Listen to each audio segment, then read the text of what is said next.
The story begins at one of Seoul's bus stops right during rush hour. The main character Dylan was talking on the phone with his director. He said that as soon as the bus arrives, he will try to get to the appointed place as soon as possible. The director replied that this is a very important meeting, so he cannot make stupid mistakes. Dylan reassured him that he had nothing to worry about. Suddenly, the ground beneath his feet began to move as if a strong earthquake had struck. Suddenly, he saw a black hole appear in space right in front of him. Dylan, along with the other passers-by, stared into the hole in horror, trying to convince themselves that it wasn't what he thought it was. The next moment, a whole crowd of monsters poured out of the hole. They looked like goblins. They had green skin and red eyes. Passers-by immediately scattered, shouting that it was a flash. Dylan knew that the outbreak was a phenomenon where monsters could enter the human reality through dimensional gates that connected their dimension to the human one. People tried to run as fast as they could to report that an outbreak had started. The hero understood that he also needed to escape from here as quickly as possible. However, suddenly he heard someone's voice. The little girl lay on her stomach on the asphalt, crying and calling for her mother to help. Dylan immediately ran up to her and asked her to stop crying, telling her to take his hand. The girl wrapped her arms and legs around the guy, trying to find protection in him. But when the hero looked up, he saw a crowd of monsters above him, who were eager to devour him and the girl. Then Dylan prepared himself for his death to come. He squeezed his eyes shut and tensed, but when he heard the sound of flesh tearing, he realized he wasn't in pain. When he and the girl opened their eyes, they heard someone's voice asking if they were okay. The hero realized that those who deal with the monsters that entered the world from the gates of dimensions had come to their aid. Those who were chosen by Deus were called awakened. In front of him stood a guy and a red-haired girl.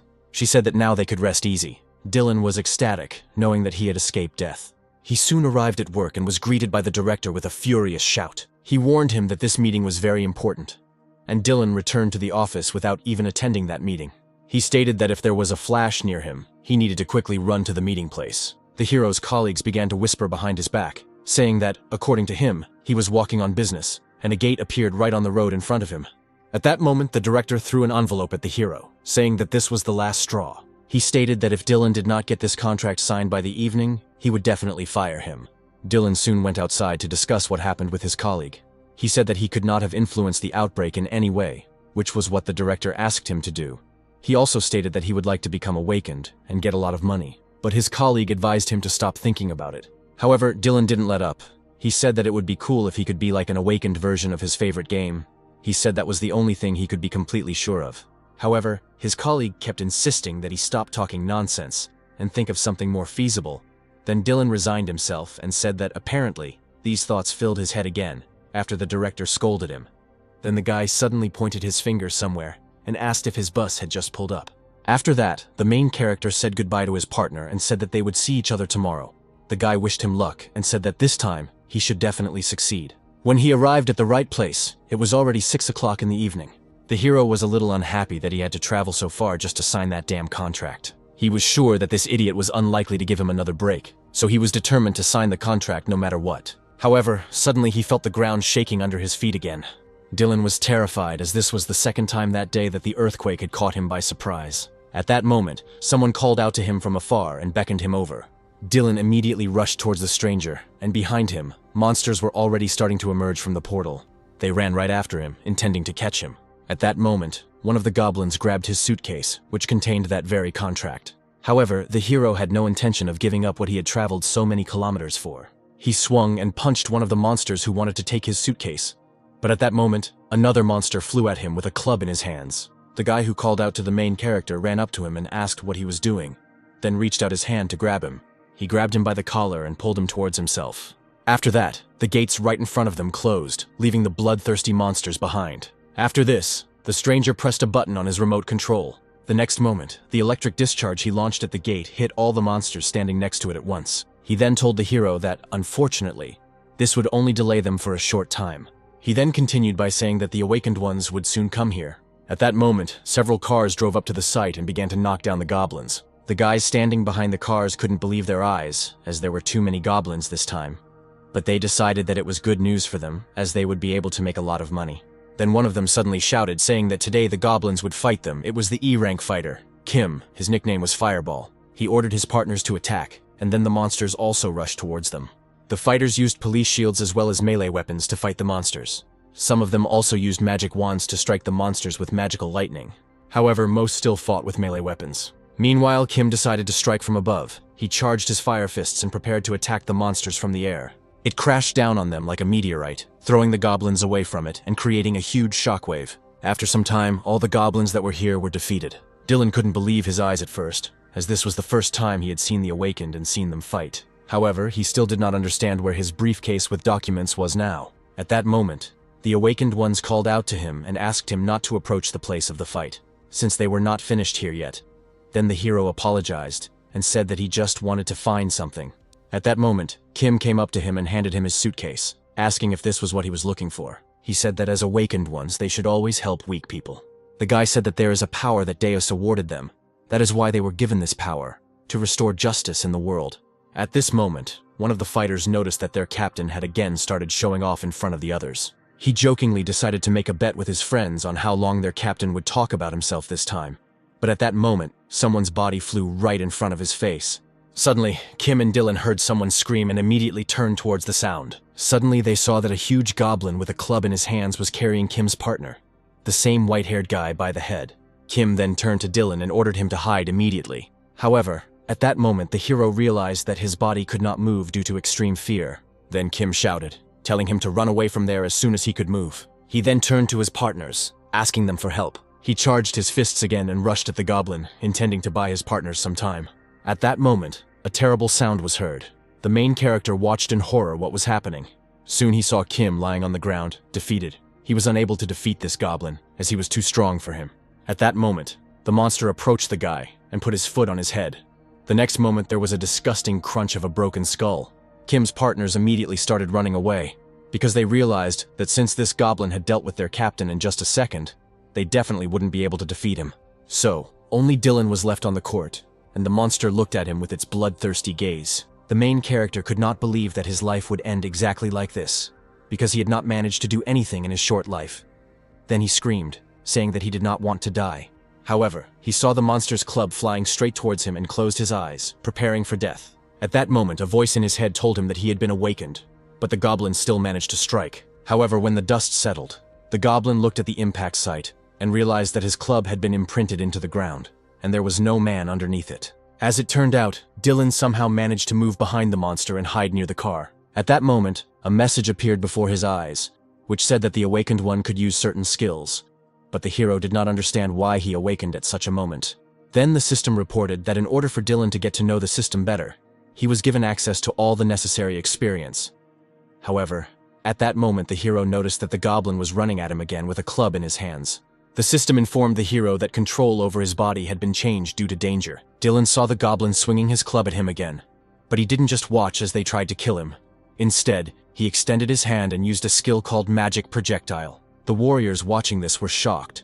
They thought that Dylan was an ordinary person, but judging by his attack, they realized that he was awakened.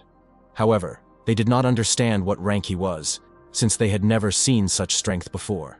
The monster's gaze was clouded by fog, and then the hero took advantage of the moment and slipped between his legs. Soon he found himself behind the goblin and extended his hand towards him again. Then it's time to use the skill called Flaming Palms. The goblin turned to look at his victim, but before he could blink, there was a powerful explosion.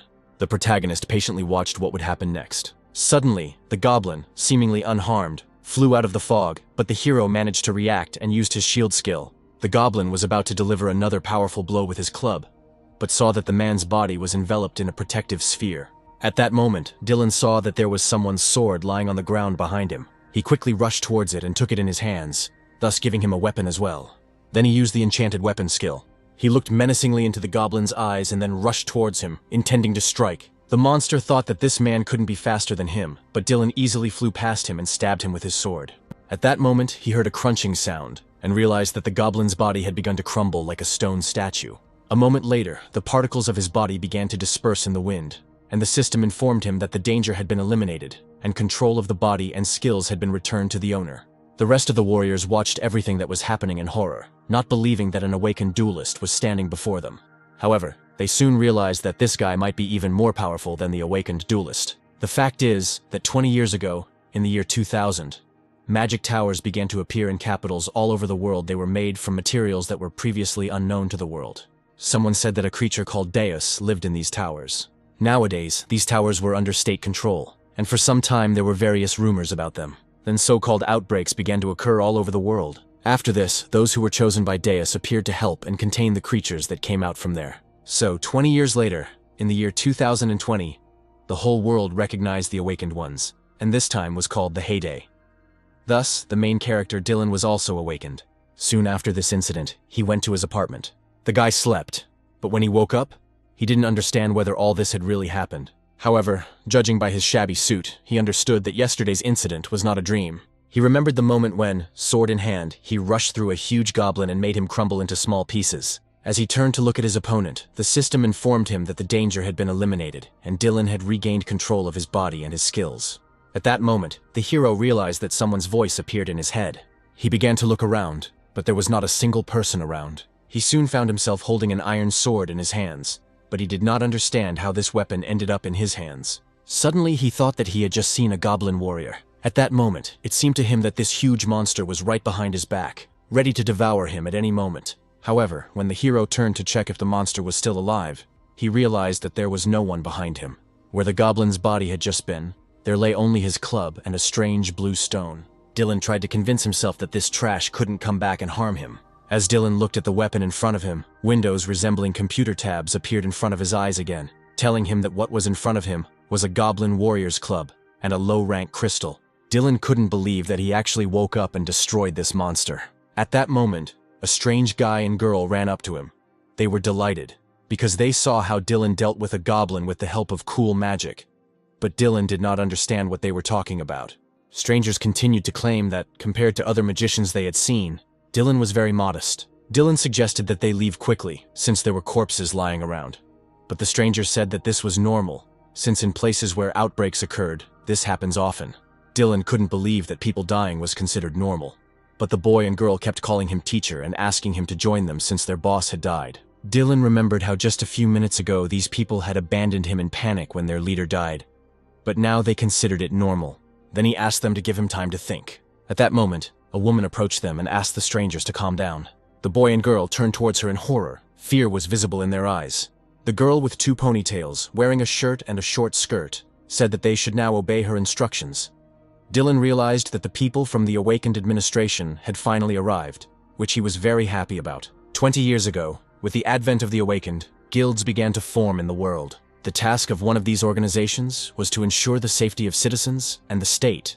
This organization was called the Awakened Authority. The girl, whose name was Lily, said that they arrived here even faster than usual. Then she called over a guy and a girl in bulletproof vests. However, when they turned around, they saw Dylan running away. They immediately chased after him, asking their teacher to return. At this point, one of Lily's bodyguards asked what they should do, and the girl replied that it was inappropriate to ask such a question. She ordered the men to immediately grab the two, and they quickly caught up with the boy and girl and pinned them to the ground. Then one of the bodyguards noticed Dylan running away and asked if they should catch up with him. But Lily noticed the suitcase lying on the ground and said that it was not necessary. She picked up the suitcase and added that they would meet this guy again. At 7 in the morning, Dylan was woken up by his alarm clock. He didn't know what to do now and how to explain to the director that he couldn't sign the contract because he woke up. But he soon reassured himself, deciding that he could not influence the events that took place. Then he suddenly slapped himself on the cheeks in the hope that it was all a dream and he would wake up. But nothing changed. Dylan then realized that he first needed to learn his abilities in order to survive as an awakened being. He remembered that the system had written something to him about his abilities, like in the game. Dylan asked the system out loud to show him his stats, but realized that the system was responding to his thoughts, not his words. It turned out that all his indicators were equal to 5, and he had seen something like this before. He realized that it was a combination of classes, like his first character in his favorite game. Then he realized that he simply repeated 3 classes, like in that very game. Even dual awakened people, that is, people with 2 classes, were rare, and the guilds offered them huge amounts of money. However, Dylan appeared to be a triple awakener. Realizing this, he jumped up on the bed, not believing his luck. But then, a neighbor's voice came from behind the wall, asking him to be quieter. Dylan got out of bed and headed to the refrigerator, realizing that going into the dungeon now would be stupid. Many awakened died on their first visits there, so he needed to first improve his skills. He began to think about how he could earn money without fighting. While he was drinking milk, thoughts about ways to earn money that weren't related to military action didn't leave him. Suddenly, he remembered his numbers. Among them was the spell Double Max Level, which allowed the creation of an exact copy of an item. Dylan decided to try using this skill. He started with the glass he was holding in his hands. Dylan asked the system to double the item, and his palm suddenly glowed with a blue aura that enveloped the glass. Soon a cube appeared in front of him, resembling a large glowing cage. An exact copy of the glass began to form inside the cube. The copying was complete, and an identical glass appeared in front of him. Dylan looked at the created object with delight, at first not believing his eyes. He compared both glasses and realized that they were absolutely identical, even in weight. The hero realized that the skills here were even better than in his favorite game. Since the test was completed, it was time to look for treasures. Then he came up with the idea of looking for relics. Relics are objects that have absorbed enormous energy during the largest outbreak in the year 2000. The relics were divided into several levels. The value of relics of rare level and above reached tens of billions. People whose antiques suddenly turned into relics and acquired powerful energy became rich. The problem was that many of the old items had become relics, but no awakened one could sense them. However, Dylan had an identification skill that he got from the game, so he soon headed to the nearest antique shop. He decided that this was a great place to look for relics. 3 hours later, Dylan found several valuable items, including a rare ring. The system told him that it was an order ring, and it was of a rare level. Dylan couldn't believe he had found something so valuable. He looked at the rest of the items and decided that this was enough to go home. The salesman was surprised that the guy had been in his shop since early morning, but Dylan explained that it was just his hobby to look for interesting antiques on weekends. After that, he packed his things, put them in a bag, and left the store. At that moment, his phone rang. As it turned out, it was his director. At first, Dylan was scared, but soon realized that now he could not worry about his job. When he picked up the phone, the director immediately started yelling at him, asking why he was still not at work. Then the hero said that from now on, he was no longer going to work in an office that did not value its employees. At which point the director continued to yell at him, asking if he really did not want to receive money at all, and stated that there were not many companies in the world that treated their employees as well as they did. These words made the hero very angry. He said that he was given tasks that were impossible to complete in one day. They did not give him any vacation or even days off, and they demanded that he go to work even in his free time. After that, he said that from that day on, he would never come to that office again and hung up. As the hero walked down the street, he thought that now his work was over and he could go home and start selling items. Suddenly he heard that there was some kind of quarrel between two men on the next street. One of them said that he had offended the other completely by accident, and that the other was being overly aggressive towards him. But his opponent stated that if he had offended a person, then he needed to apologize. The guys couldn't come to a common decision, since none of them wanted to admit their guilt. People began to say that it was better not to interfere in a quarrel involving two awakened ones, because in that case, they could hurt them with their powers. Meanwhile, the guys got really angry, and it was clear that a major conflict was brewing. They charged their fists with magical energy and intended to rush at each other. At that moment, Lily appeared in front of them, standing right between them. With one deft movement, the girl grabbed both guys by the arms and threw them in different directions. She said that fighting between awakened ones was forbidden and ordered them to read the instructions carefully. The girl said that she would forgive this prank the first time, but next time she would send them to jail. People standing on the other side of the road started shouting, saying that she was very cool and beautiful. However, Lily didn't pay attention to this. She was more attracted to the guy who was standing among the crowd.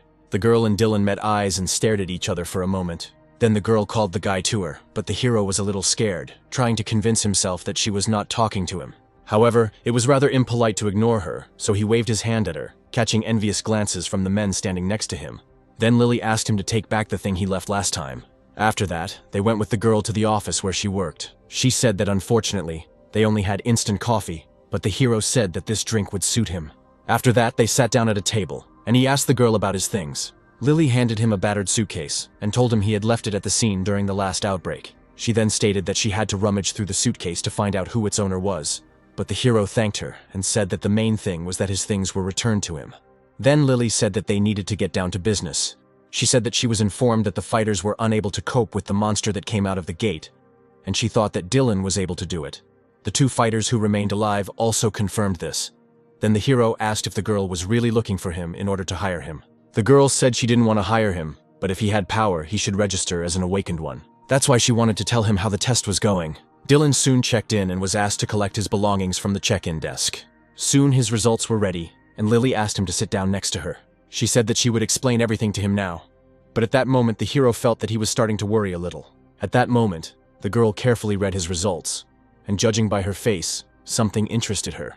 The hero assumed that his numbers were too low, but the girl said that this was not the case. She handed him a paper that said his application had been approved, meaning he had passed.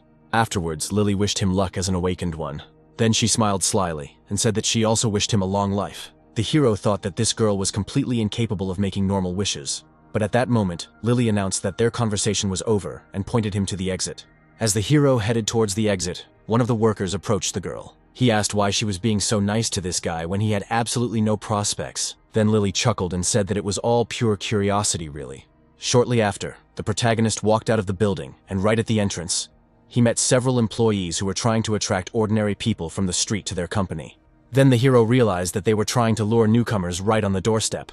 However, he felt relieved when he realized that they were not interested in him at all. It is much better for him now to remain alone without attracting attention to himself, because he only needs to earn money. When he returned home, he decided to use the doubling skill on that very rare ring he found in the antique shop. Soon, a glowing blue cell appeared in front of him again, in which the synthesis of the object began. However, the system soon informed the hero that the creation of the copy failed, because his current level was insufficient, and the success rate of copying at the moment was 0%.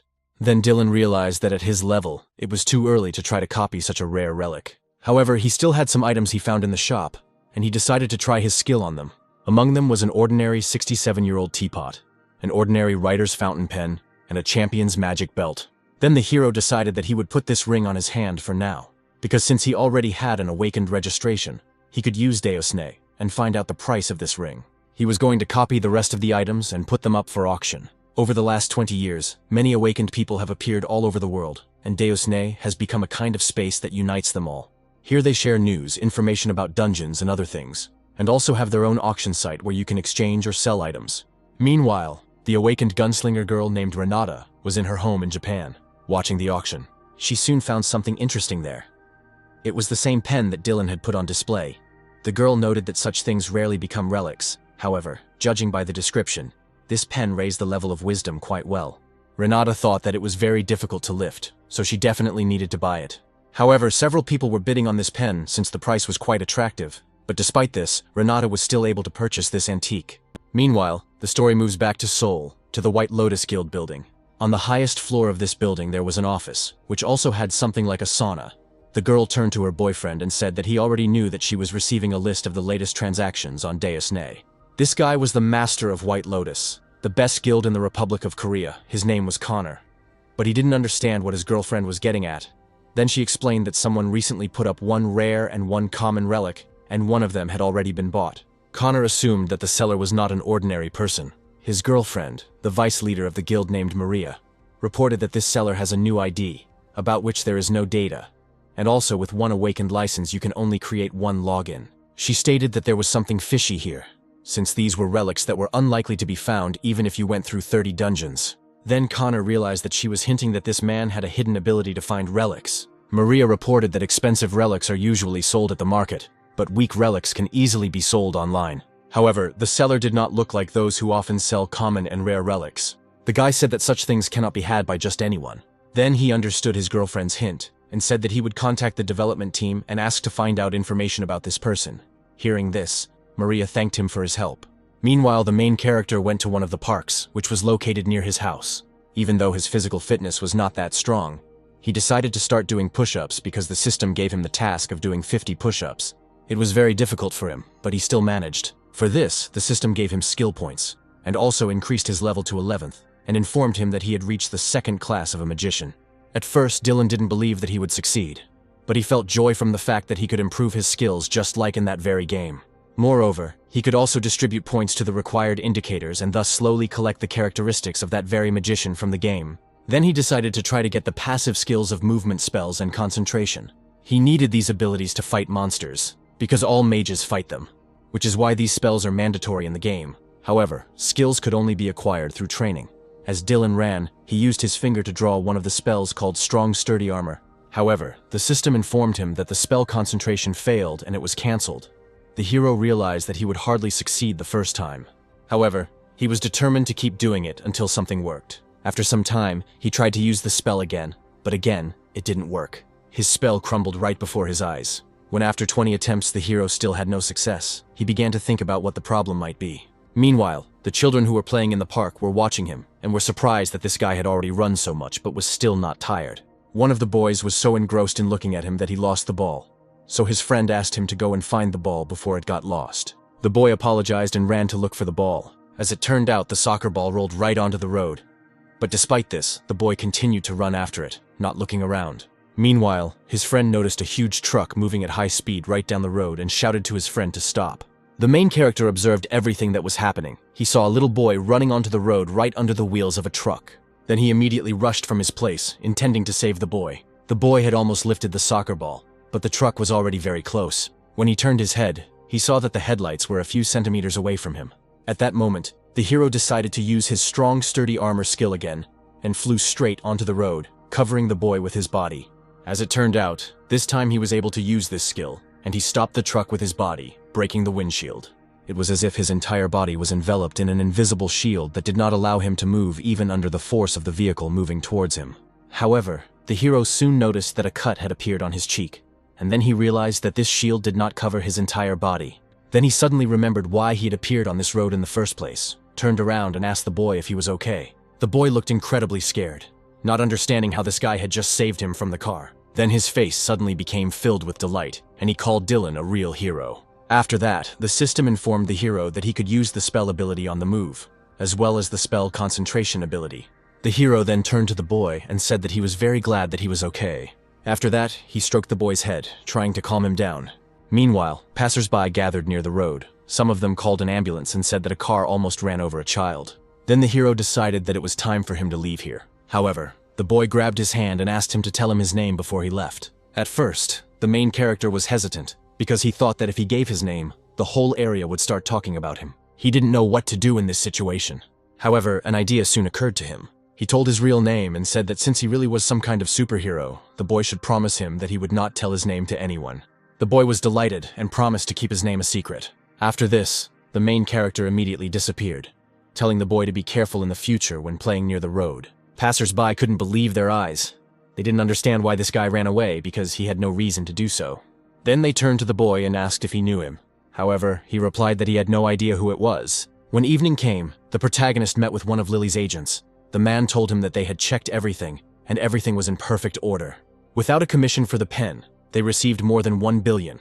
And for the belt, they were willing to give them 450 million won. Soon they transferred money to the main character for the artifacts, and asked him to tell him when he would receive confirmation. Then Dylan took out his phone and asked the man to wait a bit. When he opened the bank app, he saw that he had indeed received 1.5 billion won.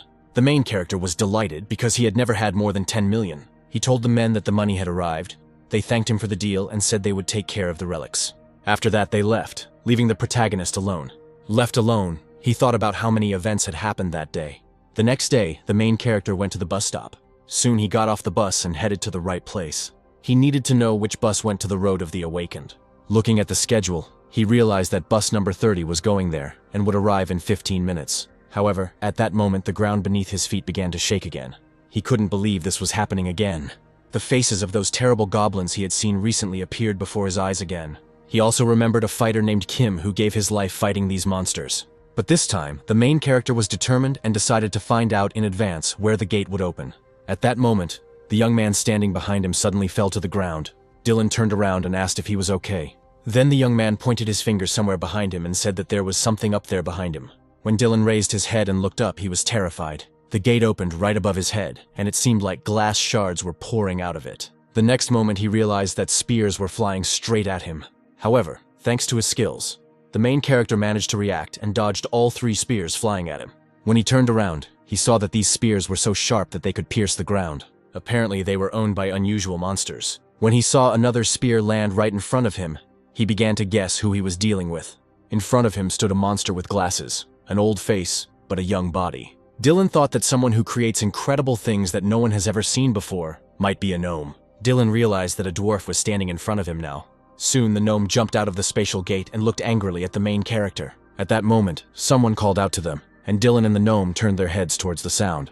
A girl appeared in front of them. She threw off her jacket, finding herself in a sweatshirt and armor with a rapier in her hand. She looked at the dwarf and told him to fight her. Without waiting for an answer, she jumped high and rushed at him. The dwarf shouted in rage, calling his allies to gather. The next moment, several more gnomes appeared behind him, and the girl was horrified to see this. They immediately pointed crossbows with iron arrows at her. Since the girl was already in flight, she could not dodge the arrows. She prepared herself for the fact that she would die now, but soon the arrows dug into her body, but she did not feel pain. When she opened her eyes, she saw that her entire body was covered with an invisible shield that did not let the dwarves' arrows through. As it turned out, it was Dylan's spell. At the last moment, he managed to use the shield to protect the girl. At first, she didn't believe that this guy could really save her. However, he told her to stop looking around because another gnome was attacking her. The girl covered herself with her hands from his attack, but could barely withstand such a strong pressure. Then Dylan decided to use his spells: Magic Harmony, Pole Coherence, and Magic Projectile. Soon the gnome's body was pierced by several laser-like shots. The next moment, half of the gnome's head flew off to the side. The girl looked at what was happening in horror, not believing that she had been saved again. Dylan then told her that it was too dangerous here and that she should leave, but the girl replied that she was also awakened and had to fight. Dylan then pointed to the iron golem and said that she would change her mind once she saw it in battle. At that moment, the earth shook, and a huge iron golem landed on the ground with a hammer in its hands and a giant iron shield. When the golem looked at the girl with his red glowing eyes, her body became paralyzed and she did not understand what was happening. Dylan approached her and explained that this was the intimidation ability of the higher monsters. If she got scared, her body would no longer be able to move. Then the girl asked how he dealt with it himself. The main character picked her up in his arms and said that he had once experienced something similar. After that, he jumped high, holding the girl in his arms. At first, the girl looked at him with distrust, because he saved her again, and she herself could not move. A moment later, they landed in a safe place, and the rapier fell from her hands as she was still unable to move. Dylan then said that even though he had used the shield, she was probably still in shock from the arrows, and suggested that she rest. The girl, with a trembling voice, thanked him for saving her. After this, the protagonist asked if he could borrow her rapier. The girl agreed, but warned him to beware of arrows, because this sword is not very effective against them. When Dylan took the rapier in his hands, the system told him that it was a normal motif's rapier that increased strength by 10 points. He thought that this weapon would be quite suitable for this fight. Without thinking, he rushed into the attack. In a moment, he found himself above the heads of the remaining dwarves. In flight, he counted 10 dwarves with hammers and 9 shooters. Also among them was the captain, the iron golem. Dylan knew that with such equipment, he wouldn't be able to defeat the golem with a magic projectile. So he decided to start with the minions, and the golem's shield was surrounded by a strange aura. Then the hero decided to use his skills and rushed into the attack. Soon, several lasers flew out of his palm, piercing the gnomes right in their heads. When some of them were dealt with, he finally landed on the ground. He thought with a smile that the effectiveness of the magic projectile in reality would be better than in the game. The surviving gnomes looked at the guy with hatred, because he had just killed their partners. After that, they immediately rushed to attack, but the main character kept his cool. The next moment, he used a skill called Fear, and a huge shadow with red eyes appeared behind him, terrifying everyone who looked at it. When the dwarves saw her, they immediately stopped, unable to resist such strong fear. One of them thought that there was a huge dragon standing in front of him, which was about to attack him. The monster suddenly rose to its feet and growled loudly at the dwarf. The dwarf had no choice but to shoot him with his crossbow. With his own eyes, he saw the arrow pierce the dragon's forehead. However, in reality, he shot one of his partners. The protagonist understood that fear was much more effective than many skills, because under the influence of the wisdom skill, it could cause hallucinations. He also thought he had done the right thing by getting a replica fountain pen. However, the hero understood that its effect would not last long, so he needed to hurry and deal with the boss. He then used the magic projectile skill again and fired beams straight towards the golem. However, they were all reflected by his shield, which was enveloped in an incomprehensible green aura. Dylan realized that this shield had high resistance to magic, so he decided to use another method. After this, he decided to use magic on the rapier, turning to Mother Nature and asking her to allow him to use the power of disharmony and enchant the weapon.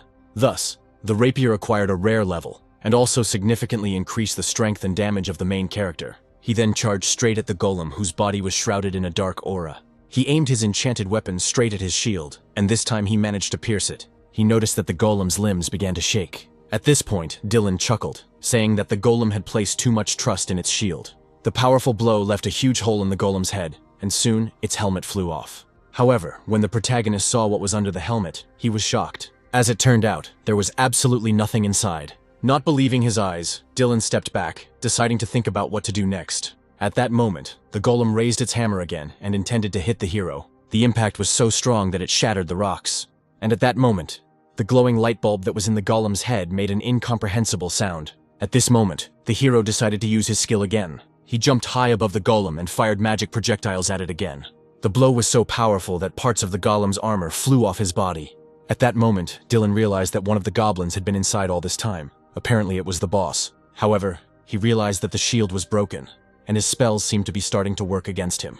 Then the protagonist looked back at the rest of the gnomes, realizing that the effect of fear would soon begin to end. Realizing that he needed to end this as soon as possible, he rushed into the attack. He once again used the magic projectile skill and aimed them at the golem. Having lost almost all of his armor, the dwarf was forced to defend himself with only a shield. He held it out in front of him, blocking the magical projectiles. However, at that moment the main character quietly ran behind the golem. While he was distracted, he struck him again with magic projectiles, but this time in the back, which was not protected. At that moment, the gnome realized that he had just been deceived. Dylan watched the events with a smile, thinking that this dwarf was clearly mistaken when he decided that an ordinary magician was in front of him. He then decided it was time to end it and jumped high into the air, charging straight at the dwarf, intending to kill him with an aerial attack. In flight, he used his skills again. Soon, magical projectiles flew out of his palm and struck the dwarf. His body began to fly apart as soon as the magic projectiles touched him. When it was all over, the protagonist approached the golem, who lay helplessly in a pool of the dwarf's blood. Then he realized that he had almost finished this battle. All he had to do was deal with the gnomes, who were slowly coming to their senses. Without thinking, he rushed at them with his enchanted rapier. It took him only a few moments to defeat these completely incompetent opponents. After that, he sat down on the bench to rest a little. The hero thought that, fortunately, this time only the leader had an enchanted shield, but he did not know what could happen next time. He understood that he needed to quickly find a second-class spell. At that moment, Lily came up to him and greeted him. She said that apparently they began to meet very often. Then she looked around the battlefield and asked if he had really managed to cope here alone. The hero replied that it was. Then Lily asked him what about that girl Katarina who fought with him. The hero said that she was wounded at the beginning of the battle, so he carried her away. However, he had a more important proposal. He wanted to talk about compensation for this outbreak. The thing is, in cases where the awakened are involved in stopping an unexpected outbreak, they are offered compensation from the spoils. However, Lily said that he didn't have to worry about it. She looked over the battlefield again and said that he had defeated 19 dwarves, as well as one leader. Now it was necessary to count the crystals that were left from them, as well as weapons, armor, and corpses. But judging by the preliminary inspection, Dylan should have received about 500 million. When the hero heard this, he decided that it was time for him to move on from here. But the girl asked in surprise where he was going. She stopped him and asked if he didn't want to give an interview. However, the hero smiled awkwardly and said that he did not want to be conspicuous, so he asked the girl to sort everything out herself. Lily said that in that case, they would do it themselves, and thanked the hero again for his work, after which Dylan headed towards his house and asked to give the rapier back to its owner. At that moment, journalists approached the girl and asked where the awakened one who had fought those gnomes alone had gone, since they wanted to know more about him. Meanwhile, the story moves to a large building with many floors. In one of the offices on the upper floors, a girl was sitting. At that moment, a man named Charlie entered her.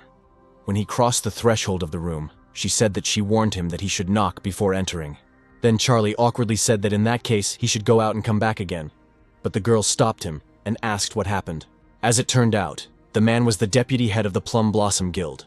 He reported that there was an outbreak in the Shinin area, but there were no deaths, only one injured. He said that there were 2 awakened F-ranks on the spot. One of them figured everything out. Then the girl asked him to stop dragging it out and tell her what he was getting at.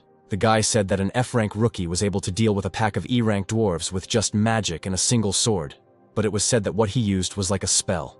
The girl said that she had never seen such a thing in real life, and asked if the man thought that this was a special kind of awakened ability. Charlie said that this was the first time he had ever seen someone use their awakened powers in this way. He also added that, aside from that, he used something like crowd control and a magical force field while being an F-rank awakened. As it turned out, the girl was the master of the Plum Blossom Guild. Her name was Lizzie. She said that while the other guilds were not awake, they should take the initiative into their own hands. She then asked the man why he came here when he heard the news. But Charlie did not understand her question, because the girl herself asked him to report everything to her. These words made Lizzie very angry, and she tried to contain her anger. But then she suddenly screamed, saying that in that case Charlie should have rushed to the scene immediately to hire this newcomer, since this was the first time they had heard of such an ability. It was clearly something out of the ordinary, and she was surprised that Charlie didn't realize that such a person needed to be brought into the guild. Feeling a little awkward, Charlie said he would go there right away. Without waiting for him to come out on his own, Lizzie kicked him out of the office, telling him to stop talking and get in there immediately. Meanwhile, the story moves to one of the city's districts. An expensive white car was driving along one of the roads. Maria, the deputy head of the White Lotus Guild, was driving, and the news said that this time the outbreak occurred in the Shining area. However, the main topic was that during this outbreak, a rookie F-rank named Dylan dealt with the dwarves in one blow. At that moment, The girl received a call from her boyfriend Connor, and she asked him what happened. The man was unhappy, saying that she left all the work to him. Then Maria said that they agreed that she would handle external relations, and also asked what price they should set. Connor suggested that they should set a price of 3 billion. However, Maria doubted that such an amount would be enough to attract such an unusual awakened. Then Connor said that they would offer 10 billion, and in exchange Maria would pass an internal test for the guild. The girl grinned, but agreed. She said that she would use all her charm and would definitely bring this guy to them. However, Connor told her to mind her business and not flirt with other men. The story moves to the house where the main character lived. On the door of his house there was a sign that its price was 100 billion won, and if someone was not going to pay that amount, then they should not bother him. The people who gathered around his house thought that he was either a very amazing person or just crazy. Some of them were very annoyed that this guy thought he was so important that he asked such a price for his abilities. Meanwhile, Maria's car pulled up to his house. She got out of the car, thereby attracting everyone's attention. The reporters immediately recognized her as the deputy head of the White Lotus, which was the best guild in Korea. Some of them couldn't believe that Maria came here personally to hire this guy. Then the journalists started discussing that they should leave here, since this guy still has no plans to sign a contract. Maria addressed them, saying that they had no chance from the beginning, and asked why they came here. She stated that only with the wealth of the White Lotus could such an unusual recruit be obtained. However, when she noticed the note that was hanging on his door, she was confused that this guy was actually asking for 100 billion. She then turned to one of the men standing and asked him what he thought about it. The deputy head of the Mukon Guild was furious and told the girl not to dare say his name with her filthy mouth. He stated that no guild would dare to pay that much money to an F-rank awakened for some obscure spells. However, Maria said that this is not just a spell, this guy is actually unusual. Then the man said that although he had never seen the guy in person, he was sure that this was just a crazy price, and he would never be able to get this 100 billion in his life. But Maria doubted it. She said that, apparently, Mr. Dylan wanted to find a place that would appreciate his talents. She then called out Dylan's name, asking him to come out of the house, but there was no response. Then she said that she would leave today, but offered to meet him next time with conditions that would satisfy both parties. After that, she got into her car and drove away. When the protagonist heard that they had finally moved away from his house, he thought that it was nice to feel that so many people were trying to get his attention. However, he had no plans to join the guild for the money yet. Besides, working in a guild requires some sacrifices, and then the guy can say goodbye to his freedom. However, all he needed now was strength and height, and with such data he could raise his level. Then he decided that it was time for him to act on his plan. 5 days later, he went to an area where there was a high probability of monsters appearing. During these 5 days, he continued to collect relics of different levels. He also found a suit that he managed to assemble from what was left in Shinin. He also spent 500 million on armored transport, and his performance was much higher than 5 days ago. The man guarding the entrance to the area told the hero that he had checked his license and therefore he could go inside. Then he asked to open the gates. Seeing a bright flash of light in front of him, the hero grinned and headed inside. 20 years have passed since the Awakened appeared, and during this time, dozens of dungeons have appeared throughout the country. However, most of them belong to either the Awakened administration or the guilds, and in order to use the dungeons, one must adhere to a number of inviolable rules. For an Awakened who does not belong to any guild, going there will be an extremely difficult task, but the territories are different from dungeons. This word refers to places where, due to the differences in the ecosystem, monsters appear most often. They are fenced with a high fence 10 meters long, and monsters live and breed inside. The reason for such content is that by killing monsters you can get magic crystals and raise your level. Mainly awakened loners go to such places. Soon the protagonist entered inside and saw 3 small goblins surrounding a mountain of meat. They immediately pounced on the meat and began to eat it, not paying attention to anything around them. Meanwhile, the main character watched them from above, sitting on one of the tree branches. While the goblins were distracted, he used his magic projectile skills. In an instant, laser projectiles pierced the goblins' bodies. Soon, nothing remained of them but their headless bodies lying in a pool of their own blood. The hero was pleased. His stats had finally increased, so now he didn't have to run around like crazy after these goblins, trying to hit them. He had a feeling that he had already seen something like this. Although it all looked good, the hero already understood that he had gotten used to his new life. He wondered if this was what they had meant when the system had informed him that he had received all the experience. Clutching the suitcase he was carrying tightly in his hands, the hero thought that this system wasn't so bad. Then he pulled out the remains of the meat from the suitcase. At this moment, the goblins who were nearby smelled the fresh meat and immediately followed the smell. Besides this, there was an animal in the forest that looked like a large wolf. Soon the main character was surrounded by goblins and wolves. However, he was confident in himself, as he had already raised his skills to the required level for this territory. Meanwhile, the story moves to a building that was used to receive monster corpses. The worker counted the corpses of the monsters and soon reached the 50 mark. It was the first time the man had seen such well-preserved goblin corpses, as well as the corpses of other demons. He thanked the protagonist for selling him such good corpses. Then Dylan asked him how much money he was entitled to for all this. The man said that they would take 300 million for all these corpses. The other fighters who were next to the main character said that it was the first time they had seen someone receive such a large sum for corpses. The morgue worker reported that a package had arrived for Dylan. It was a book, but it was not in its packaging. The man explained that they had to open it for safety reasons, but they did not harm the item in any way. He then thanked Dylan again for bringing them such good corpses, but the hero said that he was just lucky to have acquired such talent. Feeling the envious glances of the other fighters, he thought that he would very much like to do without all this fuss. When the hero received his money, he was watched by an unfamiliar guy with black hair and a white strand in the middle. There were two other guys standing next to him with similar hairstyles. However, one version had blue hair and the other had pink hair. They were discussing that this guy got 300 million for the corpses. They didn't like it at all, because they had worked tirelessly for several days and barely got 30 million. Moreover, the worker who received the corpses was never so kind to them.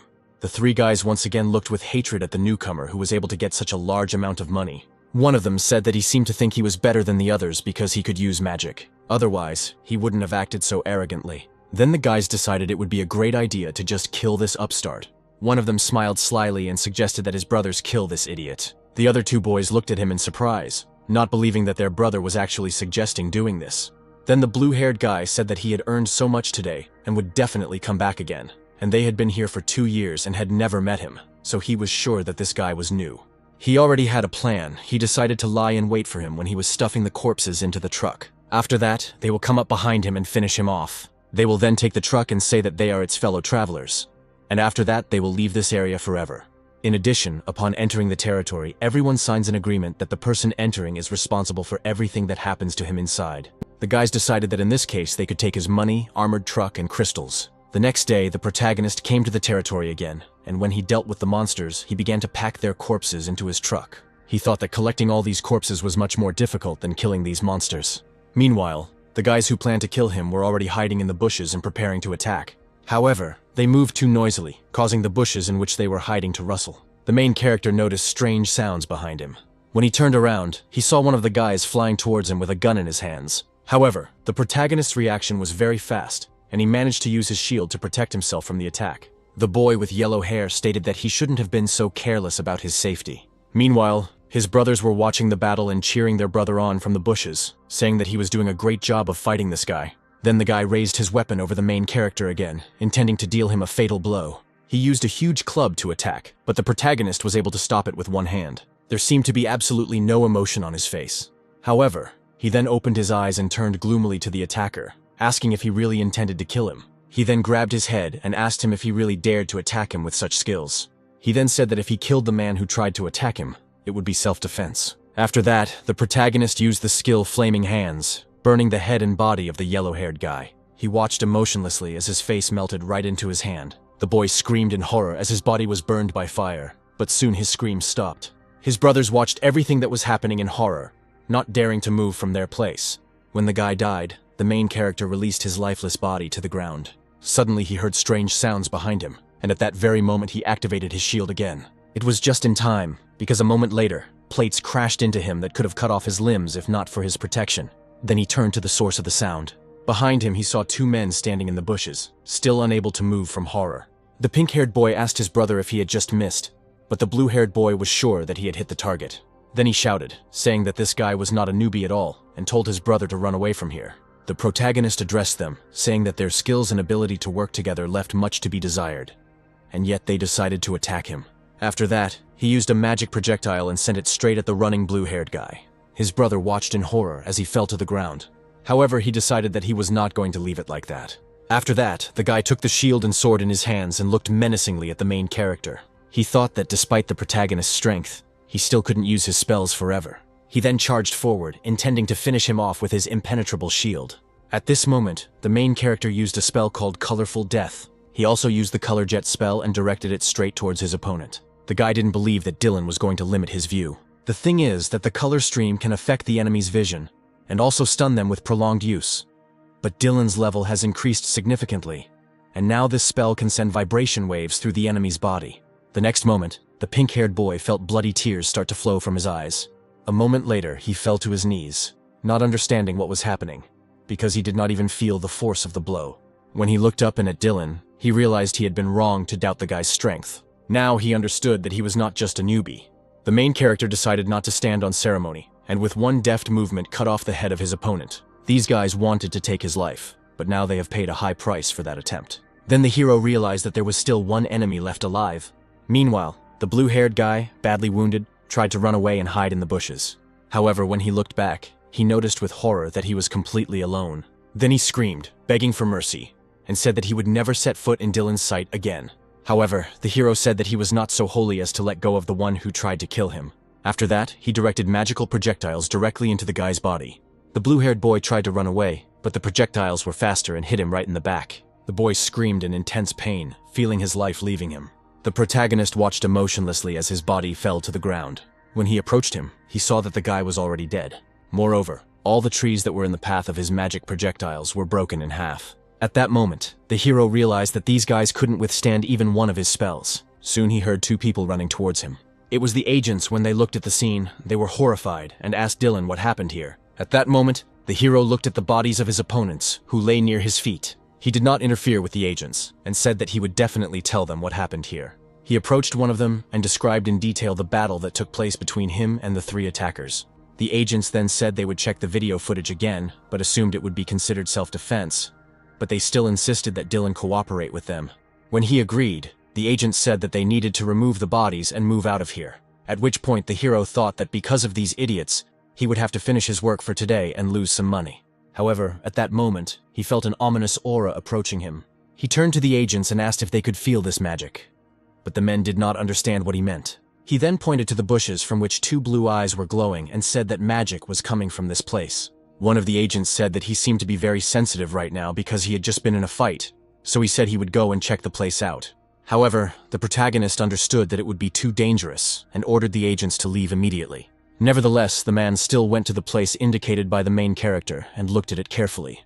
At that moment, a giant monster that looked like a saber-toothed wolf appeared right in front of him. Seeing the man in front of him, he howled furiously at him, baring his razor-sharp teeth. The hero understood that in front of him stood the leader of the wolves in this territory, which he hunted when he played the game.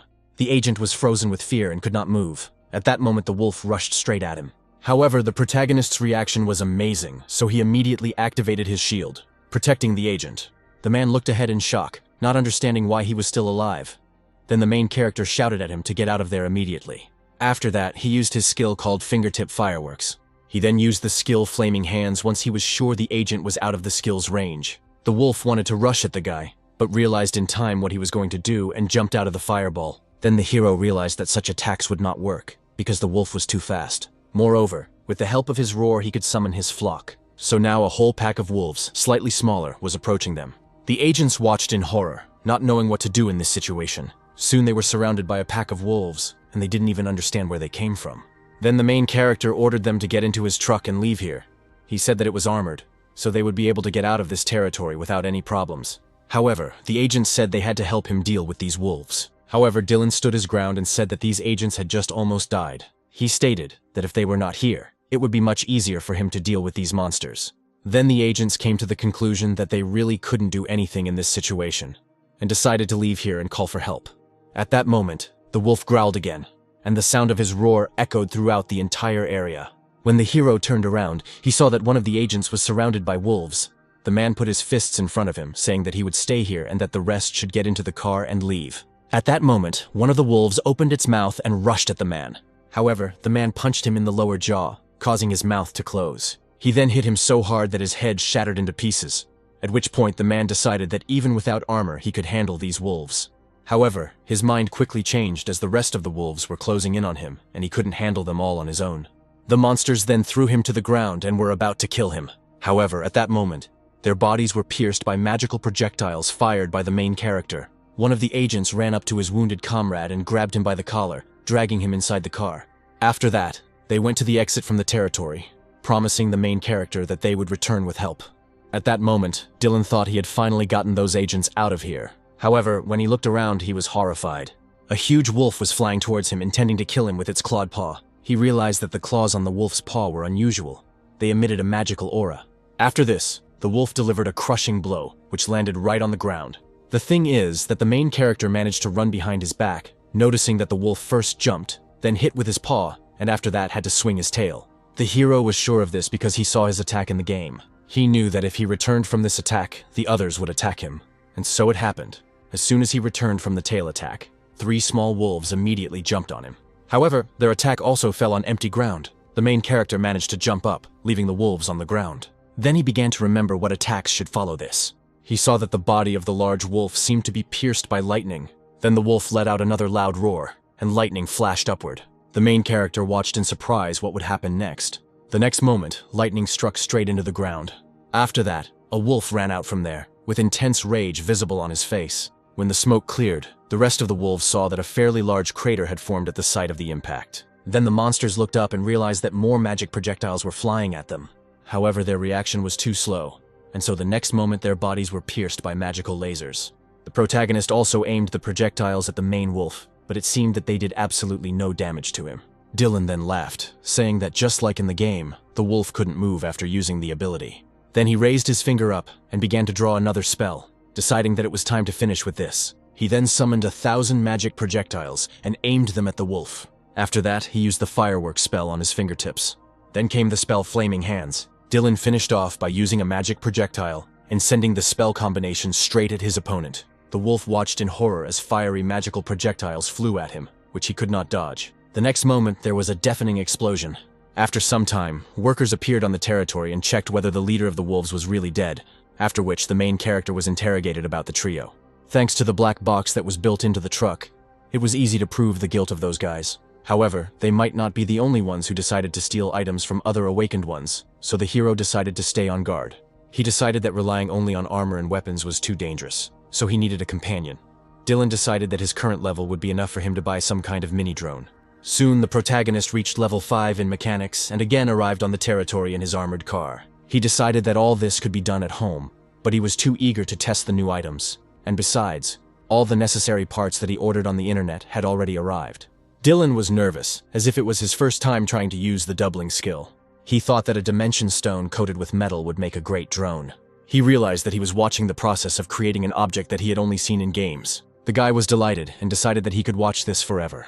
After that, he picked up 2 sticks, deciding that he shouldn't forget about them. The system soon reported that the Avland wand had been added to the drone, and that the device was 75% complete. Shortly thereafter, the system reported that the drone was fully manufactured. The main character looked with delight at the creation he held in his hands. His drone emitted such a bright light that it attracted other monsters. A small flock of goblins noticed the bright light and moved towards its source. Then the main character grinned and decided to test his new invention on these monsters. He sent 2 of his drones to deal with the goblins. Although they looked no different from normal drones, due to the fact that they were created using a mechanic spell, they could gain great speed. Against monsters that didn't have high skills, these drones were like the top predator. The drones easily tracked down the goblins and aimed at their heads. The next moment, they fired lasers, which the goblins were unable to dodge. The main character was delighted when he saw the result of his creation. He understood that now even his fellow tribesmen would not be able to identify the bodies of these goblins. Then he decided to check out the rest of the drone's functions. He decided that first, he needed to try to raise his level of mechanics. He knew that to create a golem, he needed to be at least level 11, and then he only had to fulfill one condition. As it turned out, the video of the fight between Dylan and those 3 guys was posted on the internet. Some admired the guy's strength, and some were horrified, not understanding how an awakened one could be capable of such strength. This video was posted by a girl with purple hair, and she watched with pleasure as the number of views and her subscribers grew. She knew that with this video, she would be able to gain enough subscribers, and Dylan would become more popular. So in this situation, everyone wins. Soon, this news reached other people. Charlie told Lizzie that he had found an interesting video and asked her to watch it. At first, the girl was skeptical about this proposal, asking what could be unusual there. However, she soon realized that the video was of the same Dylan, and Charlie then said that he thought it was just a video of him hunting. Lizzie was stunned when she saw the full video. Then she suddenly rose from her seat and turned to Charlie. She said it looked like she would have to talk to Dylan in person. When Charlie asked her if she was going to meet him in person, the girl got angry, saying that from this video, it was clear that this guy was unusually strong. She then grabbed the man by the collar, saying that this low-ranking fighter had killed 3 awakened and a wolf leader. But Charlie still doubted that offering 100 billion to a newbie was too much. Lizzie then asked him if he could kill such a monster himself as an F-rank fighter. But Charlie said that it would be too difficult. The girl screamed that she had never heard of such a thing either. But this guy was very strong now, and if he became even stronger, he would be worth much more than 100 billion. She then grabbed the man by the tie and said that they didn't have time to sit around doing nothing. She dragged him towards the exit of the office, saying that they needed to leave immediately. The same thing happened in other guilds. They decided that there was no time to waste, and they urgently needed to go and meet this guy. They were confident that if they could get such a fighter, they would immediately break into the top. Thus, serious competition for Dylan arose between the guilds. Meanwhile, the main character continued his work in the territory and soon earned 700 million. However, now he was not even surprised by such sums, since this had become a routine matter for him. At that moment, Charlie called him. The protagonist knew that he was the deputy head of the Plum Blossom Guild, who had recently invited him to their place. And then the protagonist took his number from the business card he left. Dylan decided to pick up the phone, but instead of Charlie, he heard a female voice who introduced herself as Lizzie, the head of the guild. She said that Charlie was currently driving and she wanted to talk to Dylan in person and asked where he was now, to which the protagonist replied that he was currently busy on the territory, but if it was not something urgent, then he hangs up. Then the girl quickly stopped him, saying that even if he was busy, there was nothing wrong with that. She stated that she wanted to talk about his admission to the guild. Lizzie said that Dylan posted a price of 100 billion on the door that time. And if what they saw on the video is true, they are considering paying him that amount. At this point, Charlie intervened in the conversation, saying that in his opinion this was still too much money. But the girl ordered him to shut up and look at the road. She then turned back to the protagonist, asking if he agreed to such conditions. But Dylan asked what she meant when she talked about some video. The girl explained that a girl named Helena had posted a video of Dylan, but the main character said that this was the first he had heard about it. He stated that he needed to sort out the situation first, and therefore he was forced to end the conversation. This time, Lizzie failed to stop him, and the protagonist hung up. Then Charlie turned to her again, telling her to stop thinking about this stupid plan. At that moment, the girl grabbed him by the throat, asking if he really had nothing else to say besides that. Soon the protagonist found out that someone had actually posted a video of him fighting with those three guys. He realized that apparently, this was done in order to gain subscribers. However, he also understood that someone might misunderstand the video and think that he was the killer. However, since everyone already knew that he was using a spell, he needed to take advantage of the moment. The protagonist thought that he was not going to join a guild, but he would be able to go down into the dungeon, thereby increasing his level much faster. Dylan then decided to send a message to everyone who invited him to join the guild. He said that even though he wasn't the one who posted the video of his hunt, his skills are no longer worth 100 billion. Dylan said he would explain the reason for this decision at midnight tonight, and if anyone is interested, they can come and see it in person. Meanwhile, the story moves to the Jongsong building. Jongsong Group CEO Peter turned to his daughter Daniela and said he had already told her to dress more modestly. His daughter was the head of the Jongsong Guild. She said that she was not comfortable moving around in the dungeons in other clothes. Then Peter showed her a tablet with an image of armor and said that the guild could make such a suit for her, and she would be able to defend herself in it. However, Daniela said that this armor provides much worse protection than her own. She also stated that this time she didn't want to sit on the sidelines in this situation. So Peter asked if she was also attracted to this guy. Daniela confirmed this by saying that she watched the video and was now sure of it. Then her father said that he contacted the Awakened administration, and they said that this man was a very ordinary magician. He said that magicians are usually rated so low because it is impossible to develop your skills in several directions at once. However, Daniela said that after watching the video of this guy, she was sure that he was not just an awakened mage. Peter asked her if she really thought this guy was worth that much money, but the girl wasn't sure yet. However, her intuition usually never failed her. Peter was extremely surprised by this reaction from his daughter. He smiled as he hadn't seen her so lively in a long time. However, in his opinion, that guy was just an ordinary low-ranking newbie. However, he decided to change his mind as his daughter was very excited about it. Then he asked her if she really came to him only for this reason, and asked how much money she needed. He asked if 10 billion would be enough for her. However, Daniela said that she would need about 200 billion. At first, Peter was surprised, but said that he would prepare everything, but asked not to waste money. Hearing this, the girl rushed to hug the man and said that her dad was the best and she loved him very much. When it was 12 o'clock at night, Lily went to Deos Market. She greeted everyone present and introduced herself as Lily from the Awakened administration. Lizzie and Charlie were also inside. Then the girl said that they were going to have a bit of a weird auction today, but she thought that many people already knew what she meant. Then she decided to introduce the most hotly discussed face of society in recent days. The spotlight fell directly on Dylan, who was standing in the middle of the stage. The main character took the microphone in his hands and introduced himself, saying that he was pleased to meet everyone present. He said that as they could see in the video, unlike other awakened mages, after using magic, he does not need time to rest and accumulate mana. One of the guests said that this was a lie, since there had never been a time when a person could use magic without wasting mana. He asked Dylan to stop this whole mess, otherwise he would face his abilities. The man was sure that the guy just edited this video. Then the main character raised his hand and drew a shield spell with his finger. At that moment, the man discovered that he was surrounded by a shield, and armor appeared on his body. The guests sitting next to him were shocked that the spell worked so quickly, and there was not even any delay between the two spells. Then Dylan said that the speed was indeed different. He grinned and asked if the man was happy with the result. When the man realized that he had lost the argument, he decided not to respond. Then the guests started saying that such a trick could be done since the shield skill was very simple, but they doubted that the attack spells would work. Then the protagonist said that he expected the guests to start doubting, so he prepared well. He pointed to an unusual pole that stood on the stage and said that he would demonstrate his skills on his assistant. At that moment, Daniela, who was sitting among the guests, raised her hand and said that she would like to help him with the demonstration. She said that she brought the tank from the Jungsong Guild here because she thought that she could help a lot more than the dummy that Dylan had prepared. At that moment, a girl with short dark hair with a purple streak stood up from her seat wearing heavy armor. The protagonist understood that in order to use his skills, an awakened mage needed to weave a spell. However, regular magic takes a certain amount of time and also does not allow movement while weaving the spell. However, this does have its downsides, as sometimes mages will face attacks from large monsters. In such a case, they have to turn to tanks for help.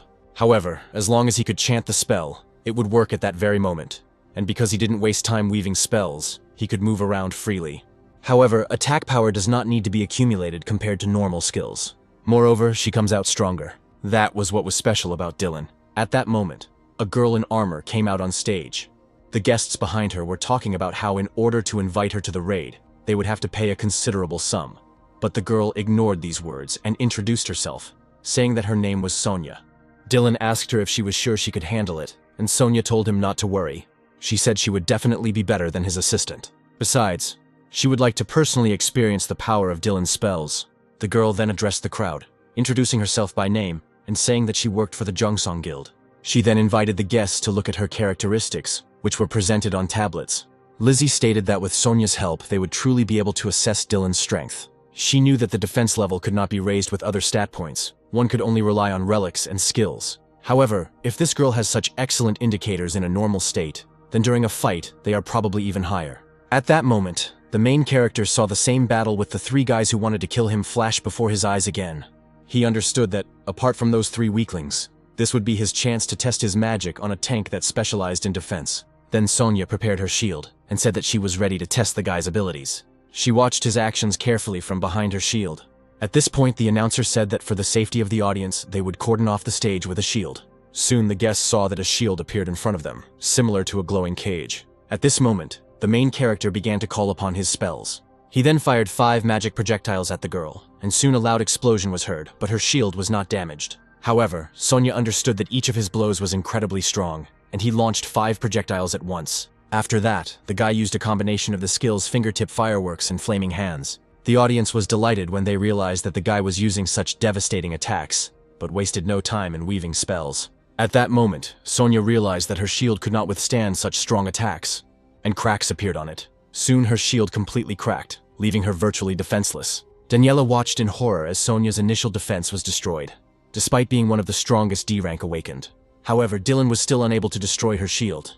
Then, Sonia turned to him, asking if he was going to show anything else. She stated that she could still continue because she didn't feel anything and wanted Dylan to show everything he could do. There was a smirk on her face. It seemed like she was provoking the guy. Daniela chuckled. She knew that Sonia rarely acknowledged mages other than the most outstanding ones. But she was finally interested in someone. If they could get Dylan, they would make a great team. Then the protagonist said that they really should stop playing and decided to use stronger skills. He used the flaming hand spell again and sent more projectiles towards the girl. This time there were many more shells, and soon a deafening explosion was heard on the stage. Sonia watched his attacks in surprise, not knowing how strong they would be. However, when they touched her shield, an even more deafening explosion occurred, which made it impossible for the guests to see what was happening on stage. They soon discovered to their horror that the shield that had protected them from what was happening on stage had begun to crack. All the guild representatives present in the hall were horrified. However, when the smoke cleared, they saw that Sonia was still standing and holding her shield. However, when she came to, she discovered that such a strong flame had burnt her hair. At that moment, the protagonist approached her and apologized, saying that he did not mean to use such strong magic. However, Sonia stated that it was an honor for her to be injured after so long, after which Dylan smiled and thanked her for her help. He took her hand, and the girl said that she would like to see him in action again.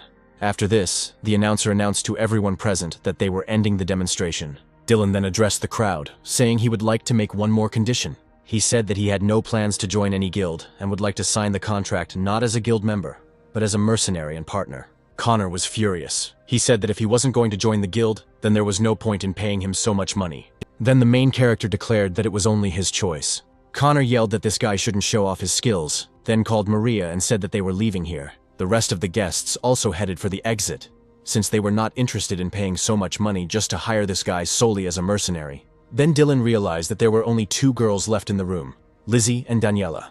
Lizzie asked the guy why they would pay so much money for a mercenary and not for a guild member. Dylan said he wasn't happy with the idea of just getting paid for the contract, since he was going to sell items like this, and then pointed at his drone. Charlie was shocked when he realized that he could create items. The girl was also shocked because she thought that he could only use spells. She then asked him if he was really a double awakened, but the protagonist said it was a secret. At that moment, Lizzie screamed that she accepted his terms and was ready to pay 100 billion for a 5-year contract. However, Daniela interrupted her, saying that she was ready to pay 150 billion. She said that she would give Dylan 1.5 times more money than the Flower Guild would offer him. Thus, the protagonist entered into a contract with the Jongsong Guild. Only a few days had passed since then, and he was surprised that the news had spread so quickly. He didn't even tell his parents about it, because he was afraid that they would be very worried. But it seemed that they themselves were not against such a development of events. His mother said that in the end he should value his life and not take unnecessary risks. But she was very pleased that her son turned out to be so talented. The protagonist realized that during the break he had also collected several more relics. Among them were a bracelet, marathon runner's shoes, an old prayer book, and a twilight ring. After that, he decided to check his statistics and realized that his level of wisdom and magic was already more than 300, and the rest of the indicators had about 100 points. Then the hero realized that with such characteristics, he was already pulling for rank C, and decided to focus on learning spells, and not on relics. Meanwhile, the story moves to the lobby of the Jongsong Guild building. The main character arrived there, and stopped near the entrance. Behind him, various people were whispering, saying that they were very unhappy that the guild had invited a newcomer. The protagonist assumed that there would be a lot of discontent due to his presence. After that, he went to the reception and said that he came to meet the guildmaster. At that moment, a man came up behind him and smirked. He asked if it was really that super newbie standing in front of him. The two fighters watching this noted that the guy was at it again, but they were interested to see how Dylan's rookie initiation would go. Then, the stranger extended his hand to the main character, saying that his name was Matthew, and he was very pleased to meet him. Dylan shook his hand and introduced himself, giving his name. Hearing this, Matthew grinned slyly. After that, he squeezed the man's palm with force. The main character didn't expect this, and his face even twisted a little in pain. He thought to himself that this initiation rite was just a cliched handshake like in the movies, but he couldn't just give up. He put his free hand behind his back and used his armor skill. Matthew watched him, thinking that with such strength this guy should have reacted, but there was no emotion on his face. Then the protagonist leaned over and whispered in his ear that he didn't believe that was all he could do, and asked him to show him something more. These words made Matthew furious. He squeezed Dylan's hand even tighter, causing the walls of the room to suddenly begin to shake. The other warriors thought that this was too much, but they were very surprised. Dylan didn't seem to care at all about the strength of the handshake. When Matthew realized that his skills weren't working, he became even more angry. The protagonist asked with a grin if that was all he could do, and then stated that, apparently, this initiation rite was nothing special. At that moment, a murderous expression appeared on Matthew's face. He said that now the super newbie would regret his words. At that moment, the hero thought about how easy it was to piss this guy off. He then used all his power. His body was enveloped in an evil aura, and dust began to smoke around the guy. The other warriors watched this in horror, realizing that the situation was already going beyond the boundaries of normality, and they urgently needed to call someone for help. However, there was still no emotion on the protagonist's face. Seeing this, Matthew screamed in rage and despair. However, he felt as if something had pierced his head. After that, he finally released his grip and began to fall. Soon he was lying on the floor unconscious. At that moment, a girl entered the hall and witnessed everything that was happening. It was Daniela in a combat suit, and she said that she had just come from the dungeon, and the men were doing some nonsense here. She then turned to her teacher, telling him to take care of Matthew's manners, but the man said that it seemed he had taught him too poorly, and it was time for him to take him seriously again. The main character thought that all this was similar to an army, where each soldier was trained and educated personally, However, his thoughts were interrupted by Daniela, who said that she heard that Dylan had come to meet her, and so they could do it right now. Then the main character thought that she came at a very convenient time, and began to guess that they wanted him to show his abilities in front of everyone. However, he soon decided that he was simply making things up and agreed to go with the girl. The man picked up Matthew, who was still unconscious, and Daniela went with the guests to a quieter place. Soon they arrived at the guild master's office.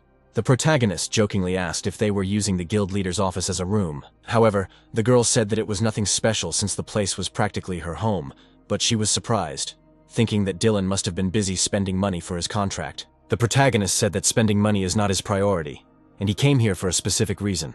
He needs a special dungeon for his abilities. He asked the girl if she'd heard anything about the dungeon of the goblin mechanics. Daniela said that she has this dungeon on her list. It is E rank, and inside there is a goblin engineer who is the boss. She then threw the notebook to the hero, saying that he could look at the list of dungeons himself. She said that she was helping him because they had signed a contract as a mercenary, and if Dylan's powers grew, it would bring them even more benefits. The hero thought to himself that although he came to get the golem diagram in this dungeon, apparently he will be able to get much more.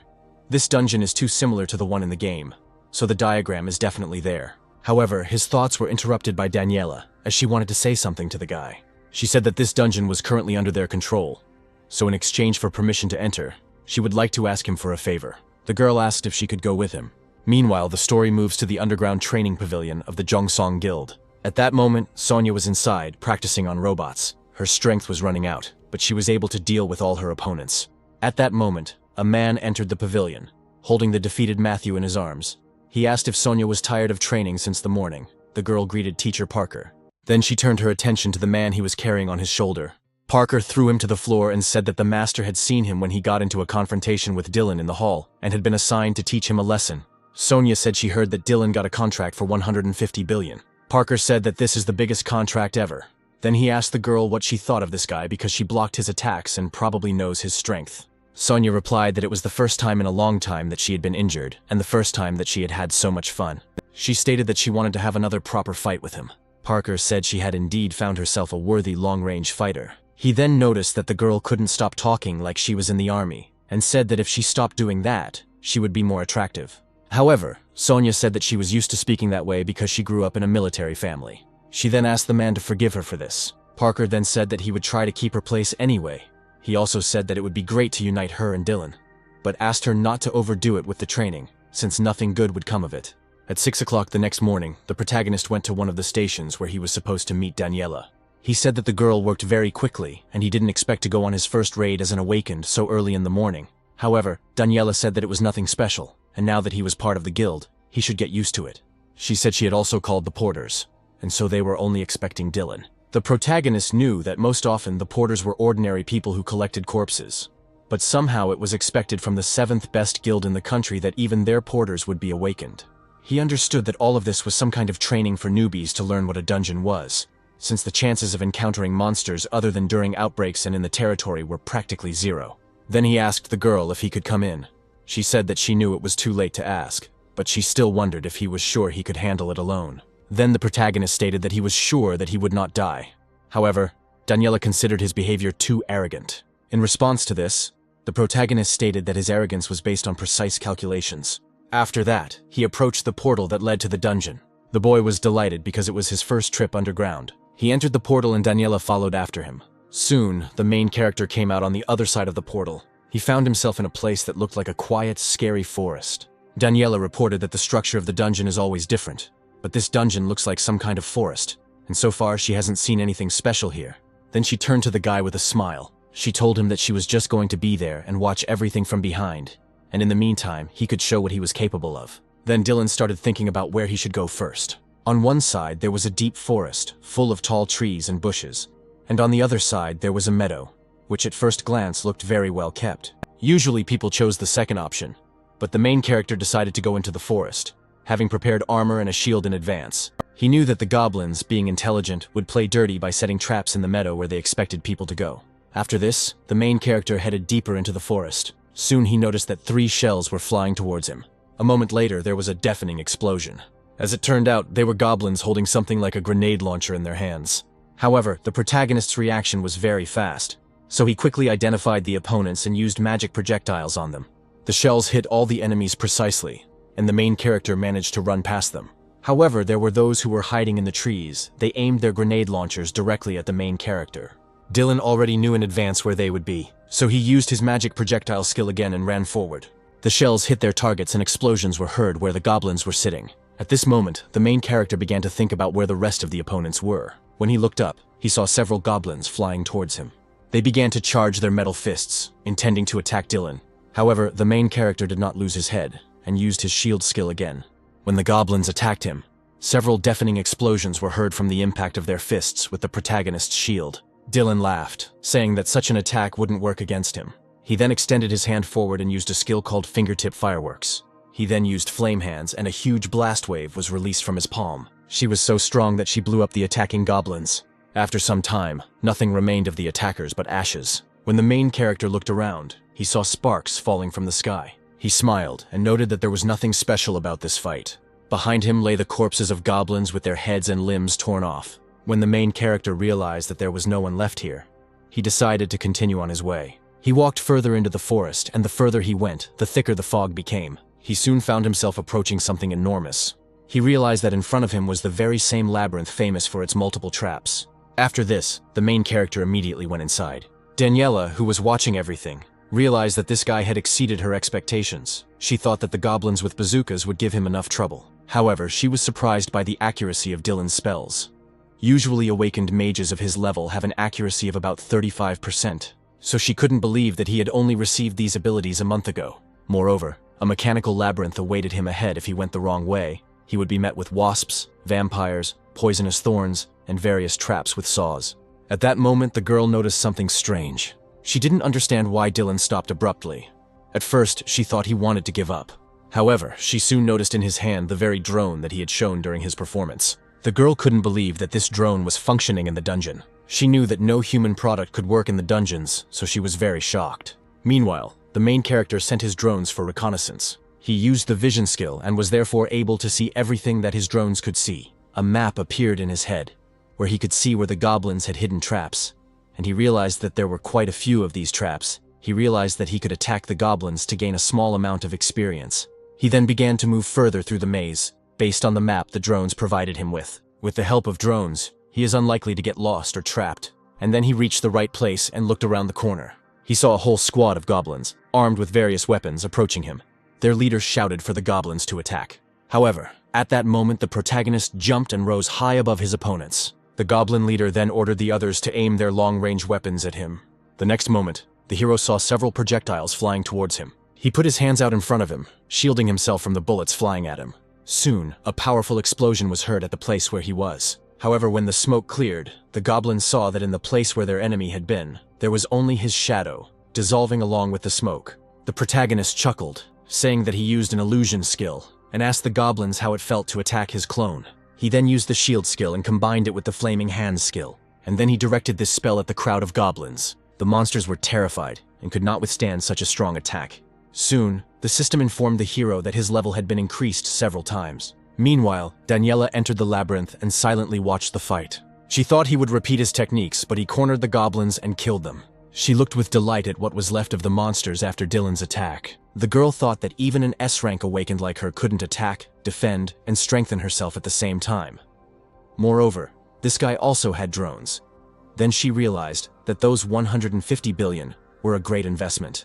Meanwhile, the main character approached the entrance to the boss's room. Without thinking, he stepped into the portal, intending to look at his opponent. When he poked his head out from the other side of the portal, he was quite surprised. Inside, cannons were waiting for him, attached to both sides of the wall. Inside the room was a goblin sitting on what was called a throne. Dylan knew that the emerald in his forehead must be connected to the guns around him. They were probably at least 5 times more powerful than the ones his minions used.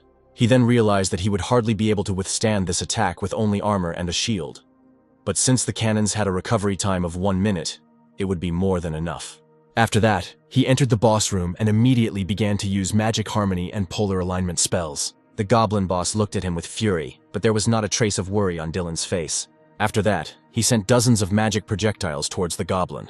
However, at that moment something appeared in front of the goblin and blocked him from the projectiles. After this, the monster stepped down from his throne and headed towards the car that appeared in front of him. As he sat inside the car, The ruby on his forehead glowed a bright red light. As it turned out, this was a signal to activate the cannons, which pointed their barrels directly at the main character. Dylan noticed this, but his face still showed no emotion. After this, the boss shouted, ordering his minions to come out.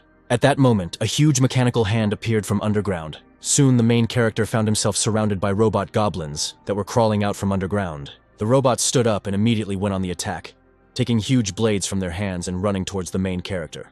Dylan, however, didn't seem to be at all intimidated by this. When he saw that the monsters had come close enough to him, he rushed at them himself, summoning magical projectiles. The next moment, he touched one of the robots and used magic projectiles on it, which pierced its mechanical body. The hero decided that this would be enough to deal with the boss's minions. However, at that moment, the eyes of the robot in front of him lit up red. At first, Dylan didn't understand what this meant. The robot then slammed its fists together, preparing for the next attack. At that moment, the boss, sitting inside one of the robots, appeared in front of the main character and swung his fist at him. However, the main character managed to dodge and used his skill. Thus, the robot's blow hit his shield directly. The powerful blow caused dust to rise, and for some time the goblin could not see where his opponent was. However, when the dust cleared, he saw that Dylan was protected by his shield, and was using the skills of magic harmony and pole coherence. At that moment, 2 drones appeared behind the goblin. The protagonist smirked and ordered them to release magic projectiles. The next moment there was a loud explosion as the shells hit their target. After that, he ordered the drones to attack the car again. However, at that moment, another robot appeared due to the sound. This attack was quite unexpected, so the main character barely managed to dodge it. At this moment, the goblin boss noticed that one of his eyes was injured. He watched as his robot subordinate tried to catch Dylan. However, no matter how hard the robot tried, he could not harm the guy. At this point, the protagonist decided to activate another batch of magic projectiles, while the robot was confused after another attack. He touched the robot's body and fired several projectiles. This attack was very successful, and the robot's head was badly damaged. When the robot fell to the ground, its head fell off its body and rolled to the side. Seeing this, the main character was very pleased with himself. Meanwhile, the goblin watched what was happening with fury, realizing that he was starting to lose. He then used his car and fired a fireball straight towards Dylan. The main character was busy watching the defeated robot, and did not immediately notice the fiery sphere flying towards him. Meanwhile, a fiery projectile hit right where the main character was. Dylan was terrified because he didn't expect such a strong attack. Shortly after this, a powerful explosion was heard. The protagonist realized that his armor and shield were beginning to crumble. He jumped back when he realized that his shield was reduced to mere fragments. He knew that if it weren't for his armor, things would be very bad for him. Then he looked to the side and realized that the guns were almost fully loaded. The goblin decided to release another fire attack from his machine. The hero understood that he didn't have much time left, so he rushed into the attack. However, his path to the goblin was blocked by other robots that were still alive. However, for Dylan, they were not an insurmountable obstacle. The robots launched a synchronized strike at the location where Dylan was supposed to be. However, the smoke cleared and they saw that it was not the real Dylan in front of them, but just a copy of him. As it turned out, the protagonist once again used the illusion skill to run through the opponents unnoticed. Soon, he found himself right in front of the goblin, who was preparing another fire attack. At this moment, the main character used his drone to jump very high from it. He used a mid-air somersault to avoid the fireball flying towards him. The goblin was horrified when he realized that he had missed his opponent, who was so close to him. The main character decided not to waste time and used the skill of fireworks on his fingertips. After that, he used the skill Flaming Hands and released a huge shockwave made of fire straight at his opponent. He watched in awe as the goblin burned alive from such an attack. However, he soon realized that he was celebrating too early, as he saw 2 goblin hands flying towards him from the smokescreen. The goblin, dying from the heat, grabbed him by the neck and tried to pull him towards himself. Meanwhile, the cannons that were on the walls were fully reloaded and fired at once at the uninvited guest. At that moment, a look of horror appeared on Dylan's face. Daniela, who was watching everything that was happening with horror, watched as cannon shells flew towards the main character. Meanwhile, the goblin, on his last legs, was still holding the guy by the collar. At this moment, the main character did not understand what he needed to do to save himself. Then Daniela decided that she couldn't let him die here like this, and intervened. She charged her sword with magical energy, and it began to emit orange lightning. However, suddenly she noticed something strange. Dylan, while in the goblin's grip, used his finger and drew a heart-shaped spell. As it turned out, he used the charm skill. Suddenly, the goblin's eyes stopped glowing with a frightening red light, and his pupils took the shape of a heart. He began to look at the main character with adoration. After that, he released him from his grip, and the hero happily realized that he had managed to free himself. The next moment, the guns finally fired, but they were aiming at the place where Dylan was, but the hero was no longer there. Thus, they hit the owner of the premises, who was at gunpoint. When the protagonist turned around, he saw that the robot in which the goblin was sitting began to fall. As he fell to his knees, there was a deafening explosion. Soon the smoke cleared and Daniela entered the room. She couldn't believe that the boss had apparently just protected Dylan from a missile attack. She looked closer and saw that the robot the goblin was sitting in was kneeling, and Dylan was hiding under its body. However, soon the robot's body began to crack, preparing to explode. Soon after, the robot completely broke down and its fragments fell to the ground. Then Daniela ran up to the protagonist and asked if he was okay. Dylan crawled out from under the rubble and said that it could have been a pretty dangerous situation. He was surprised, but he didn't expect the boss to be such a tough nut to crack. He thought he would finish him off with his fiery hands. And although everything didn't go according to plan, in the end, everything ended exactly as he expected. He turned to the robot and saw the dead goblin still sitting inside. At this moment, the system reported that the protagonist's magic level had reached 20. Dylan assumed he got so much experience because he killed the boss alone. Moreover, after the boss, a lot of items were left behind. Then Daniela said that she had a lot of questions about the spells he used against the boss. But for now, she should go and give the guy time to check all the remaining items. Before leaving, she told him that today's raid had proven to her that he was truly worth the money, and she was very much looking forward to working with Dylan further. After this, the girl entered the portal and left the dungeon. The protagonist began to check the items left behind by the boss.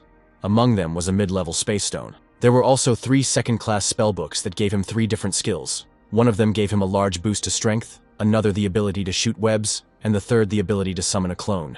There were also scrolls with the golem schematics that Dylan wanted to get his hands on, and now he could finally leave the dungeon with peace of mind. He decided that since he had received the second-class spell and the schematics, he could begin his plan right away. 3 days later, he arrived at the training hall, which was located underground.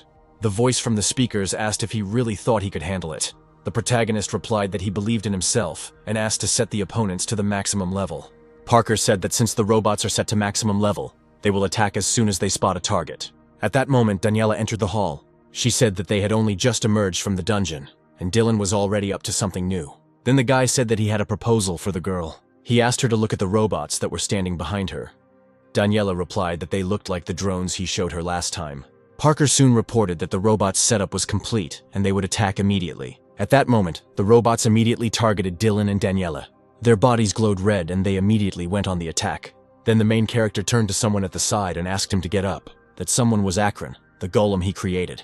In just one moment, he appeared from the portal and dealt a crushing blow to the robots. His blow was so strong that nothing remained of the robots except broken parts.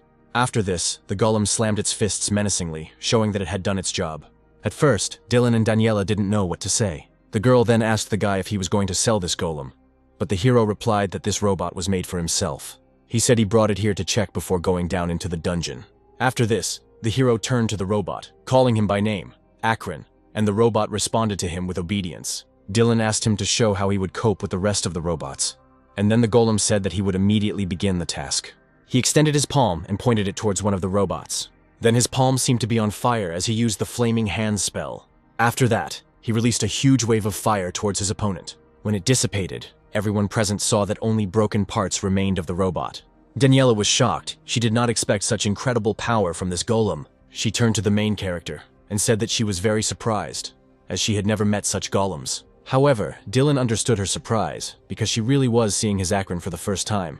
Then the girl asked what he was going to do with this golem if not sell it. The hero handed her a ball with a skull painted on it, and said that he would use this giant bomb to start with. He then put another ball on the table and said that he also had an ice bomb with a surprise.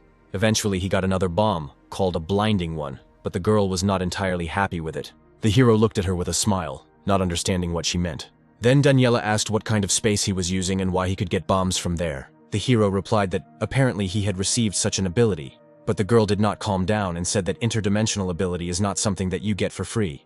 She thought to herself that only S-rank awakened people could use this ability. Then the hero said that apparently he was just lucky. Daniela replied that what he had just demonstrated proved that this characteristic surpassed his rank. However, the hero continued to play the fool and said that apparently this makes him quite unusual. After this, he turned to his assistant and asked him to open the doors of the hall. He turned to the girl and said that instead of words, he would show her what these bombs were capable of. To begin with, he decided to use a giant bomb and threw it forward. As the bomb flew, it began to burn red.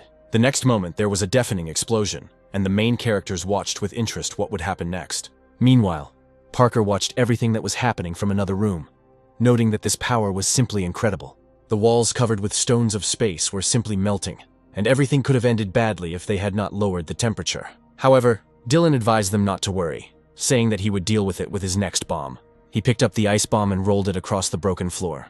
A second later, there was an explosion, and in the place where the bomb landed, a huge glacier grew, like an ice flower. The hero explained that this was temporary ice, and it would disappear in 10 seconds. He then asked the girl what she thought about it. Daniela replied that she liked everything so far, and asked to see the last bomb. Then the main character gave her sunglasses and said that first she needed to put them on. The girl obediently put on her glasses, saying that the guy had prepared very well. After that, Dylan took the last bomb and threw it to the side. Then he closed his eyes because when the bomb exploded, it began to emit a blindingly bright light. The main character and the girl watched what was happening with interest. After that, Daniela said that all 3 bombs seemed very useful, but she was interested in the cost of their production. But the hero replied that it was a secret, and he planned to sell them to the guild for 6 million, and to the rest for 10. Daniela said that she was very sorry, but Dylan could not name the production price, to which the hero replied that Pandora's box is beautiful when it is closed. Then the girl said that the price he had voiced was quite acceptable, even without taking into account the cost of production, because these bombs could be used not only in dungeons, but also in other places. Dylan said he thought it was a small price to pay to save a life. After that, Daniela smiled and said that she wanted to make him an offer. She said that if he would sell bombs only to them, then the guild would pay him 10 million apiece. Thus, the protagonist made a deal with the master. The next day, Lizzie returned to her guild and put on her battlesuit. At that moment, Charlie burst into her office and said that they had serious problems. Afterwards, he handed her documents that showed the growth of the Jongsong Guild. The man explained that thanks to their exclusive contract with Dylan, they began selling explosives that could be used in dungeons. When the girl saw this, she was furious and hit the table with her fist. She had seen Dylan's skills and his ability to craft, and now she felt very sad that she had not gotten such a cadre into her guild, even despite the high price she would have to pay. Charlie said that his contract expired in 3 years and then they could invite him to join them. At that moment, the girl straightened her shoulders and quietly turned to her deputy. After this, she forcefully threw him out of her office, telling him that he should think before opening his mouth. The rest of the guild workers guessed that the director and the deputy director had quarreled again today. They assumed that it was because of the news about the Jongsong Guild. Lizzie told her deputy that Dylan, who is currently at level F, is worth 150 billion. And with such characteristics, it will not remain at the same level in 3 years.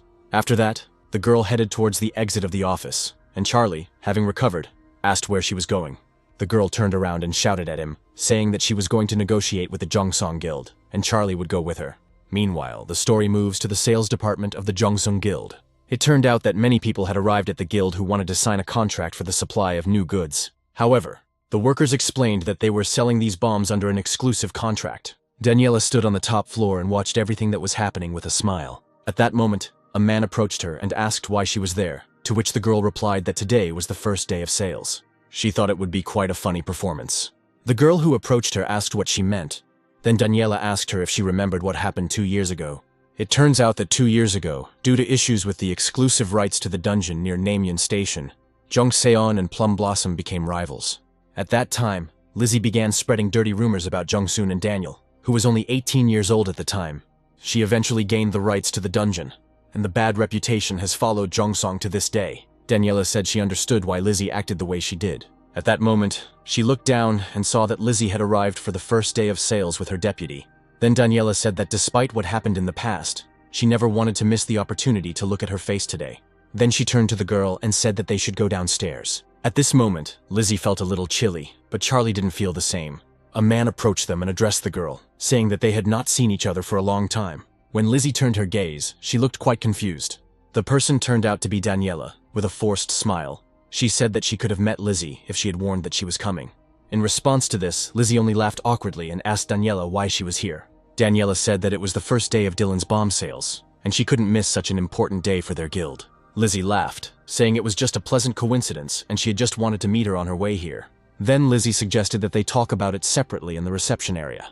Although the girls smiled at each other, they both understood that a serious rivalry was brewing between them. Dylan watched all this from a separate office, as what was happening on the first floor was broadcast on his television. He laughed and said he wouldn't want to be there at that moment. Soon, a man entered his office and asked where he should put the new crystals. Then the hero said that he could put the boxes next to him. The man placed the boxes directly on the table, which was near the main character. Dylan said he couldn't move during the assembly, so he thanked the man for his help. However, when he turned his gaze towards this man, he was very surprised. Sonya stood in front of him and said that they hadn't seen each other for a long time. The protagonist asked how she got here, to which the girl replied that she was looking for him, and the master said that Dylan was here. Then the main character asked if she really wanted something from him, and the girl answered in the affirmative. Sonya asked him to fight her again. The main character was quite surprised by this proposal. Sonya then explained that last time she only blocked his attacks, but this time she wanted to fight him one-on-one. That's why she asked the guy for a favor. In response, Dylan smiled and agreed to have a one-on-one fight. Sonya was very surprised because she didn't expect him to agree. She smiled and her cheeks turned red, and she said that in that case she should go get ready. But the hero stopped her and asked her to wait a little since he was a little busy right now, and it would take some time.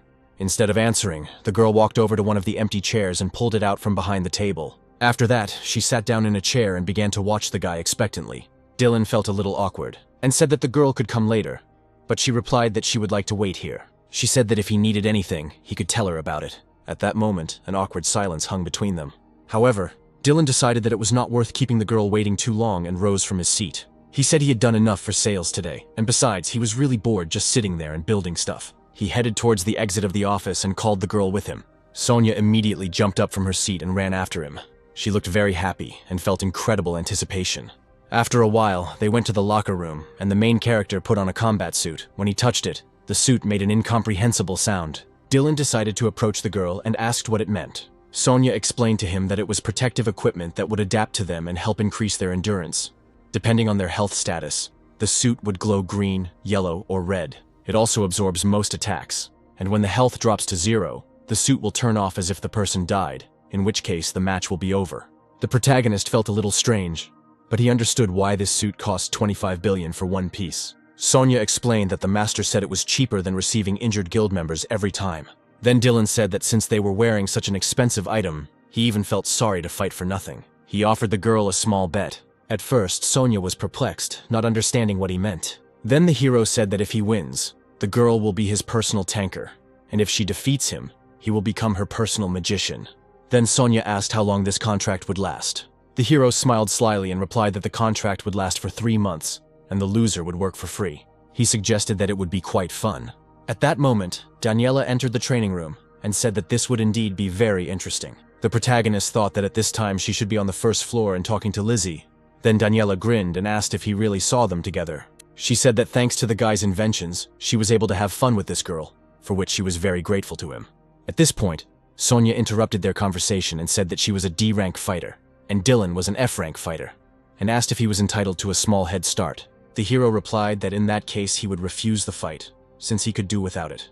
Daniela replied that he was incredibly confident in himself, and decided to ask what Sonya herself thought about it. The girl said that she agreed to start the fight without concessions. Then Daniela raised her hand and asked the two opponents to get ready. Sonya said that this time she was going to give it her all. The main character answered her that he was no longer the same as she saw him in Deus Market. Then Daniela loudly announced the start of the fight. To herself, Sonya thought that she had to strike him down before he could cast his spells. The protagonist was amazed that the girl began her attack so suddenly and put so much effort into it. He noticed that his legs began to move on their own and assumed that this was her provocation skill. At that moment, he decided to use the armor on himself, as well as the harmony of magic and the coherence of the poles. He then released magic projectiles and ran straight towards the girl. However, at this moment Sonya used the skill Iron Wall. Movement during the use of the skill was prohibited, but the defense increased by 50%, and she also gained the ability to counterattack. As the hero ran, he thought that she had used provocation to get him to come closer, and now she was using Iron Wall to increase her defense. The girl must have been waiting for an opportunity to counterattack. The hero understood that this was a fairly standard defense strategy. He could have simply broken through with fire, but he decided to use another method since that was not the outcome he wanted. He used magic projectiles and aimed them at the girl, after which several large explosions were heard. Sonya was a little confused and began to look around. She realized that the guy had decided to use smokescreen to reduce her line of sight. In response to this, she decided to use the Mana Locator skill, which allows the user to sense mana for 3 minutes. However, when Sonya looked forward, she saw many glowing dots in front of her. She couldn't believe that Dylan had already used so many spells. The next moment, these dots rushed at her, causing destructive explosions. Sonya barely managed to cover herself with a shield, thinking that the guy must have already spent a significant amount of mana. Just when she thought he was going to attack her to finish her off, she saw Dylan running straight towards her. At that moment, Sonya decided she could counterattack him. She quickly turned around and pointed her weapon at him. but the hero said that only his double was in front of her. After that, he used the mirror image skill, summoning several clones of himself, and the girl could not determine which one was the real one. After that, Dylan used harmony of magic and pole coherence. Sonya watched in horror as he attacked her, not giving her a single chance. However, she was not going to give up and began to cut down the clones that were flying towards her with her weapon. At that moment, the real Dylan walked around her from behind. Sonya heard that someone was behind her and turned around, but at that moment, the hero was already preparing to fire more shells at her. He placed his palm on her back and fired the projectiles straight into her body. He put all his strength into this blow, but when the magic dissipated a little, he was in shock. Daniela, who was watching all this, thought that Sonya was the one that their guild trained with special diligence. That's why this girl doesn't give up so easily. It turned out that the girl had no wounds. This attack only made her more excited, and she decided to strike back. Sonya turned to Dylan and ran towards him, about to strike him with her sword. The main character was so stunned that he did not have time to dodge and received a sword blow right to the chest. After this, Sonya put out her shield and hit him in the chest, pushing him back. She then imbued the shield with magical aura, strengthening her attack. The main character was horrified and even felt dizzy from such a strong blow. After that, he felt himself flying straight into the wall that was behind him. At this moment, Sonya, with a menacing look, ordered the iron wall to be cancelled and used the next skill called Swift Wind, which increased her speed by 40% for 5 seconds. As Dylan flew into the wall, she quickly darted towards him. After that, she imbued her sword with magical aura and raised it to attack. The main character watched what was happening with horror, realizing what awaited him in the next moment. In 1 second, Sonya delivered more than 3 crushing blows, pressing the guy harder and harder against the wall. Finally, the time came for the final blow. She thrust her sword forward and rushed at the main character. She released a shockwave of magic from her sword, which sent Dylan flying backwards with incredible force, causing him to crash into the wall, causing it to crumble into stones. When it was all over, Sonya was finally able to catch her breath and watched carefully what had become of her opponent. Opposite her, the wall was completely destroyed, and in front of it lay a pile of stones. At that moment, Daniela came onto the battlefield and said that this was exactly what was to be expected from Sonya. She was able to improve her skills in the short time they had not seen each other. However, at that moment, Sonya felt as if her body was enveloped in invisible magical threads that prevented her from moving. Daniela didn't understand what was happening either. She decided to touch these threads, and soon realized that they were very similar to a spider web. When she looked up, she saw that the entire training hall was covered in this web.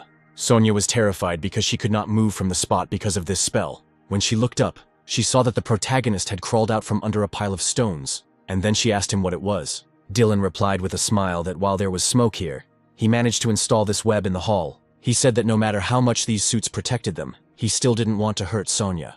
At that moment, the girl began to guess that he did not come closer not because of a lack of mana. The protagonist explained that he wanted the girl to attack and remove the iron wall, although it was quite risky for her to release the armor. At this point, it began to dawn on Sonya what had happened. However, she was not upset. Instead, she smiled and said that she lost this fight, but next time she would definitely win. Dylan smiled too and said that they would definitely meet again.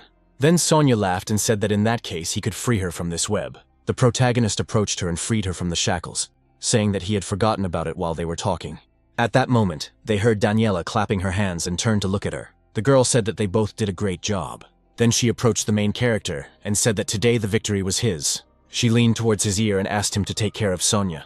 In response to this, Dylan smiled and said that he would definitely do so. Meanwhile, the story moves to the White Lotus Guild office. Maria stood by the window and mysteriously thought about something of her own. At that moment, one of the guild workers entered the office and said that the mercenaries had just arrived in the country. She then asked if they had been provided with security, to which the man replied in the affirmative. He said that the transaction was done through the Ghost Ant account, and it would not lead anyone to the girl.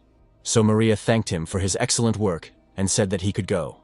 Soon after, she was left alone in the office. When she picked up her phone, she saw the news that Dylan had signed a 150 billion contract with Daniela's guild. She began to think that this guy's abilities were like a goose that laid golden eggs. And yet with such excellent abilities, this guy decided to join the Jongsong Guild. This made Maria very angry. She squeezed the screen of her phone so hard that it cracked, and then she declared that if she couldn't have Dylan, then no one would. Meanwhile, the story moves to one of the city stations, where a bus arrives. Soon 3 middle-aged men got off the bus. One of them called someone and said that they had arrived, asking them to pass this information on to someone else. Then the other man said that they would leave this town as soon as they dealt with that scoundrel. The man walking behind said that this Dylan seemed very popular, and so they would have to find him very quickly. His partner suggested that they split up to make the search go faster. However, One of the men doubted that the price on his head was too high since Dylan was an F rank awakened, but his partners said that they only needed to carry out the order and not ask unnecessary questions. So they decided to begin their mission. Meanwhile, the story moves to one of the dungeons, teeming with monsters. Sonya went there to practice her abilities. She used various skills endlessly, but the monsters seemed to never end. Soon a strange blue glow appeared behind her. Before she could even think about it, magical projectiles flew through her and headed straight for the monsters. Each of the monsters that wanted to attack Sonya suddenly exploded from the projectile that hit them. After this, the decapitated and dismembered monsters fell to the ground. The girl had felt Dylan's strength during their sparring, but it still surprised her a lot. Then the main character turned to him and asked to finish here quickly, because these guys were making him sad. Sonya understood that with such spell power he didn't even need a tank, and she felt like some kind of mule. However, Sonya realized that she couldn't allow herself to become a tank that didn't help the team in any way. She decided that she had to find something that she could help with. At that moment, Dylan asked her what she was thinking about. The girl said that she thought about it for a while, and then added that she was a little surprised. She had no idea that Dylan's drones could be used in dungeons. The main character said that if they continue, the girl will see something more interesting. Moreover, he added that Sonya could speak to him informally. Apparently, it was still difficult for her to switch to this style of communication. The girl froze for a bit, not knowing what to answer. Then the hero said that there are many people who find it difficult to switch to informal speech, so she can take her time with it. He said it would be their first day. He would be improving himself, so the girl could move more freely. And even though she was a tank, she didn't have to follow Dylan's rhythm. They just needed to be on the same page. Sonya was completely in agreement with this plan. Suddenly the boys heard some large monster approaching them. When they turned their heads, they saw several large monsters with red eyes and almost no noses approaching them.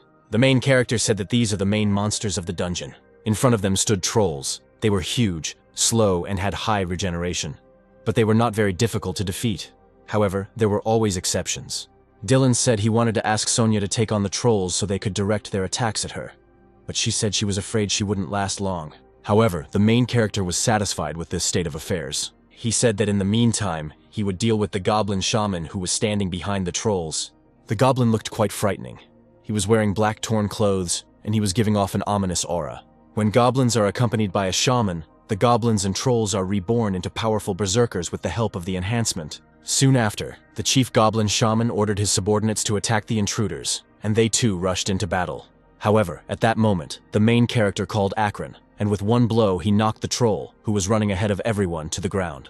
The blow was so strong that his head flew off and broke the ground beneath their feet. Sonya looked at the robot in bewilderment, not understanding where he came from. However, the protagonist said that she shouldn't worry. Stating that it was his golem Akron, he said that he would leave it to the girl to help.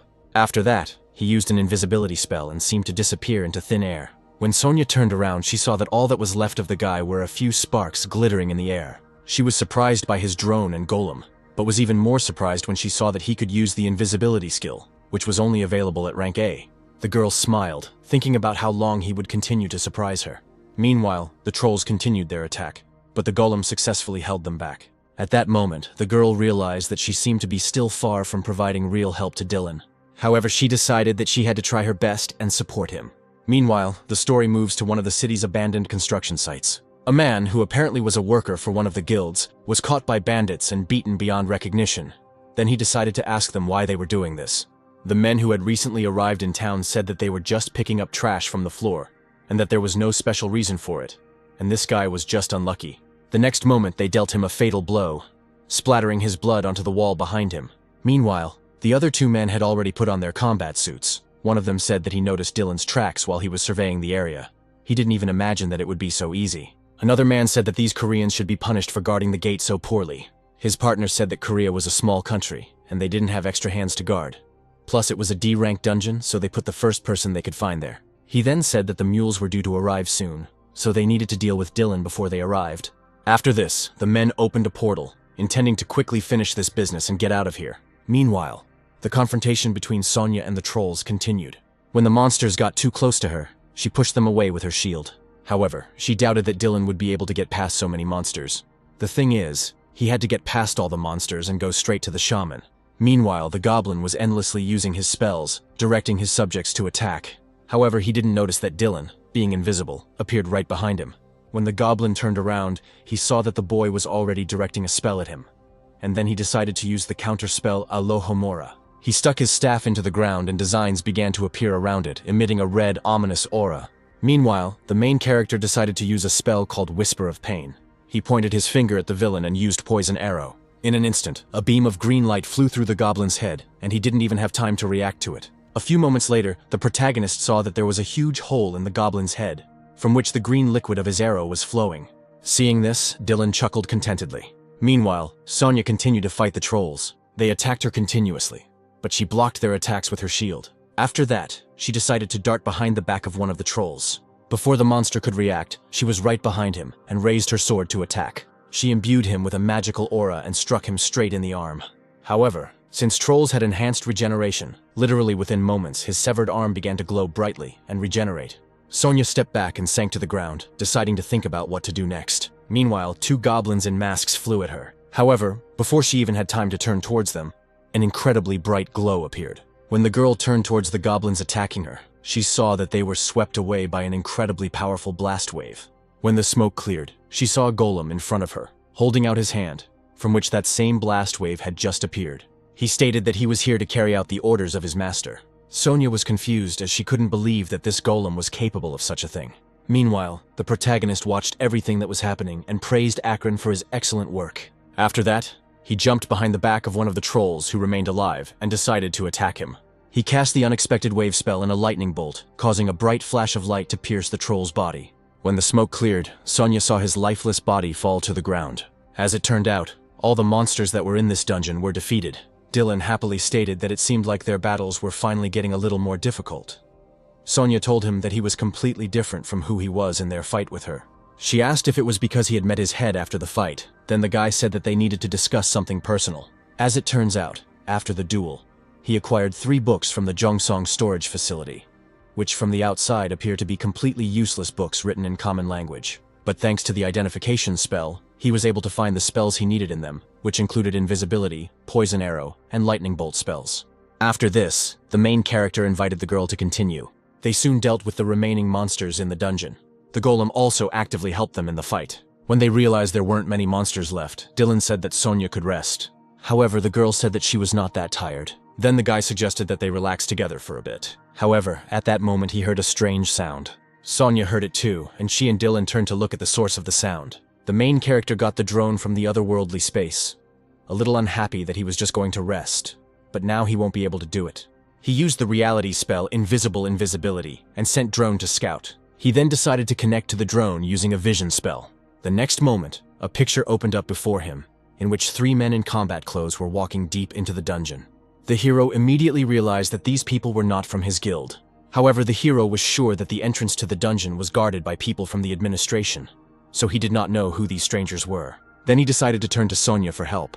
He asked what to do if people got into the dungeon without permission. The girl replied that first they needed to check whether they really did not have permission, but if they attacked, they were allowed to kill them.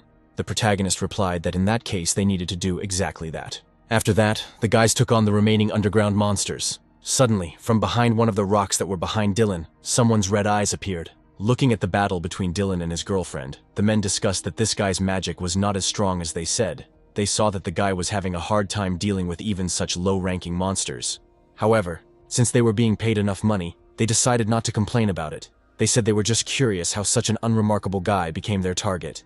Then one of the men asked his partner to provoke the group, but the man said that they were trying to take the easy way out and, apparently, wanted to hide behind and attack the trolls when they ran away. Then the man laughed and said that his partners understood him even without words. After this, one of the men went to carry out the mission assigned to him. The leader instructed the other man to make sure they didn't do anything strange. Meanwhile, the battle with the trolls continued. The protagonist told Sonya that they needed to take a break, as the battle was harder than he thought. However, the girl said that their ability to regenerate was higher than they thought, but she was sure that they had enough strength for it. Meanwhile, the man still couldn't believe that this guy was actually worth 150 billion. But the leader ordered him not to talk too much and mind his own business. He said that, apparently, the angry monsters were already on their way. 6 trolls and 9 goblins were advancing towards them. At this point, Sonya screamed, saying that she could hear the trolls. The protagonist was surprised, saying that they shouldn't have even moved in their direction unless someone provoked them.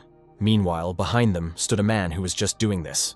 He said he was confident he could finish off those 2 without even a fight. He then took out his knives and used them as brass knuckles, saying he could kill them in 2 seconds. He was going to kill Dylan, but he had other plans for Sonia. After that, he threw his knives towards his target. However, since this was all part of the plan, when he saw the enchanted knives flying at him, he only smirked. After that, he used the shield on himself, and the knives flew away as soon as they touched his body. The men were confused, not understanding why this guy was not dead yet. Meanwhile, Akron appeared behind them, and the protagonist ordered him to act. When the chieftain turned around, he didn't even realize at first that there was a huge golem standing right behind them.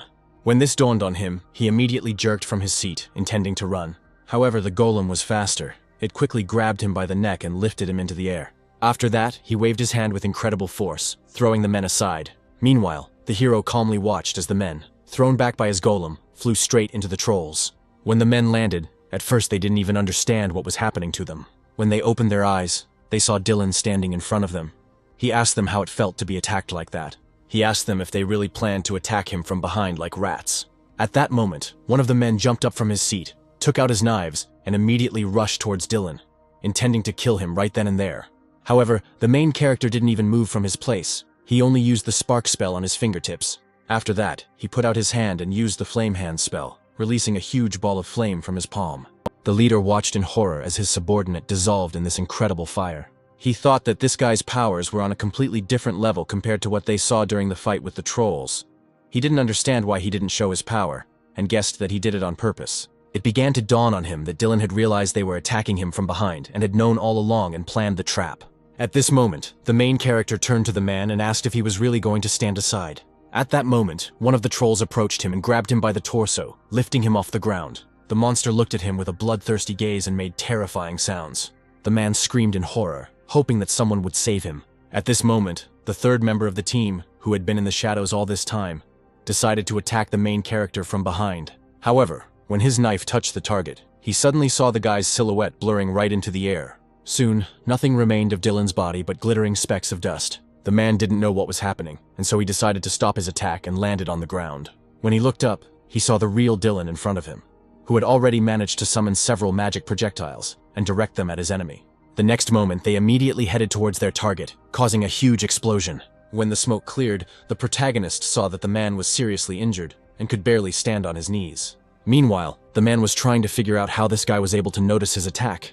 Dylan then walked closer to him and pointed one of his drones at him, at which point the man assumed that it was with the help of this device that Dylan revealed their location. Dylan arrogantly told the man that they relied too much on their skills.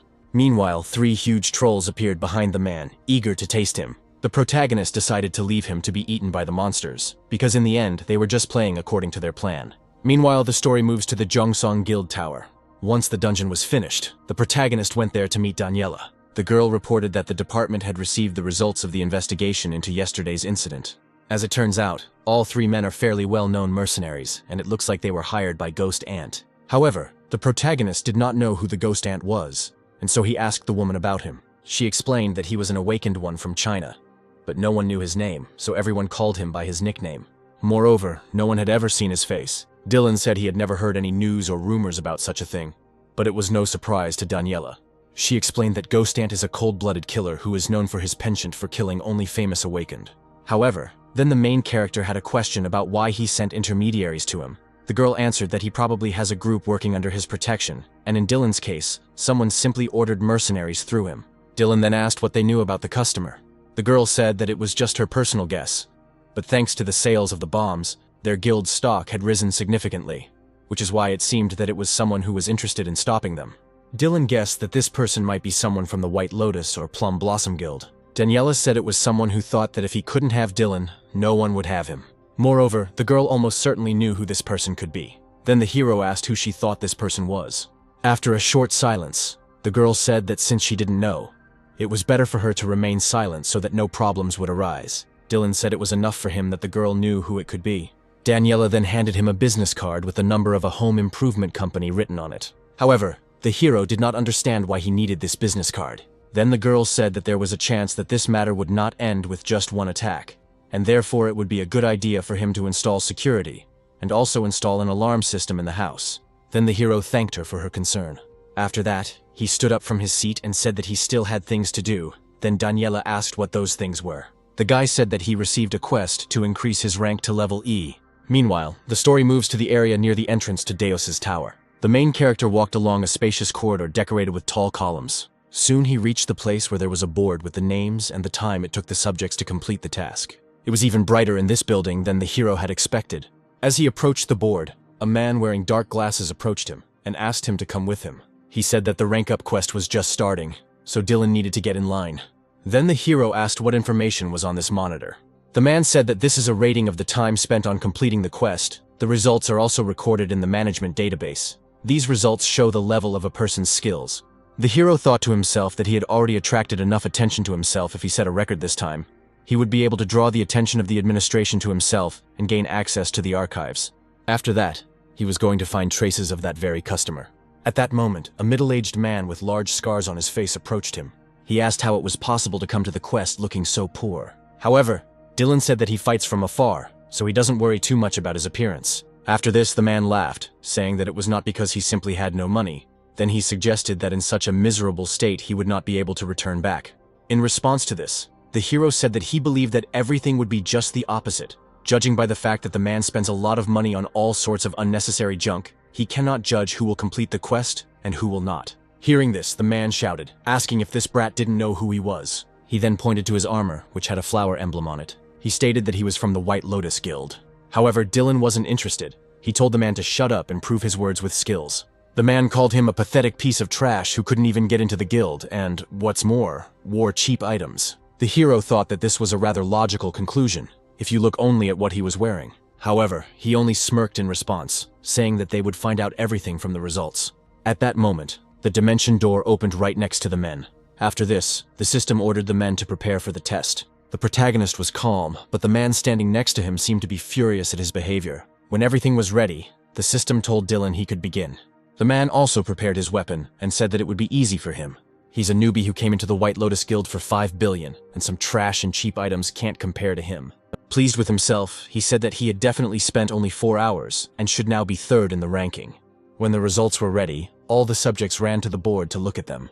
They were thrilled to see Dylan completely swept the entire rankings by completing the quest in 59 minutes and 35 seconds. When the man looked at the result, he couldn't believe his eyes at first. While everyone else was discussing the fact that they now understood why Dylan asked for 150 billion for his hire. At that moment, the man realized that this was the same Dylan who had signed a contract with Jongsong for 150 billion and had recently created bombs that could be used in dungeons. The man realized that all this looked completely incredible. Out of despair, he fell to his knees, not believing in his defeat. At that moment, he saw Dylan come up to him and look down at him. The hero asked, with a smile on his face, how it felt to lose to the scum. During the quest, the main character had to destroy the monsters on his territory and move to the specified location. To do this, he decided to use the help of his golem. The golem used flaming hands and burned a large number of monsters at once. However, one of the monsters still survived. Even though his body was on fire, he continued to fight. The monster jumped high and intended to hit the golem with its axe. However, the robot managed to dodge, and the blow landed on the stones that were under his feet. The protagonist was quite surprised that this monster was able to withstand Akron's attack. At that moment, he saw that his golem was attacked once again, but the monster's axe did not cause any damage to it. After this, the golem fell to its knees, and its body began to emit fire. Then the protagonist realized that even despite this monster would not be able to survive against Akron. After some time, when all 100 monsters were killed, the main character saw a glow in the distance and realized that they were already near the finish line. As soon as he crossed the line drawn on the ground, the system notified him that he had completed the rank-up quest. Meanwhile, the story moves to Dylan's new house, which he was able to afford after receiving a huge amount of money. He thought to himself that that quest was pretty simple. Akron and the drones weren't strong enough for the trolls and ogres. He decided that he should first increase his alchemist level, and in this way he would strengthen not only himself, but also the golem and drones. Then he decided to turn to his system to change his profession to an alchemist. He used the points he had been saving up all this time, and the system notified him that he had raised his rank to E and was given the opportunity to choose a special spell. Special spells work passively and are given depending on the character of the user. In the game, a person could get this spell only at the beginning of the game, when creating a character. After that, there will be no such chance. However, the main character didn't even think that he could get a special spell with his current abilities. He understood that he was very lucky, because for someone like him, who already has attack, defense, and summoning spells, nothing else is needed. Then he decided that he should choose a healing spell. He can handle it even without a healer. However, all this time the main character felt as if someone was watching him. Meanwhile, the story moves to the private building of the White Lotus Guild. Maria sat in her bedroom and greeted the unexpected guest.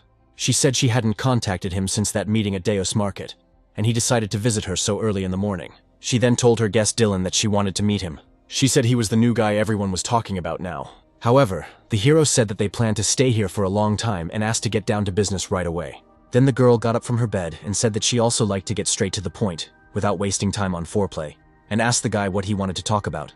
Then the hero decided to ask her directly, and asked her why she tried to kill him. The girl made a surprised expression, saying that she didn't understand what he was talking about. Dylan then continued by saying that he knew that it was Maria who hired people through Ghost Ant to kill him. However, Maria continued to stand her ground, saying that she did not understand what he was talking about, and did not even know who the Ghost Ant was. Then she decided to come closer to him, asking if he really thought she had decided to kill him. Then she took the guy by the hands and asked what happened to him. The hero thought that this girl looked very excited at first glance. However, the White Lotus had long been famous for its unclean reputation, and he could not trust the people from this guild. He especially couldn't trust Maria. She was known for being willing to do anything for money. Then the hero said that he was prepared for such an answer, and therefore would give the girl two options. Maria continued to stand her ground, saying that she did not understand what he was talking about. Dylan decided not to play along and sat down in the chair opposite her, voicing his options. The first option was that if Maria provided him with sufficient compensation, he would not hold a grudge against her and make an enemy out of her. The girl wanted to be indignant, but the hero said that he was not finished yet. Then he said that the second option was that if they didn't give him anything, he would expose their attempt to kill him. Maria firmly stated that everything he said had nothing to do with their guild. However, Dylan stood up from his seat and said that the girl was free to choose any option. After that, he headed for the exit, saying that she needed to know who would suffer first if he revealed all the information. He then said goodbye to her and said that they would better pretend that this conversation never happened. However, at that moment, Maria stood up from her seat and stopped the guy. She asked how much money he wanted for his silence and offered him 3 billion.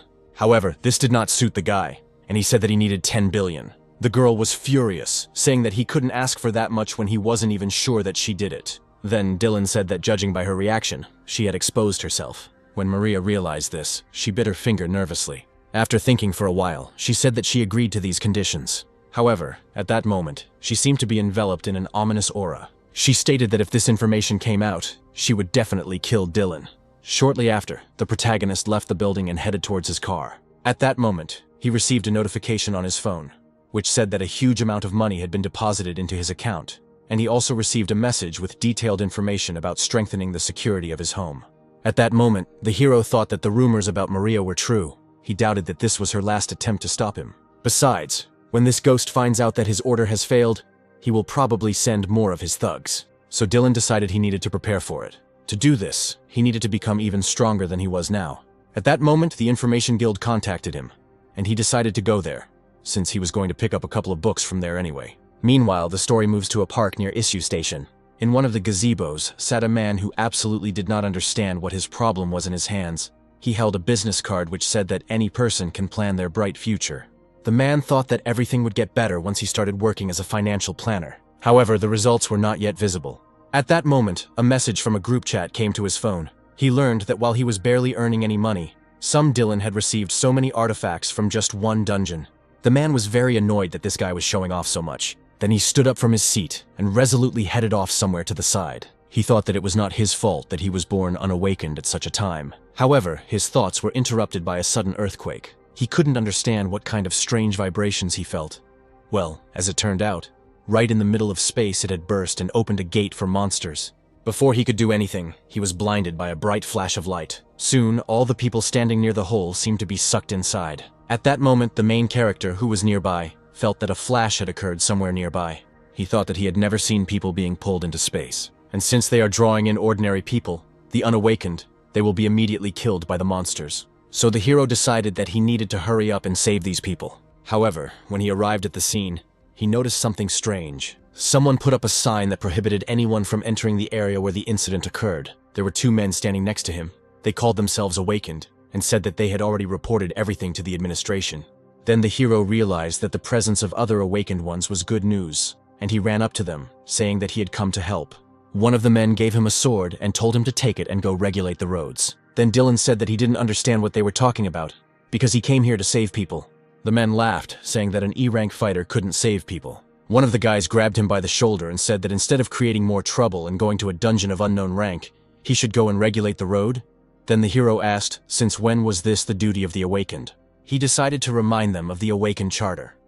The first article of the first chapter stated that in the event of an emergency, all awakened in South Korea are obligated to protect citizens.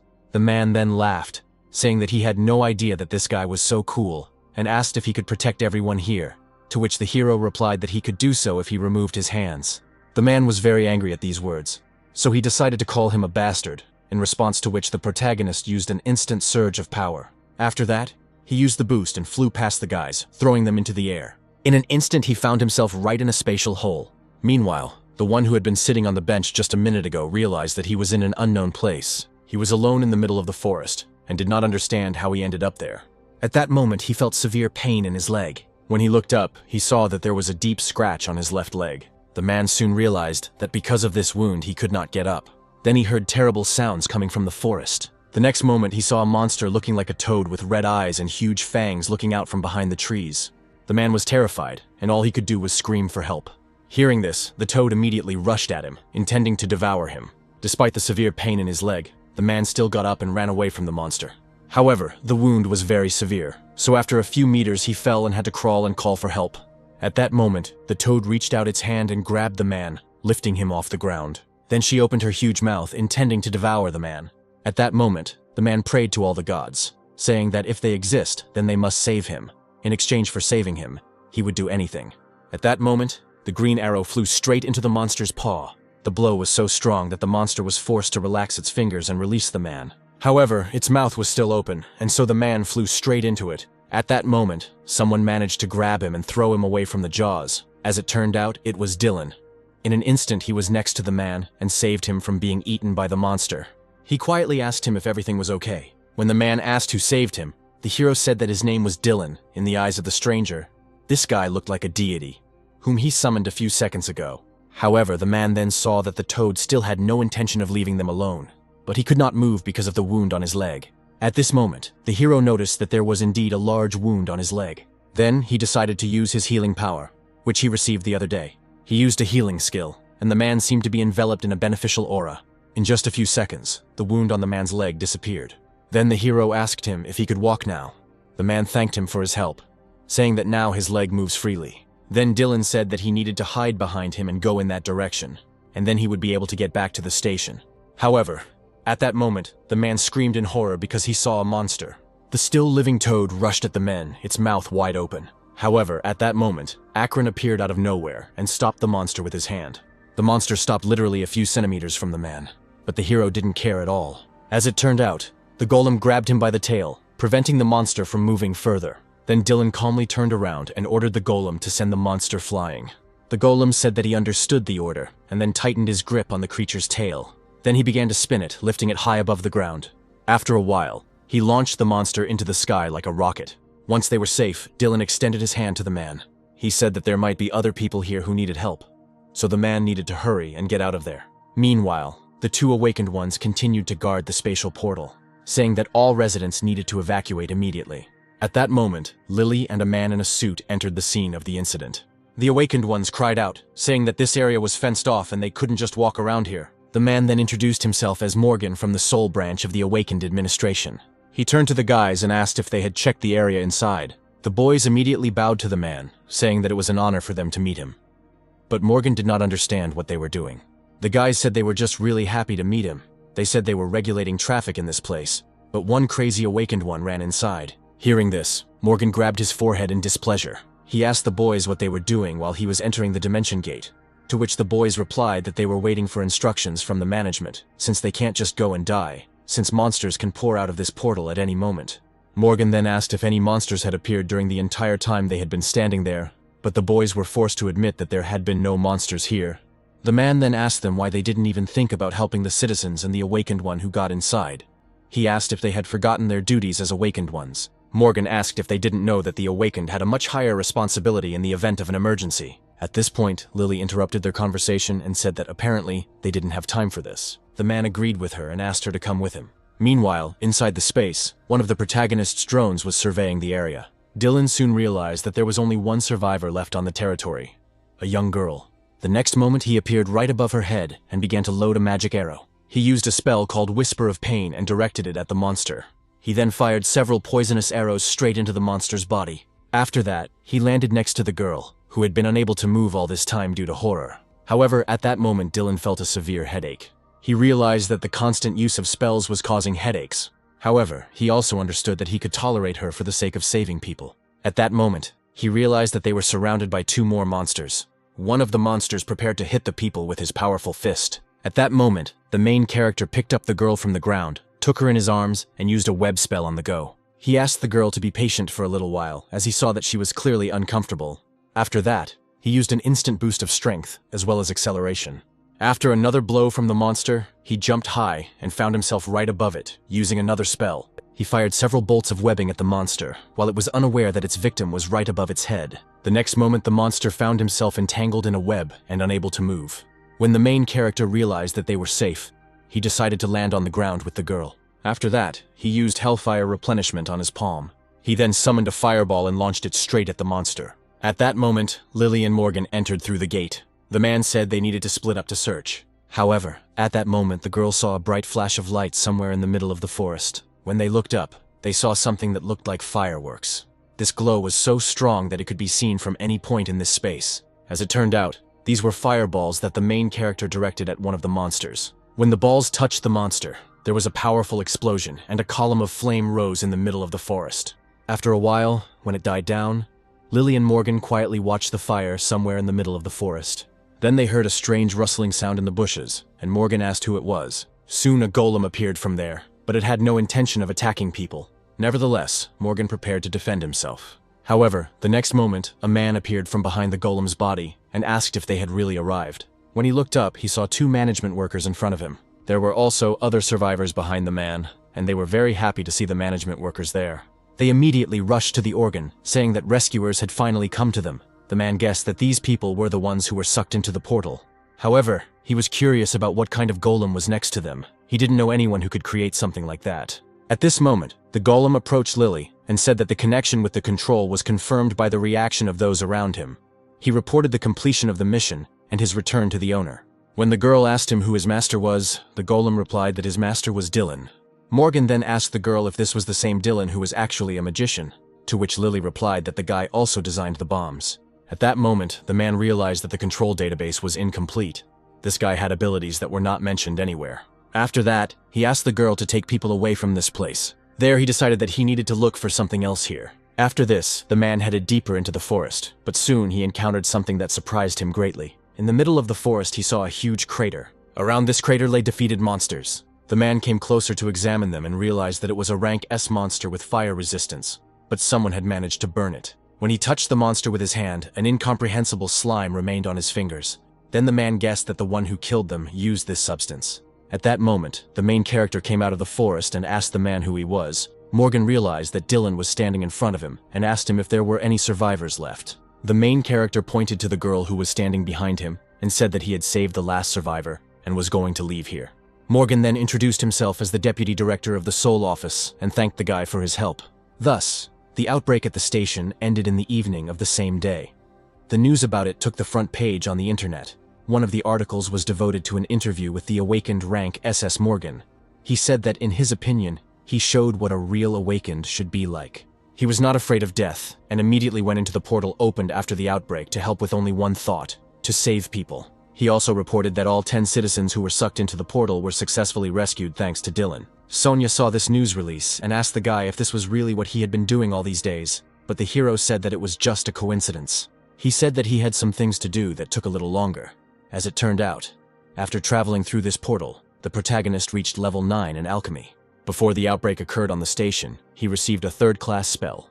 After he was able to destroy many sea devils, he obtained many relics, and thanks to this, he was able to reach the 9th level of alchemy.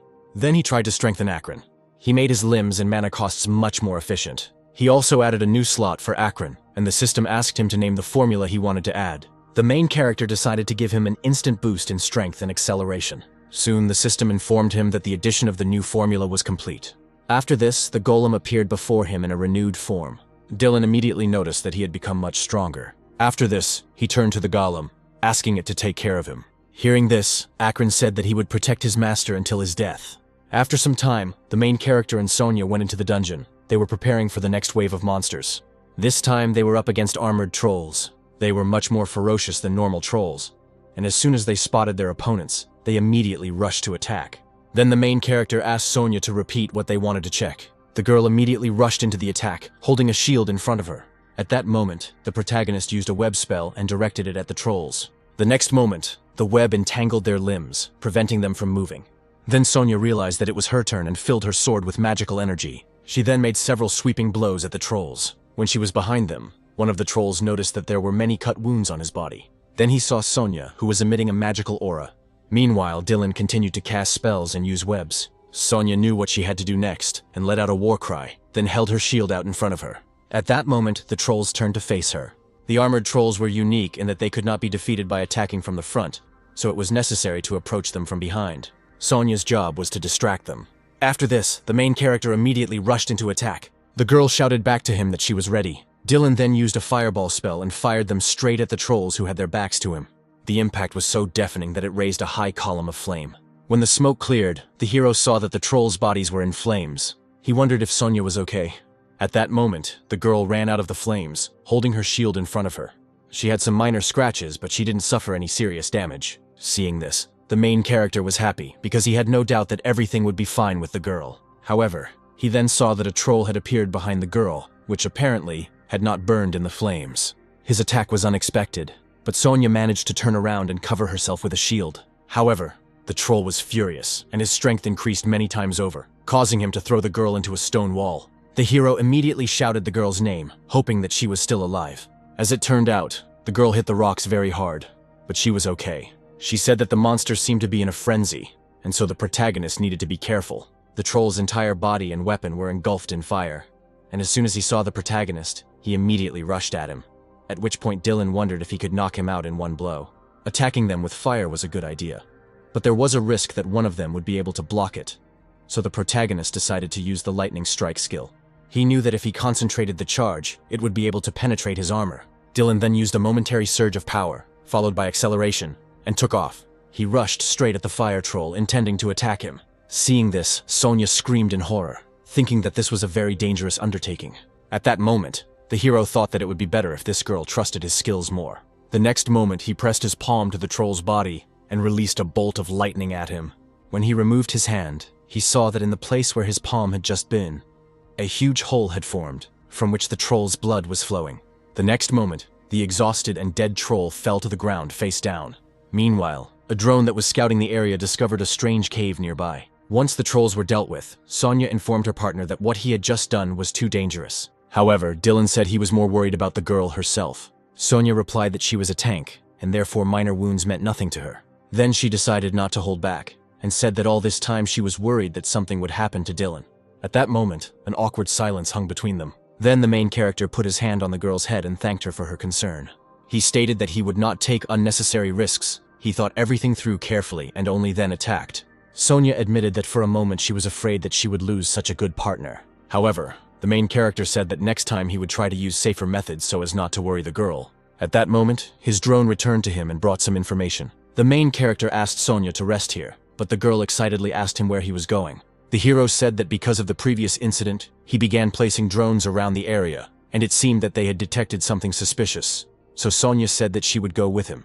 However, Dylan insisted, saying that if he was in danger, he would return immediately, otherwise they would not have time to rest before the boss. He said that he would leave the drone here and asked him to keep an eye on Sonya so the girl could relax, and finally she asked the guy to be extremely careful. After some time, the main character approached the cave that the drone had found. He walked inside and realized that he had never seen caves like this in the game. However, when he thought that it was an artificial structure, he realized that it was there for a reason. As he went a little deeper, he felt as if a dark aura was enveloping him. Walking a little further, the main character found himself in a place that looked like a road. The road was very wide and led to some building that looked like a castle. When the guy looked around, he saw that this road seemed to be in the middle of a huge bloody sea. Dylan had no idea where he was, but at that moment a bright flash of light appeared from the sky. When he turned towards the sound, he saw a thick fog in front of him. After a few moments, he saw a human silhouette in it. When the hero looked even closer, he was shocked. realizing that he was seeing something impossible. In front of him, he saw a man with long gray hair on his shoulders, and also in a wine-colored robe. In his hand, he held a staff, at the end of which a blue stone shone. And then he realized that the legendary Bernhard was standing in front of him. The man laughed in response, and said that Dylan was the first one who called him by name so confidently. Bernhard asked him how he knew his name. Dylan didn't know what to say, not understanding how a character from the game had suddenly appeared here. He said that in their world there was a game, and there was a character exactly like Bernhard. Hearing this, the man said that it sounded very amazing. The hero said that he was also surprised, and it all seemed like a dream. It seemed to him that he was about to wake up. Then Bernhard said that many strangers who wandered here said the same thing. Dylan was very surprised when he heard about the strangers. The man explained that these are those who came to them through the opposite time and space, and those who live in another world. He said that this place is an examination arena that he created for foreigners. This space allows one to test the true abilities and potential of those who come here. The hero asked if the others who had arrived had also taken this test, and Bernhard replied that they had, but none of them had passed. Many people had to suffer because the final task is always different. He then asked Dylan if he was up for the challenge. He said that this is a test that will allow the one who passes to accept it with joy and modesty, and the one who fails to humbly accept his defeat. The hero thought that no matter where he was now, if he could rise even higher through the challenge, it would be a great opportunity for him, so he agreed to accept the challenge. Bernhard said the conditions of the exam are simple. The main goal is to get to the top of the tower without dying. Of course, the road had many traps and moving objects.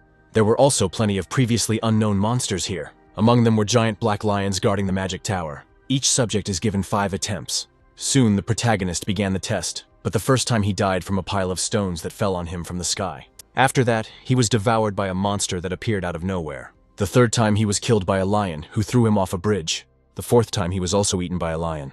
Thus, the main character has one last try. He remembered with horror his penultimate attempt, when he found himself right in the jaws of a demonic lion.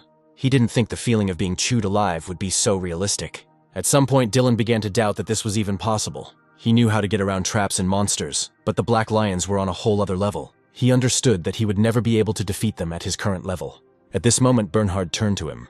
He told the guy not to be afraid of new attempts. Then the hero asked him what he meant, but the old man said that he could not answer this question. After that, he turned around, and the hero began to think about his words. He wondered if there was another way to get through this. Now the path before him was exactly the same as in his previous attempts. The cliffs on either side of the bridge were a direct path to death. However, he was interested in what was behind this bridge. When he turned around, he saw something strange. Behind him, there seemed to be a completely ordinary wall. Dylan thought that the map had a standard layout, where all paths except that road to the tower led to death.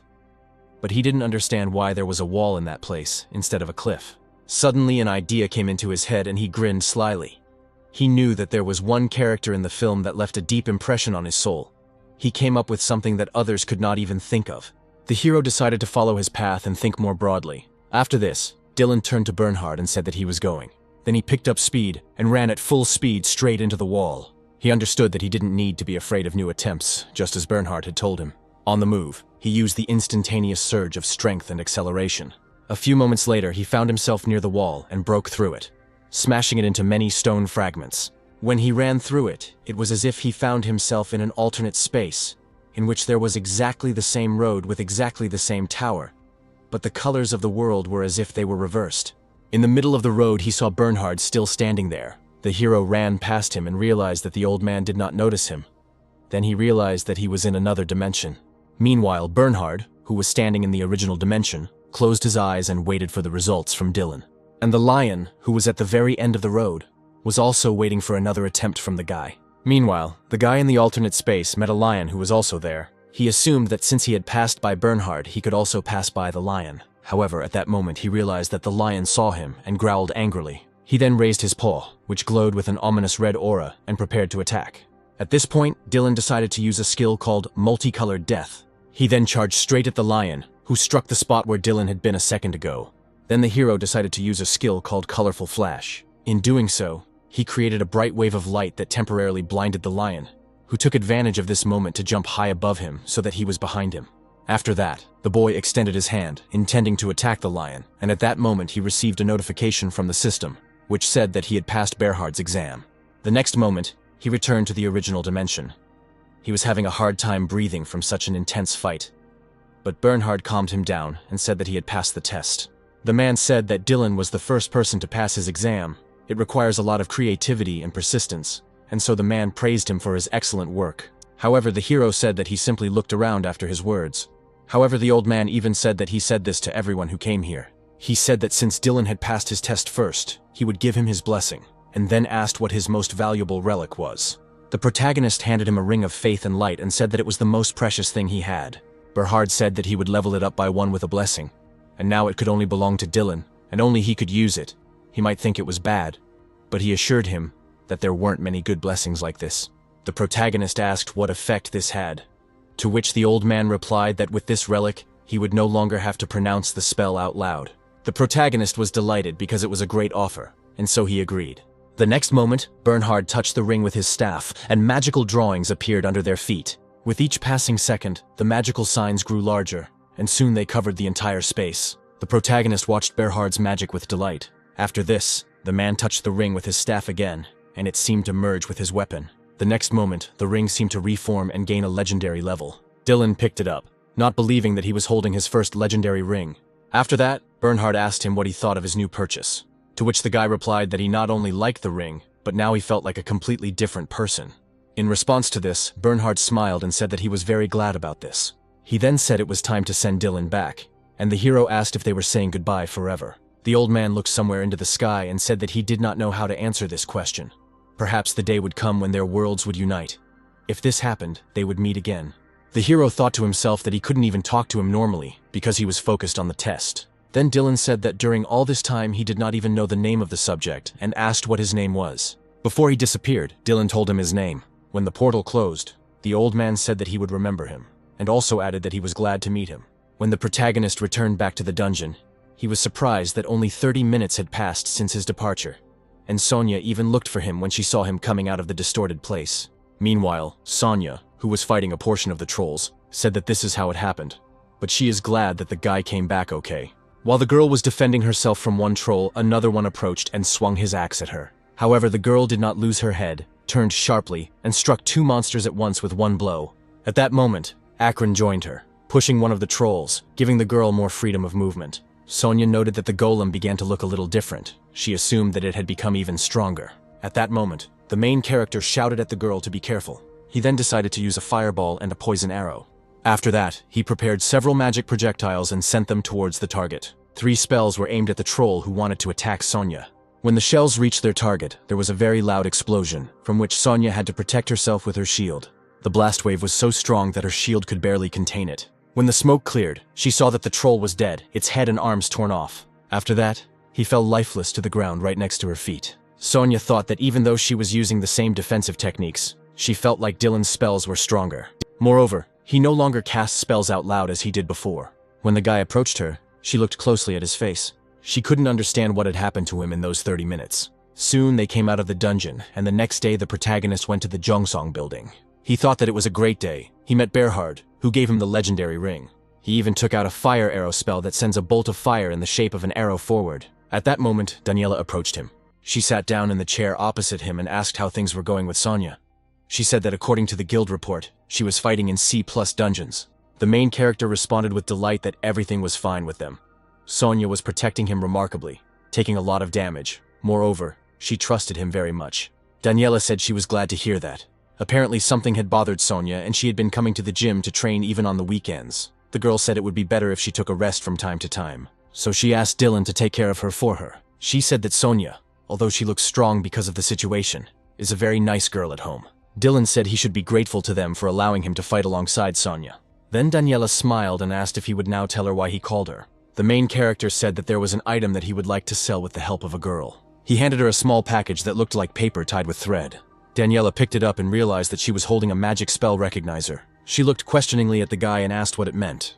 Then the hero said that this is the essence of this scroll. In other words, with its help, one can find out the hidden abilities of objects. He wanted to explain the essence of his action a little more deeply, but the girl stopped him. She said they should use it on something more important. She said that she has one beautiful sword of unique level that she really enjoys using. The protagonist asked if she knew its capabilities. Daniela replied that she had been using this sword for years, so she knew everything about it. After this, Dylan unrolled the scroll and said that now he would show its power. Then he tore the scroll and the paper burst into flames. After that, he touched the sword, and the system informed him that the object had been recognized. After this, the hero happily announced that everything was ready and asked Daniela to look at the sword. The girl took her sword back into her hands with a little distrust. However, after a few seconds she declared that it was absolutely incredible. She felt that her sword had a new ability that increased her stamina by 55. Dylan smirked, saying that this was recognition. This was the power that could bring out the hidden potential of objects. Since many items in the game had hidden abilities, almost all players tried to learn this basic spell. However, in the human world there are still many relics that cannot be recognized, and there are simply no people who have the ability to do so. That was until Dylan mastered the spell. At that moment, Daniela thought about the fact that 10 years had passed since she became awakened. As the guild leader, she met people with all sorts of abilities. However, she had never met a guy like Dylan. Seeing the satisfaction on the girl's face, the hero asked what she thought about it. After this, Daniela put on a serious expression and said that she needed to think about it. She thought to herself that this was an irreplaceable item. Once again, she was faced with something that only Dylan could do. She then placed her sword on the table and asked him how many scrolls he could make in a day. The hero replied that he could make 120, but that it was simply impossible to make more. He also said that he would like the Jongsong Guild to have exclusive rights to sell. The minimum price for a scroll is 20 million. He plans to raise the price depending on the market reaction. The girl said that in that case, if the guy gives them 10%, she will take up sales. The hero agreed to this decision and said that they should agree on this. Daniela said she thought the scroll would cause quite a stir. However, the main character was only looking forward to seeing this. 5 days later, the appearance of the scrolls completely changed the way people looked at relics. It became the basis for debates about levels, abilities, and much more. And as news of this spread, the price of the scrolls also quickly rose. For this reason, the media turned their attention to the inventor of the recognition scrolls, and soon he began to be invited to TV shows, and entire fan clubs were created in his honor. A blonde girl watched all this from her office. She didn't know how to react to this news, so she decided to call her partner Morgan. She asked if it was true that 5 days had passed since the scrolls were shown to the public, and the man confirmed her words. He said the starting price was 20 million won, but now it has risen to 33 million. He said he would never have thought that just one awakened one could bring so much in just a couple of days. The white-haired girl agreed with him. Morgan then said that if news of the inventor of the scrolls reached other countries, they would certainly take action. He decided they needed to do something first. The girl said she heard that Lily knew Dylan. She then approached Morgan and asked him to contact her and set up a meeting with Dylan. Meanwhile, the protagonist watched the news. As expected, his influence increased. It's just growing at a high rate now, so it needs to start acting on a larger scale. However, to do this, he needs to establish relations with an organization associated with the state. Meanwhile, the story moves to the Seoul branch of the administration. This was the place where Lily and Dylan were supposed to meet. The girl was worried that she had kept the guy waiting too long, but he said that he had just arrived here. At that moment, he thought that he could not even imagine that the administration itself would call him. Then Lily asked him if it was really his first time in this building. The hero said that it was true. The Seoul branch looks very busy. The girl said that all reports go through them, so they have no time to rest at all. After that, she pointed him to one of the offices and said that they needed to go there. Inside was Director Morgan, as well as a white-haired girl. Lily greeted him and said that she came here with Dylan. The protagonist thought that the man he met earlier was the head of the Seoul branch of the department. At this moment, the white-haired girl turned to him and apologized for calling him here. She said that she should have met Dylan in person, but she was afraid that there would be too many eyes around. The girl introduced herself as Veronica, the head of the Seoul office.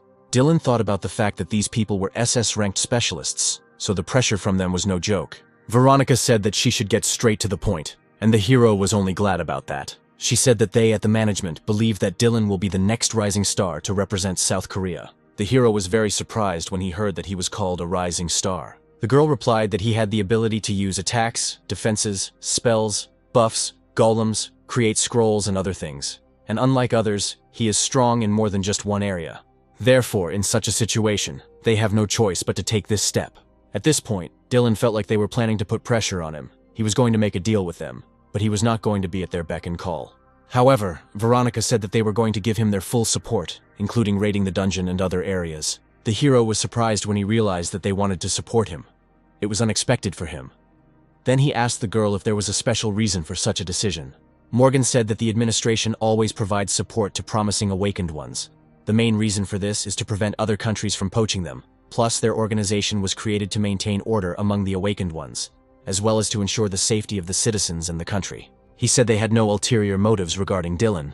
At first, the main character did not know what to answer to this, since it was very unexpected for him. However, he then said that he understood them. The guy agreed and said that he would accept their support. He was about to say that he would wait for news from them, when suddenly the earth began to shake. Everyone in the office felt a powerful earthquake. At first, the main character was even a little scared and grabbed his chair tightly. However, suddenly he saw a bright flash of red light appear outside the window. Veronica and Morgan also turned towards the window to see what was going on there. Suddenly, the main character pointed somewhere with his finger and asked Veronica to look there. As it turned out, a bright column of energy appeared right in the middle of the street and struck somewhere in the city. At that moment, a look of genuine surprise appeared on Veronica's face. And then the hero asked if she really knew what it was. The girl said it was a large-scale outbreak. After that, they all got into the car together and headed to the epicenter of the outbreak. The fact is that 5 years ago, a large-scale outbreak occurred in one of the cities. Previously, there were only 30 or 40 low-ranking outbreaks, so there were not so many victims. However, this time, 78 flashes appeared at once, and this made them worried. So the hero asked if it would be okay for him to go on such a mission while being with SS-ranked fighters. Morgan told him that depending on the request, they could do a specialized translation, so that would be fine.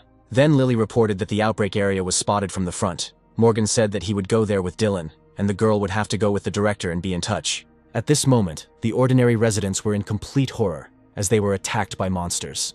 These monsters looked like huge praying mantises, but instead of paws, they had blades. One of the praying mantises prepared to kill a civilian, crossing its blade right near his neck.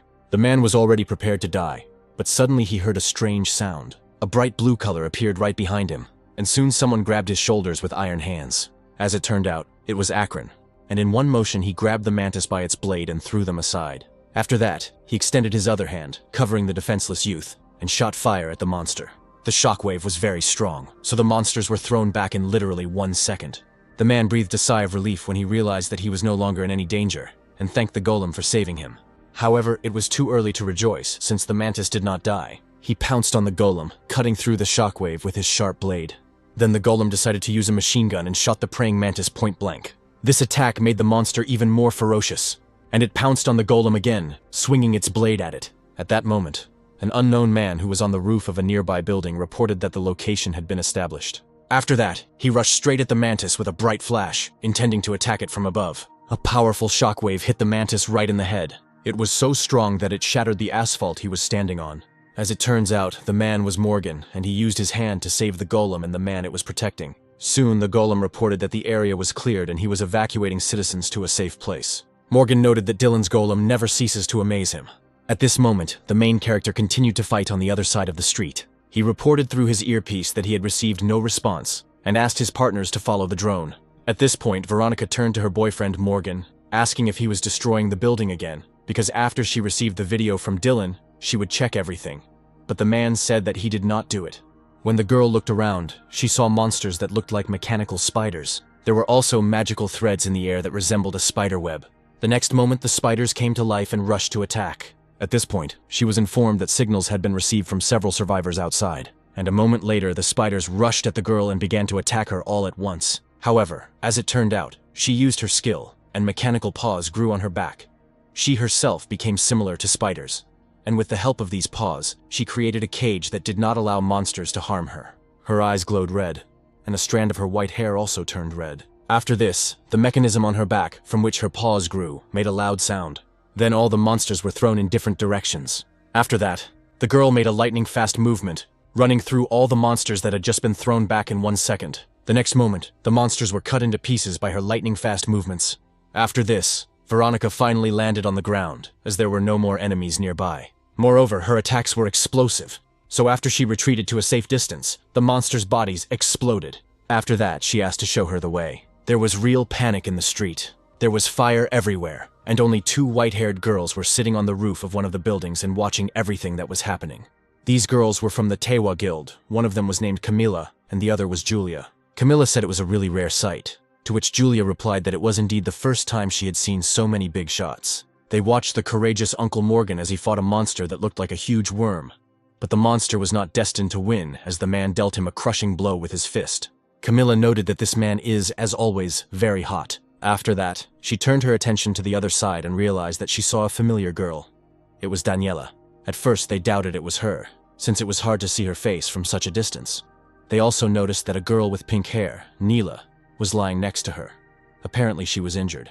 Camilla said she would do them a huge favor if she just died. At this moment, the main character entered the site. Julia noticed him and asked if this was the same Dylan, but Camilla didn't even know what she was doing there. However, he was the main reason why they were here now, so the girl suggested taking a closer look at his skills.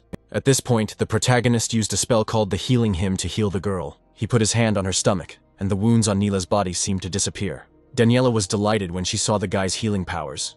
She didn't even think he had such skills. The main character said that this skill takes a lot of mana, so he doesn't use it often. However, Daniela said that even so, it was still higher than a B-rank healer's recovery skill. The other agents standing next to them were discussing Dylan, saying that he was indeed very well-rounded. And although his rank was not that high, he seemed stronger than everyone else. Meanwhile, Neela came to her senses and thanked the man for his help. Dylan said that the wound was healed on the outside, but most likely the poison was still active inside, so it would be better for the girl to sit for a while. Daniela then picked up the girl in her arms and immediately ran to safety, saying that she was leaving everything else to Dylan. At that moment, Veronica took on her human form and said that she found some civilians hiding. One of them said that he saw a huge monster inside the department store. At this moment, the main character thought that it might be the boss. At that moment, Veronica informed him that the monster might come his way, so she asked the guy to be careful. At that moment, the wall behind him collapsed, and from behind it emerged a huge monster that looked like a demonic insect. He decided to attack Dylan with his paws and horns. Camilla suggested that it was the same poisonous arachne. Julia said that it was her. Most likely it was a rank A or B boss. The girls found it amazing that Dylan was able to dodge the monster's sudden attacks. After that, they began to discuss the fact that Daniela became a guildmaster at such an early age, but Julia came to the conclusion that she was a complete zero in management. Those of lower ranks don't even know how to deal with attacks of this level. It must be difficult. Soon after, a powerful explosion was heard as someone fired magical projectiles at the monster. As it turned out, it was two awakened ones who came to help Dylan. They were extremely surprised when they realized that such an amount of firepower was not enough to kill this boss, but they did not intend to give up. The protagonist knew things were bad because the poisonous arachne had the ability to resist the first type of attacks, but it should just be the fire attribute that many of the monsters have. Soon the awakened realized with horror that their attacks had no effect against the monster. They even began to think that this boss was resistant to magic. Then they decided that they needed to go on the attack and asked the mages to stay away. However, at that moment the main character ran forward and covered the two guys with his shield. After this, one of the awakened ones summoned a large dome so that the projectiles that the monster fired would not hit any of them. However, the monster directed its attacks at one point, and they were so strong that the man's shield could not withstand it. The blow was so strong that the man was thrown back and rolled along the asphalt. Camilla said that they would hardly be able to hit the monster when their physical defense was reduced to half. If they don't have people who work as well as she and Julia do as a team, it's just not going to be possible. While the awakened ones were unable to move, the monster used the web skill to restrict their movements. Dylan thought that if he could avoid these attacks and get closer to him, then he could hit him. At that moment, a woman approached them and asked if this monster was really weak to physical attacks. Dylan said he could at least do some damage to him if only he could get closer to him. At that moment, a girl with red hair tied in a high ponytail asked the guy to help her, and then walked past him. Meanwhile, the monster was busy trying to deal with his opponents. While he was busy with the awakened ones, a red-haired girl ran up to him and took out her weapon. The monster immediately turned towards her and directed several magical spikes at her. However, the girl's movements were incredibly fast, and she repelled every projectile that flew in her direction. Judging by her face, she was determined to kill this monster. Then the hero thought that if he hit and knocked out the monster's legs, then this girl would be able to finish the battle. But he was worried about the question of who this girl was. Meanwhile, the girl's weapon turned into a scythe, and she saw that the monster had summoned slightly smaller monsters and directed them to attack. Seeing this, the protagonist decided to use the skills of armor, shield, strength, and acceleration. At that moment, the girl felt a protective aura enveloping her. After that, the hero fired several fire arrows at each monster that flew at her. He said that he should be helped properly. After this, the girl raised her scythe and fired 2 projectiles from it, which left behind a red light. The girl was enveloped in a magical aura, and she directed the projectiles straight at the monster. At that moment, a red cloak appeared on her body, and a magical hurricane seemed to swirl around her. After that, she dealt a crushing blow, thereby sawing the monster's body into 2 parts. The main character was delighted when he saw this attack. After the battle was over, the girl walked up to Dylan and asked if he still didn't remember her. She said her name was Arya. She mentioned that they hadn't seen each other in a while, and Dylan asked if Arya was also awakened. The girl replied that she had been working for the guild in Britain, and that her contract had recently expired, so she had returned to Korea. However, their conversation was interrupted by a powerful explosion that sounded behind her. The girl said that they didn't seem to have time to chat. Dylan agreed, saying that they needed to take care of the outbreak first. At this point, Morgan informed him that he would join the case, but at point B, Veronica said that she had also almost reached the right place and suggested that the guys disperse. The protagonist said that he would join them a little later, at which point Arya said that she was here to support this area. She then put on her mask and stated that once the outbreak was over, she would look for Dylan at the guild. In response to this, the hero smiled and said that they would definitely meet again. At this point, Julia asked her friend what she thought about it, to which Camilla replied that she was not sure about the power of his spells. However, his strength and attack speed are definitely different from the average awakened. Moreover, he has the healing skill. After this, Camilla stood up from her seat and looked at the guy carefully before leaving. She decided that they needed to keep an especially close eye on him now. 3 days later, the large-scale outbreak was completely suppressed, and the protagonist's level increased significantly during this battle. He finally reached Class 4, and his wizard level rose to 31. Moreover, he now had at his disposal the spells he had obtained from Deus's shop. However, now Dylan wasn't sure he could find anything worthwhile on the local internet server. At that moment, a man entered the office where the main character was sitting. It was the same man he saved during the outbreak. He said his name was Sean, and he came here to thank Dylan and also for calling him here. In response to this, the main character smiled and asked the guy to sit down, since they needed to talk. Sean apologized, saying he was so happy and didn't even think Dylan would contact him again, to which the protagonist responded that he just needed help with his long-term assets. He said that in any case, Sean could speak to him informally since they were the same age. However, the man felt awkward, not understanding how he could even talk to Mr. Dylan. However, the protagonist insisted, and Sean had no choice but to agree. He said that he would speak to him more freely in future. He asked if the guy needed anything else besides financial planning, and then turned his attention to the books lying near him and stated that they looked like they had been brought from another world. The main character said that the man was right. He had recently become interested in linguistic books from another world. In addition to managing his assets, he wanted Sean to also find and collect for him the books and tools he needed. The protagonist said that he would pay him for everything he needed, including an office, salary, and rent, and then handed him a contract and asked him to read it. At that moment, Sean realized that the guy wanted to make some kind of manager out of him. The protagonist said that he understood everything correctly. The most important thing now is collecting linguistic books from another world, and he wanted Sean to collect them all. Upon hearing this, the man immediately jumped up from his seat and said that he really wanted to work on this and asked when he could start. Dylan thanked him and then reached into his pocket to give him something else. He handed him a plastic card, saying that the card had a limit of 1 billion won, and asked Sean to use it for purchases and to stay in touch during the process. The man's eyes lit up when he saw the card with such a huge amount of money on it. When he saw Dylan getting up from his seat and starting to get dressed, he asked if he was leaving already. The protagonist said that he had one more meeting, so he asked Sean to try harder. The man immediately stood up from his seat and said that Dylan could rely on him, while the hero thought that it would be good if he received a useful spell. Meanwhile, Arya and Sonya were training on the training ground. Arya stated that the girl was mastering the skills well. She said that Sonya fights with incredible power. Arya continued to launch one attack after another, and Sonya successfully blocked them. At this moment, the main character entered the training hall. He was surprised that the girls were studying at such an early hour. When they saw Dylan, Arya said that she thought she should look around since she was back in Korea. But only Sonya was here, so she decided to have a fight. Dylan then asked Arya what she thought of Sonya's skills, to which the girl replied that even in Britain she had never met anyone who was so good at the role of a tank. Then the hero turned to Sonya and asked what she thought about it. The girl replied that if she had been distracted for even a second, her armor would not have held up. She felt like she was looking at Dylan when he started his physical attacks. Hearing this, Arya thanked her for the compliment. The hero said he was glad that the girls had good first impressions of each other. After that, he said that he had a reason why he called both girls. He stated that until Arya found a new guild, he would like to temporarily hire her into their team. Sonya stated that she would be only happy about this, because they would have an attacker, which they needed in the formation for raids. Arya said she would be happy to join, as the team already has a well-rounded fighter like Dylan and an incredible tank in Sonya. This meant that she could move forward without worrying about her surroundings. Then the hero remembered how the girl fought with that monster and said that it definitely looked like that. He asked Arya to trust him and said that he would definitely look after her. However, Arya stated that she didn't want to hear it from him, in response to which the hero laughed, asking if he had said something wrong. Sonya watched their conversation with distrust. At some point she even felt a little offended and asked if Dylan and Arya were really that close. At that moment, the hero realized that he had not even introduced the girls properly. He said that Arya is a girl who has been his friend since high school. After this, Arya immediately ran up to him and took his arm, saying that she was his girlfriend.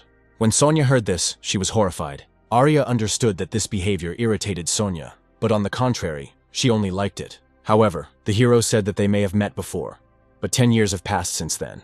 Afterwards, Arya said that he couldn't say that after all the shameful things they had done together. But Dylan asked her not to joke like that anymore. He then said that he was tired of talking about the past, and asked what the girls thought about going to the dungeon and testing their connection. The girls really liked the idea. At that moment, the system sent him a notification saying that the rank-up quest had been activated. Almost immediately after this, the hero set out to complete a quest to increase the rank of Class D. When he passed through the portal, he realized that he had arrived in some kind of ruins. However, he had an idea what kind of place it was. It was a temple of nightmares and was home to Valarax, a devil who wanted to conquer the middle world. He was looking for a man to be his devoted servant, knowing the effect it would have when his faith changed in the wrong direction. He chose the most valuable monastery as the object of the curse. After this, the curse of Valarax fell on the monastery. Thus, the most sacred place was subject to the devil. The temple itself has become a place of moral decay. At this point, the hero wondered why the world of his game was connected with promotion quests. He also remembered that he had recently met Bernhard. Everything was about leveling up, and everything he did was about that game. He thought it was a small mechanism that influenced him. However, the game world is built into the awakened system, and if he is an important element of the system, then he needed to look at the game in more detail. However, when he saw a whole group of demonic temple servants in front of him, he decided that he would think about it later. Behind them stood the leader of the temple, who directed his subordinates to meet the uninvited guest. At this point, Dylan decided that this would be a great opportunity to test out new spells. He extended his hand and used the Ice Storm skill. The next moment, a huge ice storm formed, sweeping away all the demonic workers of the temple. However, when the storm cleared, the protagonist saw a dark arrow flying towards him. However, he had already prepared to reflect it by using the stone skin spell on himself. After that, he put his palm forward, reflecting the attack. He realized that the ice storm did not seem to have a large radius of destruction. In that case, he decided to use the acceleration and flight spell. After that, he immediately rushed into the attack, but realized that his speed was still not high enough. However, it will be enough to win this fight. When the protagonist was above his opponent, he extended his hand and used the Flaming Hand spell. He then used Fireball to send out a huge blast wave straight towards his opponents. When the smoke cleared, he saw that his spell had created a huge hole in the floor, and he realized that they had fallen to the floor below. He immediately went down to where his opponents had fallen. At that moment, the Stone Knight, who stood in the middle of the hall, announced that no one had the right to disturb the Lord's peace, and violators would be killed. Dylan realized that the statue of Lakato stood in front of him, and his sword had a special spell on it, so he should be wary of any cuts. After this, the golem dealt a crushing blow to the place where the main character stood. Dylan knew that many attacks wouldn't work on him, but poison attacks should be enough to damage this monster. After that, he used a poison arrow, and it was enough to cut off half of the Stone Knight's head. Moreover, the main character had another ace up his sleeve. He found this place after the 50th raid in the game, and continued to use it in secret. When he stood at a certain place, he realized that the statue was moving into a reset position, and then it suddenly stopped. The statue stated that the Guardian does not leave his position. The hero thought that from the way it was implemented, he was sure that this was the world from his game. It was a very cheap method, but it was better than nothing, and so Dylan was going to use it in any way he wanted. The statue, struck by poisonous arrows, declared its indignation with its last breath. After this, the golem fell to his knees and the sword fell out of his hand, after which the hand holding the sword also fell off his body. At this moment, the system informed Dylan that he had reached rank D and was able to use a special spell. The boy knew that there were no healers before, so he chose the healing spell. However, from this point on, he will work more as part of a team rather than alone, so this time he decided to choose a spell that would give him a boost, and he chose Furious Summoning. Soon after, he returned back to the city, and people immediately started running up to him, saying that they were his fans and asking him what the secret was to his leveling up. Many wanted to join Dylan's team, but the hero ignored them all. As he was heading towards the road, a black car suddenly stopped next to him. A woman in long white pants and black heels came out from there. She said her name was Carla, and she was hiring people for the American Freedom Guild. She approached Dylan and asked if she could take some of his time if he wasn't busy. Dylan asked her with a grin what such a big guild wanted from someone like him. Then Carla said that after hearing about him, she came to talk to him about the dungeon. However, the hero stated that he does not plan to join another guild. However, the girl said that the reason she was there was not to hire him. She asked him what he thought about discussing the S-rank dungeon, and after hearing this, the hero agreed. However, Carla said that this place was too noisy. She then returned to her car and opened the back seat door, asking if she could talk to Dylan in the car. After that, they set off, and the girl reported that the Freedom Guild was planning an attack on an S-rank dungeon in America. At this point, the guildmaster wanted to invite Dylan as a mercenary to their team. However, the hero noted that there were already enough strong awakened ones in America, and they would manage without him. However, Carla said that they didn't have anyone like Dylan, and he asked if she had come to recruit a D-rank awakened. The girl explained that this shouldn't surprise him, because he has many abilities that make him a buffer, debuffer, and magic damager, which is much more effective than 3 separate people. She emphasized that it was an obvious choice for them, and added that the guild master would allow Dylan to choose one of the unique rank relics if he joined them. Carla also mentioned that the guy could consider it a reward, and of course, after the raid, the loot would be divided equally. She then handed him a piece of paper, saying that she swears this on behalf of Guildmaster Brox, confirming her words. The hero took the paper and studied it carefully. He thought that he had nothing to lose, and since there shouldn't be any A-rank awakened among the invitees, he had a chance to test out their territory. At this point, Carla announced that they were almost at their destination. Then the hero said that he would accept her proposal. He added that after he clarifies his schedule, he will definitely contact her. The girl was delighted and said that the guildmaster would be incredibly happy and that she would immediately notify him. After this, Dylan got out of the car and Carla said that she would wait for his call. The driver approached her, asking if she was worried that they weren't discussing membership, but Carla assured him that everything was fine. After what she saw, she realized that Dylan could not be bought with money because experience was more important to him. So Carla decided that they would first give him an unforgettable experience, and then make it so he couldn't refuse. Meanwhile, Camilla and Julia reached the landing of Dylan's apartment. They tried to break into his lock, but Camilla noticed that there were more guards there than she expected. The girl explained that there were many deceptive sensors in the castle, and if you overdo it, you can burn to the ground. Julia asked how much he spent on such security. Camilla guessed that he probably spent around 50 billion, because she could feel the energy of the measuring stones through the walls of the building. While she was pondering how best to overcome this defense, Julia suggested simply letting go of the situation. However, Camilla responded that she had no intention of doing so. Given the price of Dylan's shares, she was sure that management was definitely involved.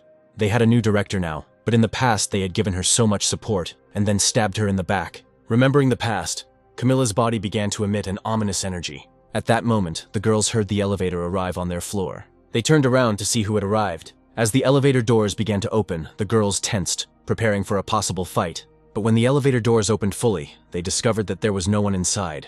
At that moment, the man who had arrived on the floor approached them from behind. It was Dylan, and he sternly asked the girls who they were. He assumed they weren't exactly his next groupie, so he needed to know what they wanted. Camilla replied that they would talk later, as this was not the best place to talk.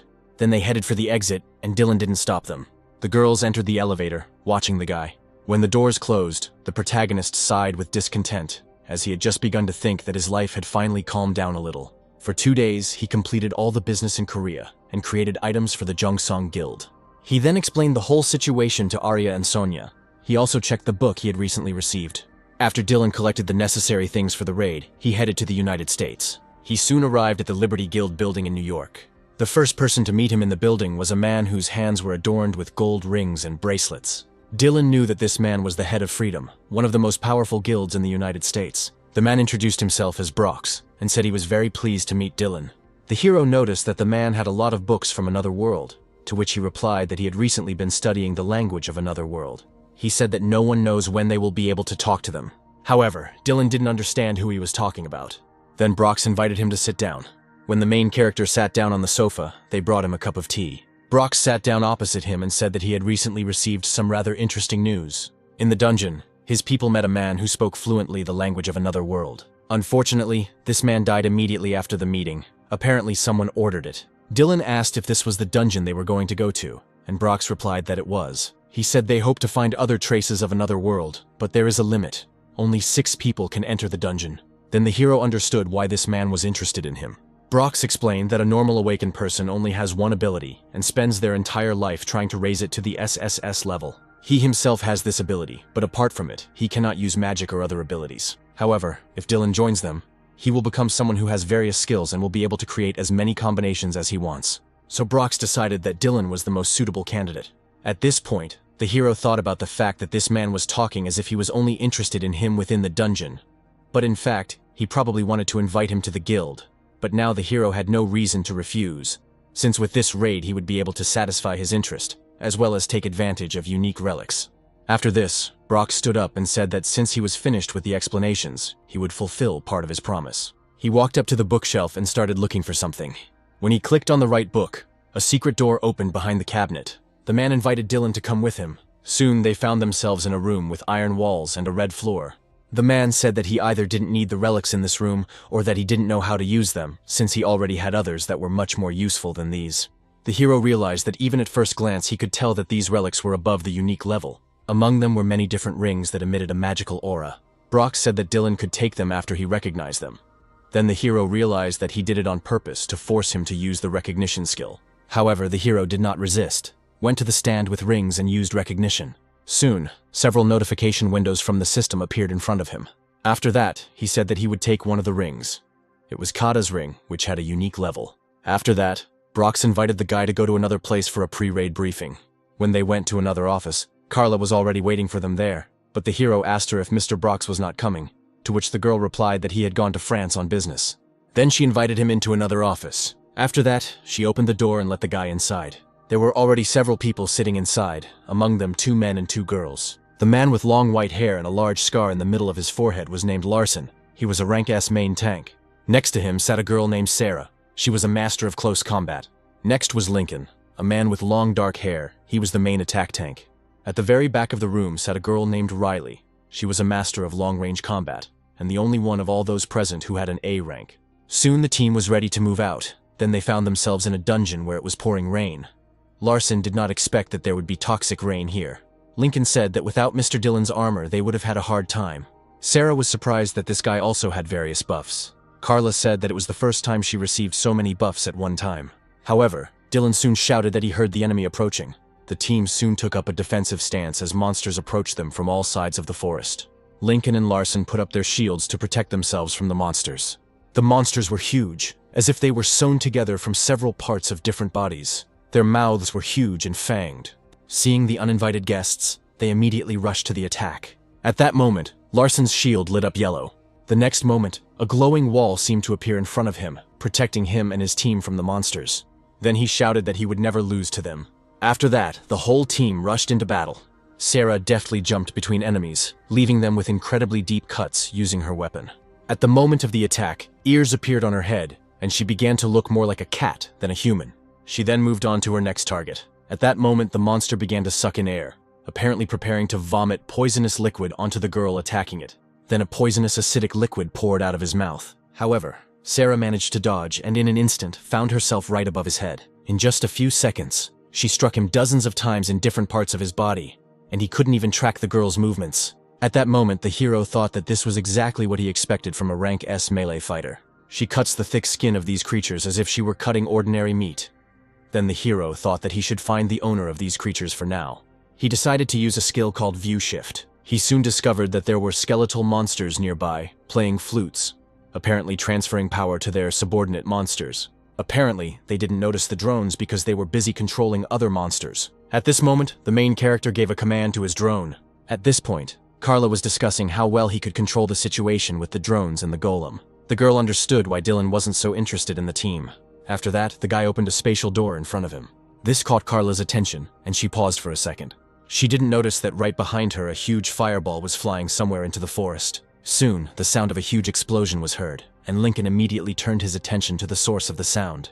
When he turned around, he saw that in front of him lay the corpse of the monster that was the leader of these large monsters. Carla couldn't believe her eyes. She didn't understand if it was really a mage with the ability to control space standing in front of her, since this was a real rarity. Besides, this guy was only a D rank. When it was all over, the hero turned to his teammates and said that they needed to use their strength. As he ran into the forest, Carla watched him go, wondering if it was really that easy to increase one's abilities. At that moment, the girl realized that she wanted to know more about this guy. After some time, the raid continued, and the team headed even deeper into the forest. The longer the raid went on, the more Dylan proved his abilities. He showed that he could destroy annoying debuffs. He also demonstrated the ability to slip through dangerous places using invisibility. Thus, the team reached the boss faster than planned. At that moment, the hero felt that he was not in this place for the first time. He recognized the very ruins he had entered through the portal just recently. However, he understood that if that guy was here now, it would be difficult for them. Then Larson suddenly shouted that there was someone in the middle of the court. As it turned out, a knight was sitting on a huge black throne. His whole body exuded an ominous aura, and in his hands he held a huge sword. The protagonist knew that it was Black Prince Arcanus, an S-rank boss. When he saw the uninvited guests, a wave of dark energy suddenly erupted in the place of his throne. Sarah said that it was the first time she saw such a mob. Moreover, its energy was very chaotic. A second later, the protagonist looked at the place where the prince had just been and realized that only a trace of a dark aura remained of him.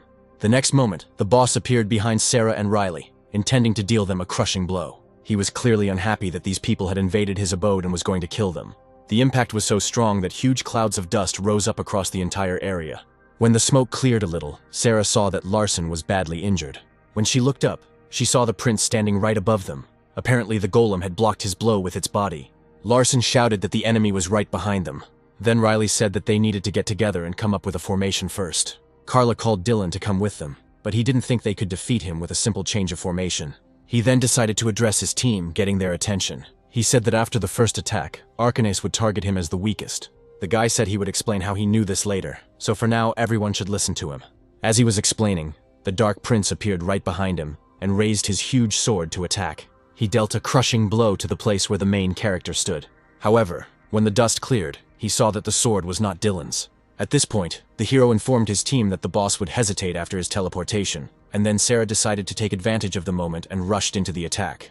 She struck him several times with her claws, after which Carla joined her and also attacked the enemy. However, despite the fact that their attacks were quite powerful, it was as if there was not a scratch left on the monster's armor. Sarah didn't understand why this was all so difficult. After being attacked many times, the prince became enraged and shouted that he was going to kill these pathetic bugs. He then slammed his sword into the floor in front of him, causing a massive blast of dark energy. Then the main character shouted that there were swords underground. The next moment, the team members noticed that swords were indeed growing out of the ground, and they quickly jumped away from the places where they appeared. It felt like there were an infinite number of swords, and so they had to constantly dodge. At this moment, the prince used a soul-splitting spell, which meant that after 90 seconds, the souls of the team members would be separated from their bodies, and they would die. Dylan then said that those who touched the sword should immediately come to him, at which time he ordered Lincoln to provoke the prince to attack him. Lincoln put up his shield and ordered the prince to attack him. He then hit his shield with his hammer, attracting the boss's attention. The prince turned his gaze on him and said that he would die first. After that, he dealt him several crushing blows, but all of them were blocked by his powerful shield. Meanwhile, Larson and Riley arrived to the protagonist so that he could heal them and remove the curse from them. But the system informed him that the debuff was not cancelled. At this moment, the hero realized that apparently the boss's level of wisdom was higher than his. Then he decided to use Magic Dispel, and this time the debuff effect was cancelled. Dylan was very pleasantly surprised that he was able to do it. Meanwhile, Lincoln continued to fight the boss, holding off his attacks. However, soon his shield was destroyed, and a crack appeared in his armor, and he fell to his knees right in front of his opponent. The boss looked at him angrily and called him an ordinary cockroach. This surprised the main character very much, and at first he even hesitated. Then the prince called his servants, and on the field behind the main character, a pentagram appeared, from which silhouettes began to emerge. Soon a whole crowd of monsters appeared from there, which they had already encountered in the forest. It was a very unpleasant event, and the heroes needed some time to think about their next steps. Then he rushed straight at the monsters. He said that he would take them on himself, and the rest of the team was to help Lincoln.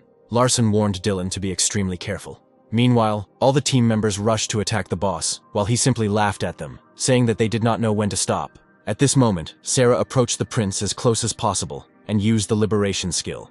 At that moment, her hands turned into huge icy claws. Carla also used a spell, and her hands turned into a huge spike. After this, the girls decided to carry out a joint attack on the monster. They attacked him from both sides with their weapons. Then the prince growled at them, saying that they were annoying him very much. After that, an aura appeared around him, from which huge dark spikes began to fly out. Then the aura finally thickened above him, covering him from all sorts of attacks. The next moment, the protagonist said that they needed to attack him with their strongest attack right now, since this was their only chance. After that, he used an ability called Furious Summoning. At that moment, his body seemed to begin to radiate the brightest energy. At that moment, Lincoln realized that his pain seemed to just disappear. As it turned out, Furious Summoning increases the combat ability by 250% for all team members within a 10-meter radius for 2 minutes. While using the spell, mana cannot drop below 1, and they will not feel pain. Riley said she wanted to take the potion, but this was even better. After that, the protagonist stated that Arcanase is currently invulnerable to physical attacks, but this skill lowers his magical defense, so they must use magic. After that, he used a magic projectile and fired it towards the enemy. The shells rained down on the prince as he tried to hide behind his sword. At that point, Larson said he would block his movements. Then he took his sword and struck it hard on the ground. The blow was so strong that a pillar of light pierced the ground and then struck directly at the place where the enemy was sitting. Stones began to fall on him. but the prince still looked menacingly at the uninvited guests. Larson then commanded the others to attack right away. Lincoln realized it was his turn and raised his hammer to attack. After that, he used his skill called Hammer of Justice with all his might and struck the prince in the chest. The blow was so strong that it forced the boss to get up from his knees and move away some distance. He grabbed his shoulder and clutched his chest hard where he had been hit. He then called his opponents pathetic insects, and his body began to emit dark energy. After that, he raised his hand and summoned something like a black hole that sucked in everything that was near it. He then summoned dozens of magical thorns and sent them towards his opponents. However, Larson managed to use his shield and protect the team from the fire. After that, he ordered Riley to go on the attack. The girl took out her gun and asked the rest of the team to remain vigilant. However, at that moment, the Dark Prince appeared behind her. He struck her hard with his sword, causing the girl to stop her attack and dodge the sword.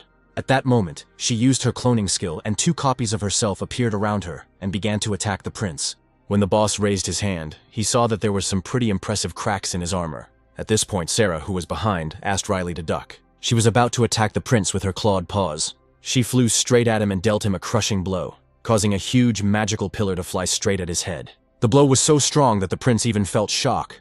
When he opened his eyes, he saw Carla standing in front of him.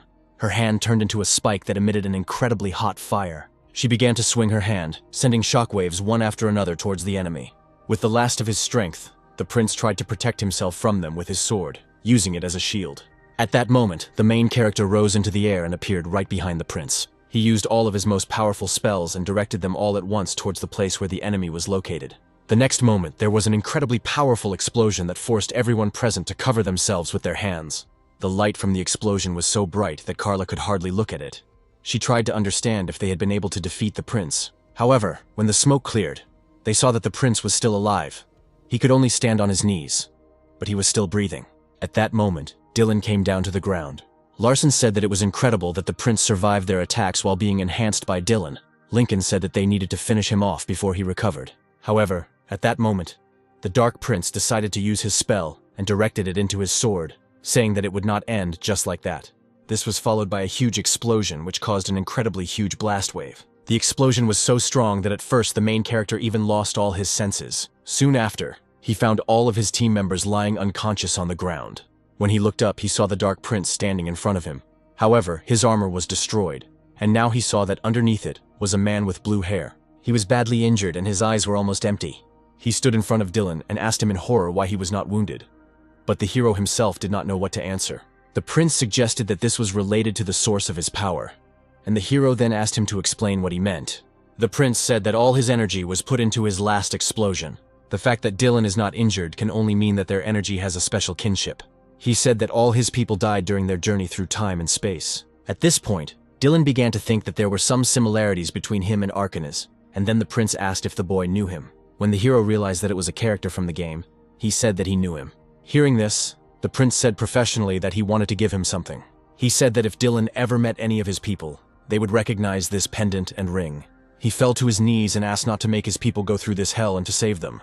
After that, he lowered his head, and his eyes became deathly empty. After that, his body seemed to evaporate into thin air, leaving behind only smoke. When the prince's body evaporated completely, leaving behind only a pile of ash, at that moment the system informed the protagonist that his level had been increased several times.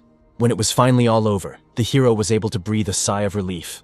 When he picked up the book, the system told him that this translation book had no level, but it allowed him to translate sentences from a world language called Ige. At first, the hero could not believe that this book could actually translate the language of another world. Moreover, he had 2 more unique items, Desmond's ring and the Infinity Ring. At that moment, he noticed that something was sparkling in the pile of ashes that remained of the prince. When he came closer, he saw that after the prince's death, there were rewards left. These were a book and space stones. After this, Dylan turned his attention to his team members who were still unconscious. He decided that he should leave them the space stones, but was wondering if he should take the book since it might be a spell book. When he touched it, he realized that it was indeed a 5th-tier spellbook that allowed him to learn a skill called Solar Flame. Then the hero decided that he should try it out. He extended his hand towards the ground and used Solar Flame. Rings of fiery energy began to grow around him. They were so warm that the members of his squad began to come to their senses. When Carla stood up, she asked why she suddenly felt so hot. Thus, their raid on the S-rank dungeon was complete. They returned to the Liberty Building and exchanged contacts with the team. Dylan was sure everyone was impressed. Carla offered him a place in the guild, but the guy refused. Instead, he returned to Korea. Meanwhile, the story shifts to the knowledge management in Seoul. Morgan was sleeping peacefully, sitting on the sofa. However, at that moment, Veronica came up to him and pressed a cold drink to his forehead. The man woke up suddenly and jerked away. He asked why the girl would do this to a man who had worked all night, but she said she had an important story to tell about Dylan. The man was surprised since it had been quite quiet lately. But Veronica said that he had recently been called by a guild from the US, and she had heard that they had raided a dungeon. The man suggested that they probably did it in secret, and asked how the girl could have learned such a thing, and whether her ability to learn something was simply incredible. But Veronica replied that information is life. However, the most important thing is that everyone who was on the raid was impressed by him, after which the Freedom Guild tried to hire him. Morgan knew that such a large guild had already made an attempt to take over from him, and they couldn't just sit back. The girl agreed with him, saying that she wanted to invite him on an expedition into the dungeon on behalf of the management. Morgan replied that he thought it was a great idea. Even though Dylan was a low rank, they could offer him experience points or rewards, and then he said he would call him. Meanwhile, the main character was in his apartment, and when he turned to the system, he found out that his indicators had also increased. He also had a book of spells that he found during his travels in America, and it must have been the hardest one to find. Thus, he gained the skills of infrared vision, polymorph, and magician's eye. Moreover, he received a spell that created a huge chaos in the balance of the game world, right down to the order of constancy. It was called immutability, and could keep the effect of any spell permanently. Then he decided to try it on the sword he was holding in his hands. First, he needed to enchant the weapon. After that, he decided to use immutability on him. He soon discovered that the spell had indeed worked, and the timer had disappeared. Dylan didn't even think that thanks to this, the item's level would also increase, although the number of unique items is still limited. Then the guy decided to look for something for close combat. If the user requirements are met, then it would be nice to raise the level of the gauntlet. At that moment, he decided that he should call Lily. However, as soon as he picked up the phone, he discovered that she was calling him herself. He picked up the phone and asked her what she wanted. The girl said that since he wanted to call first, he should be the first to tell what he wanted. The hero agreed and said that he would like to buy one unique glove in the market.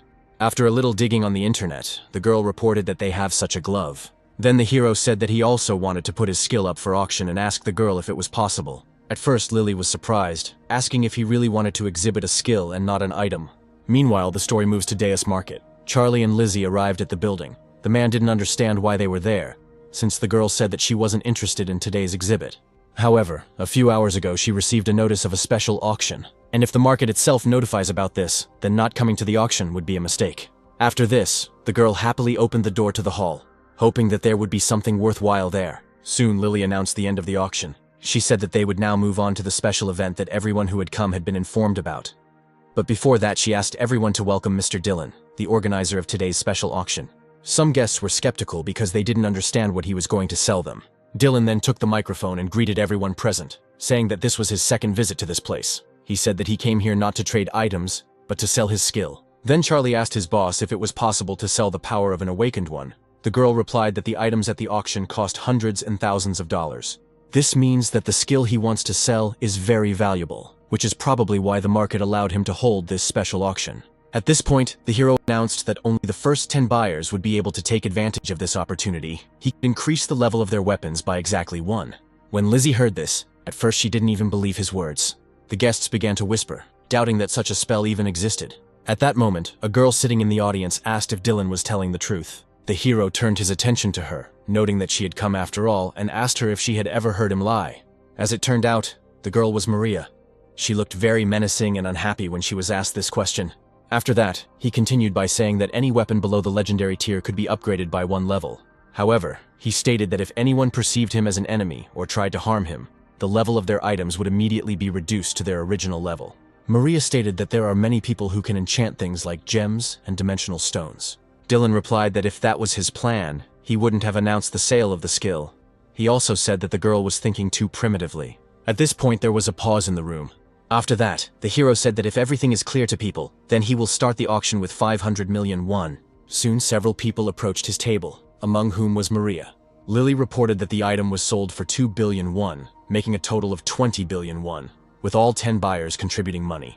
After this, the hero was ready to start upgrading and asked the buyers to place their weapons on the table in front of him. The guests immediately pulled out their weapons and placed them right in front of the hero. After that, Dylan used the skill and suddenly his hands lit up with a bright light. The light was so bright that it illuminated everyone standing around. After some time, Lizzie took back her dagger and realized that it had truly become a legendary weapon. Other buyers also picked up their weapons and noted that they indeed went up a level. Then the hero said that he needed to go somewhere and said goodbye to Lily. The girl praised him for his work. As he left the room, he felt Maria looking at him, talking with two other men. Judging by their faces, they were up to something bad. Soon after, the protagonist left the hall and headed towards the exit along the corridor. He thought that the two men who were staring at him probably wouldn't try to catch him out of nowhere, unlike Maria. At that moment, a man appeared in front of him and greeted Dylan. As it turned out, it was Morgan. The hero said that he was glad to see him again, since the last time was during a large-scale outbreak. Morgan also said that a lot of time had indeed passed since then. He asked the guy if he had finished his business in the market. The hero said that the auction went smoothly, and he got what he wanted. Then Morgan called him to him and asked him to go with him to the meeting place. When it got dark outside, Maria went down the corridor. When she heard someone walking behind her, she said that following a woman was hardly good manners. As it turned out, the two men she had spoken to shortly before were walking behind her. One of them, a Mukon guildmaster named Chandler, said he didn't understand why she was acting up, considering she was the one who called them. He assumed that the reason for her secret call was because of that bastard. Maria turned to face them and said that it was indeed so. She said that he had bombs, a scroll of recognition, and this time, a weapon enhancement in his arsenal. If they leave everything to its own devices, they will be nothing but toys in his hands. So they had to destroy Dylan by any means necessary. The girl said that they should make a temporary truce. After all, they have a common enemy. Then Chandler asked if Dylan was the common target, or if Maria was talking about the entire Jongsong Guild.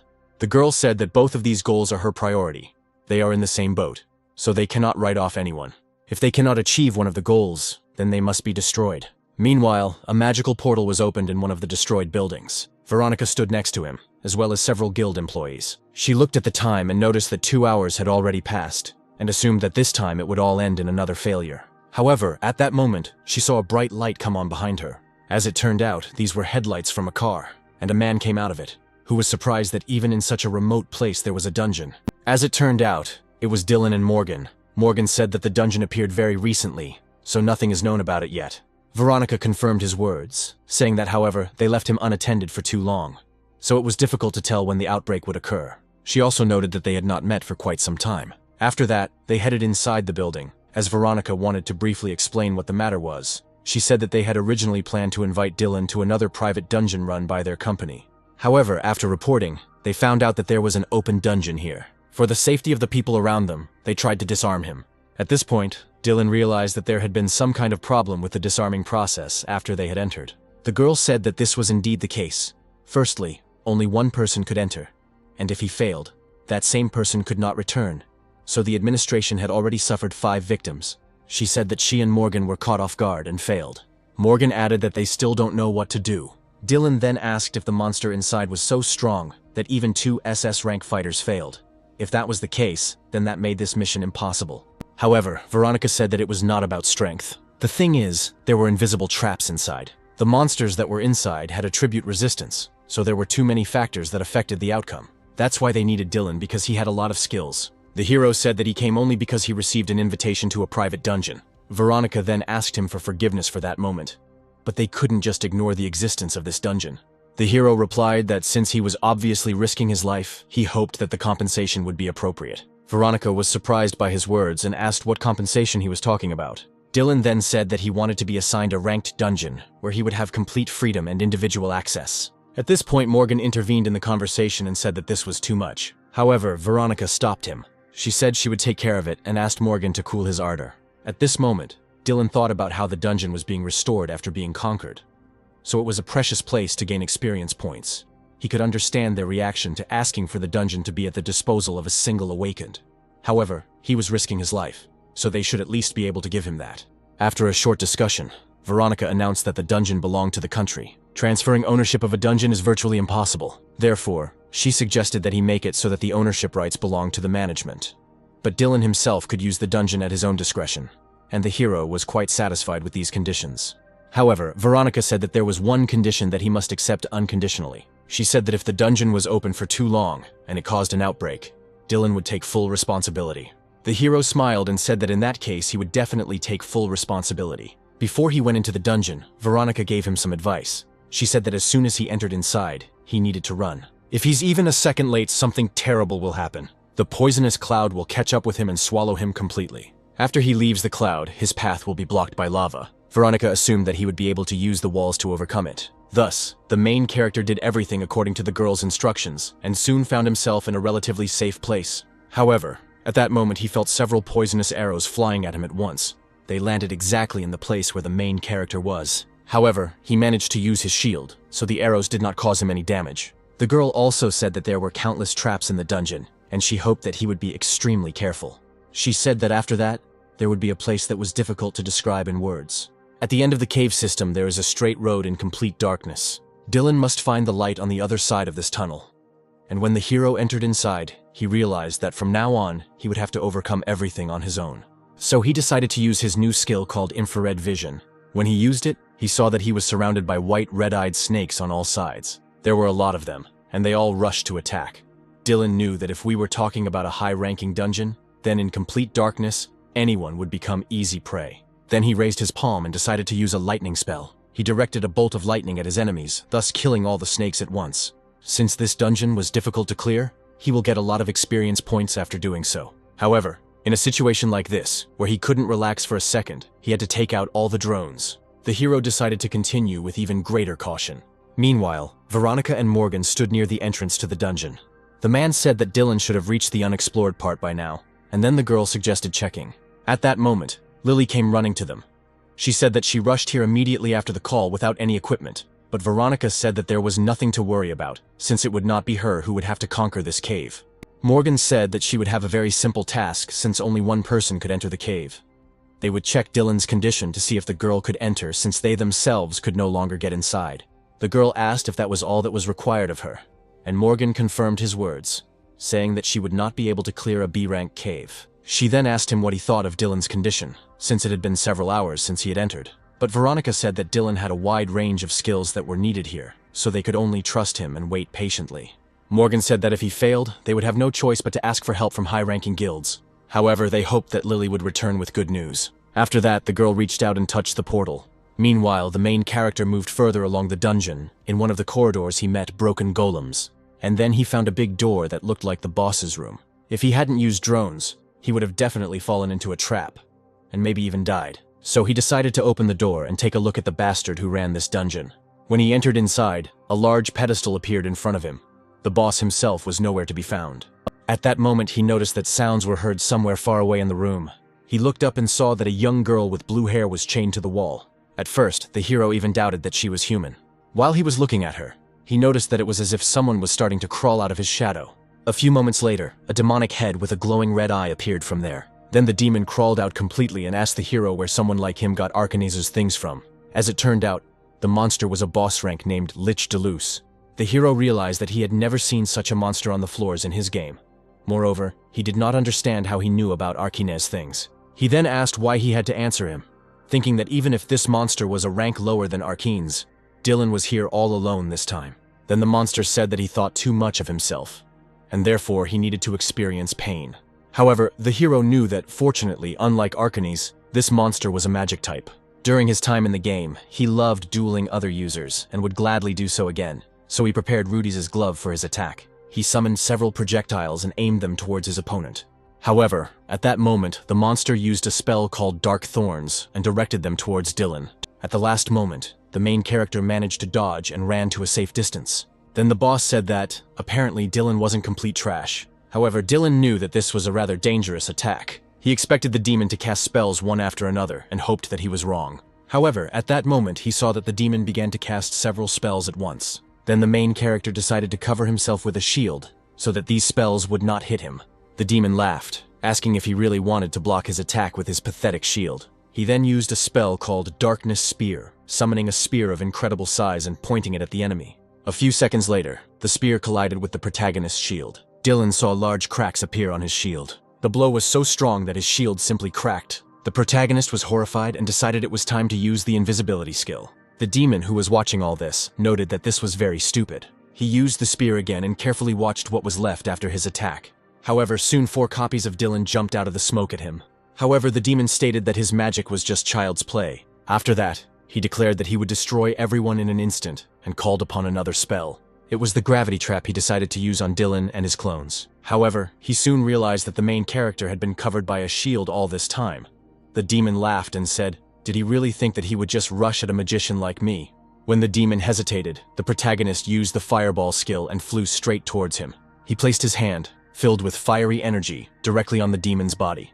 The blow was so strong that the demon seemed to be torn apart. After that, he used another fireball and also a lightning strike. He directed a double attack at the demon, and it wouldn't be able to withstand such a powerful explosion. At that moment, Dylan thought that the difference between them was that this freak couldn't use spells without casting them. This way the protagonist could defeat him. However, the demon was still alive and asked the hero how he dared to do this. At that moment, Lily was just about to enter the dungeon. However, when she touched him, she felt as if lightning ran through her hand. The girl screamed in surprise and pulled her hand away. Morgan couldn't believe what he saw. He assumed it was a flash. He then ordered Lily to leave the portal immediately. At that moment, he and Veronica prepared to reflect the flash. However, when they looked closely, they saw the silhouette of a man in the portal. They were still tense and ready to fight, but still did not dare to attack first. As it turned out, Dylan came out of the portal holding that same blue-haired girl in his arms. When he got outside, he let out a tired sigh and said that they almost died there. As soon as Dylan found himself in a safe place, he immediately began drinking liters of water. Veronica approached him and asked if he had calmed down. The hero replied that everything was fine now. The girl finally asked him to tell her what happened there and who the girl was that he pulled out of the dungeon. Dylan said that first of all he cleared the cave successfully. There were a few problem areas, but as he promised he was able to deal with them. The girl noticed the skull that was brought from the dungeon and said that it was a good job, even though they didn't ask for it. At first, she couldn't even believe that Dylan had defeated an A-rank boss all by himself. The guy laughed and said that it really wasn't easy. The fight itself lasted only 5 minutes, but during that time countless spells were used. The main character mainly used fire spells, and the boss's spells were his complete opposite. Therefore, a serious fight broke out between them. Two opposing forces clashed in one place, and it was unclear which of them would win. Veronica said that in that case they would not ask about anything obtained in the dungeon, as this was an unspoken rule. The problem was with that girl though, as it was already becoming quite problematic. Morgan said that if they considered her part of Dylan's loot, then they had no right to do anything with her. But if they considered her as someone who could pose a danger, then the approach to this situation would be completely different. The thing is, this girl was the only person who had ever been found in the dungeon, and the heroes knew exactly why they were getting at it. Then he turned his attention to the girl, who was still sleeping and had not come to her senses. He then turned to Veronica and Morgan, asking them not to misunderstand him, but he hoped that they would still listen to him. He said that he would take the girl with him, since he was the one who saved her from the dungeon. He should be responsible for her and take care of her. He himself understood that if the girl was taken over by management or someone else, then it was unknown what could happen to her. He also suspected that she was somehow connected to Arcanese. Without further ado, Veronica agreed, saying that if her existence became known to the public, it would become difficult for them to manage the organization's interests that deal with the awakened, and they would have to conduct research. At that moment, there was an awkward pause between them. Meanwhile, Lily, who was sitting next to the girl, said that they needed to stick to this plan, and the girl's existence should remain a secret. Veronica said that if he needed to study or look at something, Dylan should not hesitate to ask them for help, and they would be happy to help him. Then the hero thanked her for her concern. Veronica said that they were also grateful to him for his help, and therefore should respect his wishes. After that, they all headed to the city together. While the guys were driving, Morgan decided to address the main character.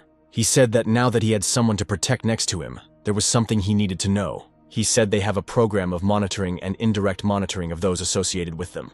At that moment, the hero thought that from the moment they promised to help someone, impartial surveillance of him began. Morgan continued by saying that according to the reports, Dylan was being followed by someone, and they were doing it quite professionally. They were trying to track these people down, but they immediately noticed it and hid. At this moment, two candidates came to the main character's mind. It could be Camilla with her friend Julia or Maria. However, Morgan told the boy to be even more careful from now on. He said that if he was in any danger, he should call them, and the hero thanked them for their help. At this point, Lily joined the conversation and said that he could also call her at any time, even for personal reasons. However, Morgan stopped her, saying that they were talking about important things. However, the girl said that their conversation was already over, so everything was fine. The main character, hearing this, smiled and said that he had nothing against it. Hearing this, the girl blushed and asked the main character if he wanted to go on a date with her if he didn't have a girlfriend. At that moment, Morgan pressed the gas pedal and the car suddenly shot forward. This caused Lily to slam her back into her chair with all her might. She screamed, calling it very dangerous. But the man ordered her to buckle up and sit still. The girl pouted but complied. Then the hero turned to her and said that he found Lily very attractive as a woman, primarily because she was charming. As it turned out, these words were quite enough for the girl. Late in the evening, the main character returned home. He decided that since his mechanic level had increased by 10 in the dungeon, he could take a look at the stats. First of all, he decided to invest all the available points into magic skills. He could safely say that magic and wisdom were close to A rank level, and then he decided to check his loot. However, at that moment, the blue-haired girl woke up, not understanding where she was. Hearing this, the hero turned around and said that she was in his house. Seeing the girl's sleepy face, he asked if she was completely awake. However, at first the girl only looked at him in surprise, not knowing what to say. Soon he moved the girl to a larger room so that she could look around. The girl was delighted when she looked around the house she was brought to, as it looked simply wonderful. Dylan guessed that this was all a bit new to the girl. She said it was very different from where she was used to living, and Dylan understood that because she was from a completely different world. Then he offered her a cup of tea. He also said that she speaks their language very well. At that moment, the girl pulled out the device and said that all this was thanks to her translator. The main character sat down opposite her and said that it was quite an interesting little thing. He then asked her if she remembered what happened in the dungeon. The girl said that she remembered it vaguely, but she still had some memories. She said that if she remembered correctly, her being there was a kind of offering. Then Dylan came alone, defeated Lich DeLuca, and saved her.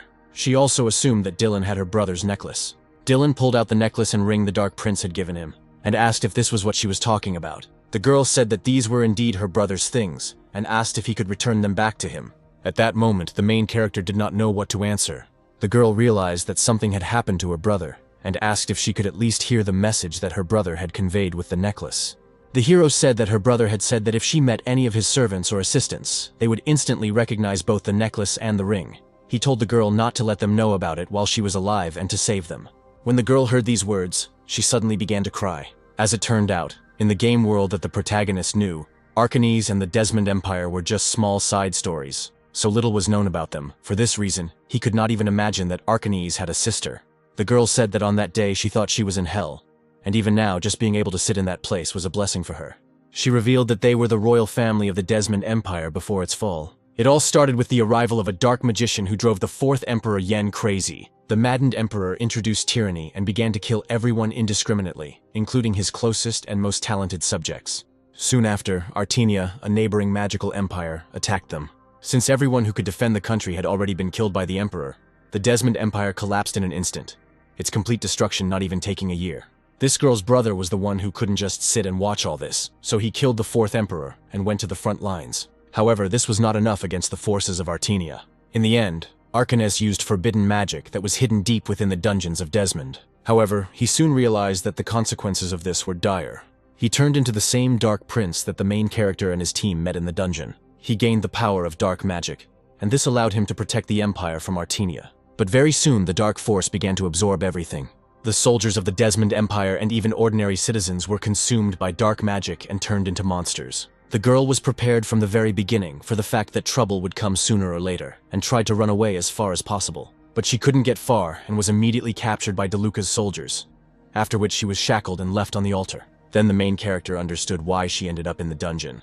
The girl also said that before falling asleep, DeLuca told her something. Because of him, he and his people fell into a spatial crack. But he never stopped saying that they would definitely get out. And when that moment comes, he said that he will kill the girl and happily use her body as a sacrifice. So she assumed that that place was forever lost in a spatial crack. But then she met a stranger. So the girl turned to the main character and asked what his name was. The man said that they were so busy telling stories that they didn't even have time to introduce themselves. He said his name was Dylan.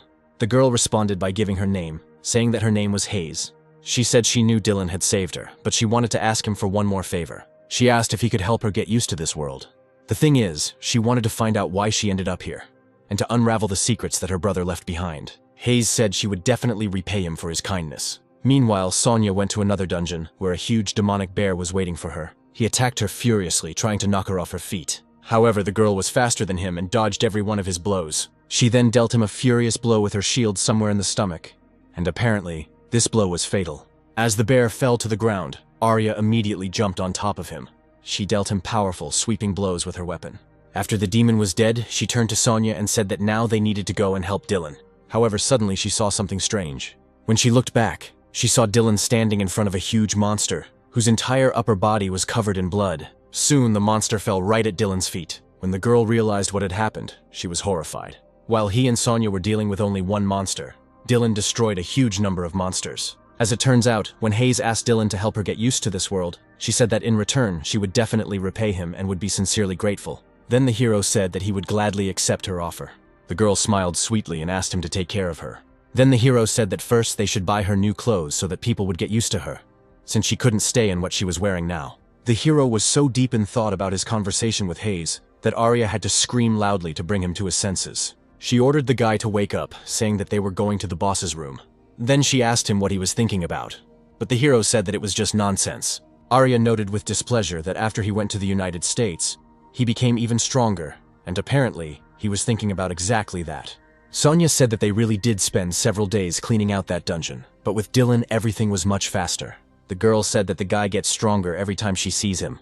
Arya sided with her, supporting her words. She said that Sonya works 7 days a week and is only a C rank, but every time they see Dylan, they start to wonder if there is any point in ranks at all. The hero was surprised that Sonya was promoted to rank C. The girl said that this happened while he was in the States, at which time she was able to pass the recertification. Then the hero said that they should celebrate this, and suggested that she have dinner today. Arya said that it was a great idea. However, Dylan said that they would think about all the details after they defeated the boss. He then turned to Sonya, saying that he had increased fire resistance, so he would be a tank. In the meantime, she and Arya will have to attack the enemy's weak points from behind. He said that his weakness was the same as the monsters they had met before. Seeing a huge fiery bear in front of her, Sonya asked if everything would be okay with them. In response to this, the hero grinned and said that this was already a stage he had passed. He then used a solar flare spell and declared that he was starting the fight. At this moment, Firebear began to spit out flames like a dragon. Sonya noted that the fever was so intense that it was difficult to breathe, and she was afraid that something would happen to Dylan. She tried with all her might to protect herself from the fire with her shield. Meanwhile, the main characters were already on the attack. He emerged from the fire and jumped straight into the demon's face. After that, he used a fireball and directed it straight at the bear's face. He knew that even if the bear didn't look tough on the outside, he was unlikely to be that way on the inside. After fighting Diluc, he received 3 items: a spatial stone, a Mariva bracelet, and an Aramir power projectile that works at short ranges. Compared to a normal spell, this projectile was better in terms of speed, power, and number of uses, but it was a more powerful spell. This time he really wanted to know its effectiveness, and decided to use it on this monster. At that moment, Sonya appeared in front of him and covered him with a shield. The monster hit the girl with its paw, but her shield was very strong and withstood the attack. However, the blow was so strong that the girl had to use considerable effort to deflect it. At that moment, Arya shouted at her that she was covering them well and rushed to attack herself. She used her scythe and delivered a crushing blow straight to the monster's back. The purple stone that was on the monster's back and served as its Achilles heel cracked in half. Arya apologized, saying that she couldn't break the stone because it required more strength. However, the hero said that everything was fine and he would deal with it himself. He used a power projectile and aimed it at the monster. Soon, thousands of lasers pierced the monster and headed straight for that very stone on its back. The bear howled convulsively from such a strong blow. However, the protagonist was pleased with his work, realizing that they had won. Soon after, Sonya went home to get ready for a date. She put on her nicest clothes and tidied up her hair. However, the story flashes back to the moment when the team destroyed the boss. Arya called Sonya and asked her to come to her for a second. She said that unfortunately she would not be able to join the celebration of her new rank, but did not seem upset. Sonya asked her in surprise why she didn't want to come. Then the girl said that, in her opinion, Sonya should spend more time with Dylan and even go on a date. When Sonya heard this, her face turned red, because she had not expected at all that they would go on a date. Arya said that judging by her reaction, it was safe to say that they had never met alone anywhere except in the dungeon, and Sonya confirmed her guess. Then Arya said that this was a great opportunity to offer something new and enjoy the moment. She added that next time she would not be so tactful. Sonya was very happy with this offer and thanked her friend for her assistance. When the day of the date arrived, she looked at herself carefully in the mirror. The girl decided that if Arya was giving her this chance, then she should definitely try. Meanwhile, a car arrived at Dylan's house. There was a guy in there with a tattoo under his eye. His name was Peter. He was a C-rank mercenary guard. He turned to his partner Alex and asked if it was worth it. Alex said that he had heard with his own ears that the master was interested in this man, and if they could deal with him and bring him straight to the master, they would be generously rewarded. Alex was a seasoned C-rank mercenary, but he decided that they couldn't just be hired guards forever. The International Organization for the Defense of the Awakened, unlike other organizations and the International Bureau of the Awakened, exists only for its own benefit. To be more precise, they don't differentiate between good and evil. If the client pays for the crime, they will do everything. And if he wants to do a good deed, they will also do everything calmly. Their priority has always been money. Moreover, Dylan still had a D rank. Meanwhile, the driver of the car listened attentively to the conversation between the two men. However, when he turned back, he noticed Dylan's car parked next to them. Then Alex offered to follow him.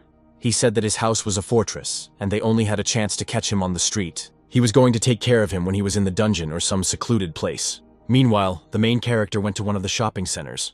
He noticed that there were two people on the second floor who were watching him, and one of them was on the escalator. Moreover, another person was waiting for him on the first floor.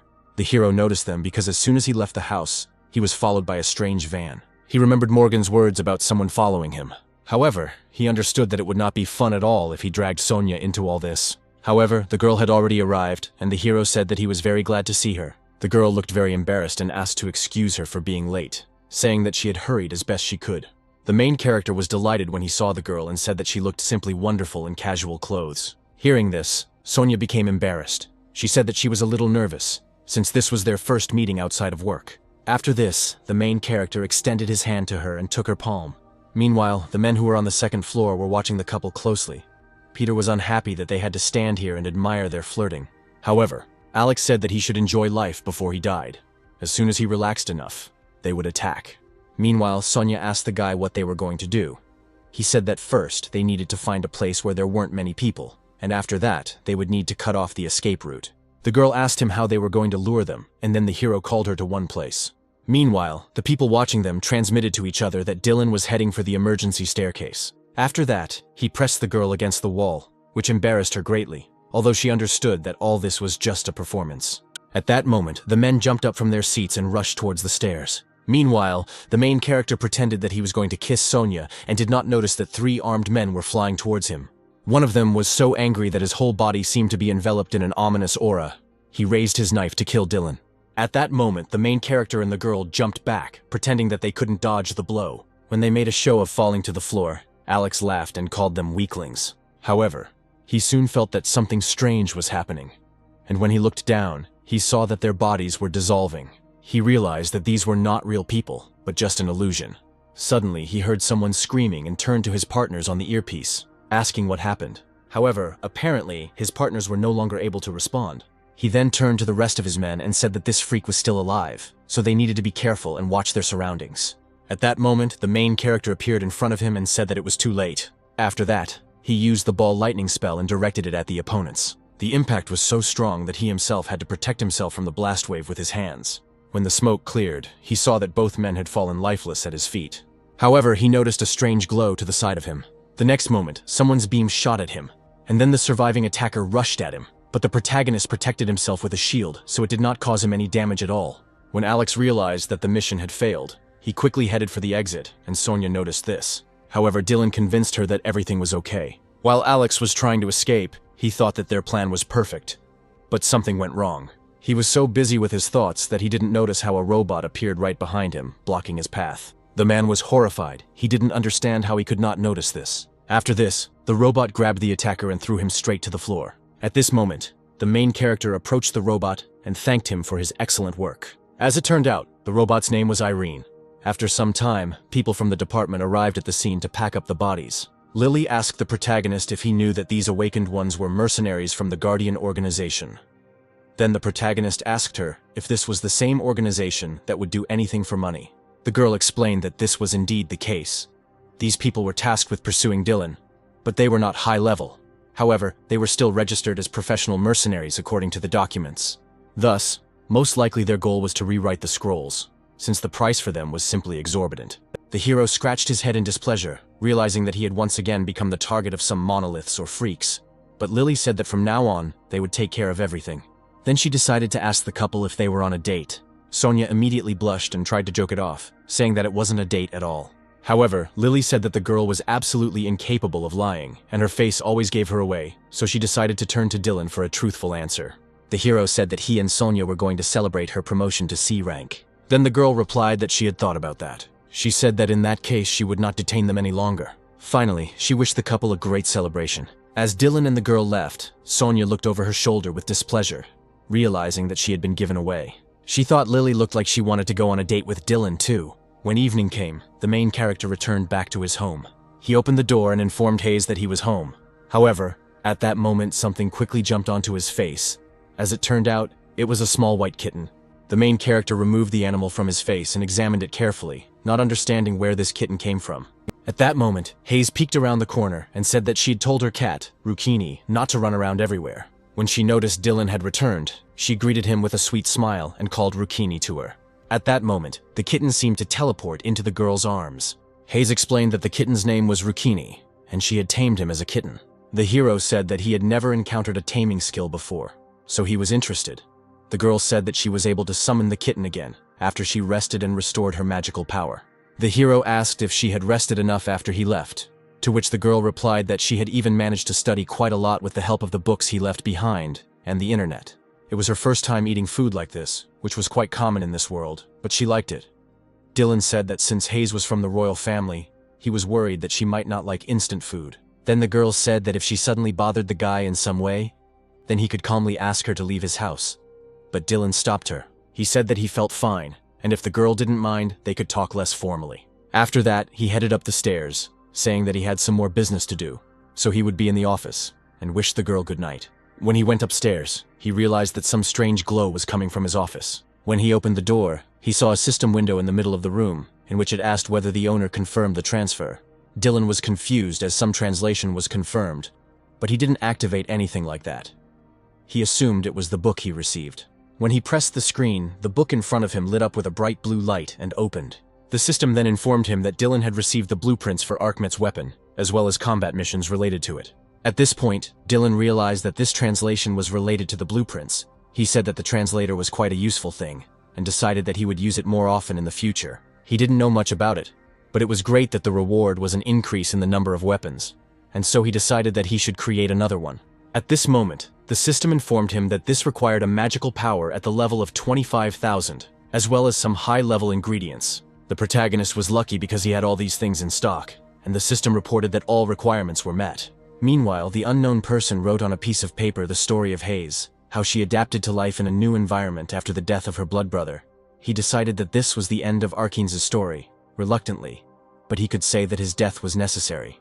It was because of this that Hayes became stronger, and now he could definitely put an end to this story. However, suddenly the stranger heard a strange sound that attracted his attention. Meanwhile, the protagonist went on a quest that could raise his rank to level C. On his way, he met a stone giant with red eyes. It was a D-rank boss, a stone golem. However, the main character did not hesitate and used his powerful spells on him. Moreover, Akron and Irene helped him. They acted as one and attacked the golem from the air. Akron declared a speed descent and headed straight for the golem at great speed. The impact was so strong that the entire area was blinded by a bright light. After that, it was Irene's turn, and she attacked the golem out of thin air. She used a fireball spell, causing an even bigger explosion. The hero understood that this was good practice for the 21st level mechanic and for Akron and Irene's enhanced attack, but he thought that this was no longer enough to clear a B+ rank dungeon. However, he realized that things were going well anyway. This meant he could use his magic gun. Then the main character took Arkmeth's weapon and decided to shoot the golem with it. First, he needed to use high-level stones to ensure the weapon was fully charged. The most important thing was to put as much magic into the shot as possible. Meanwhile, the golem noticed this attack and decided to attack the hero with his huge stone fist. Dylan saw the fist coming towards him, but he didn't even move. He knew that he also had two golems on his side that would change the trajectory of the attack, which they did. After this, the main character aimed his pistol at the golem. As he aimed straight at his head, the weapon signaled its activation. At that moment, the protagonist's weapon glowed with a red aura, and the system informed him that the magic level had suddenly dropped to 10. After that, he pulled the trigger and fired a powerful shot that sounded more like an explosion. The bullet flew straight to the target and burned the golem in an instant. Even though his body was made of stone, he was blown away by the blast wave in just an instant. At that moment, the hero thought that the power to get rid of a B-rank monster in one shot was his maximum at the moment. The system then informed him that he had completed a C-rank quest. When he returned home, the system informed him that he had obtained a rare immortality skill.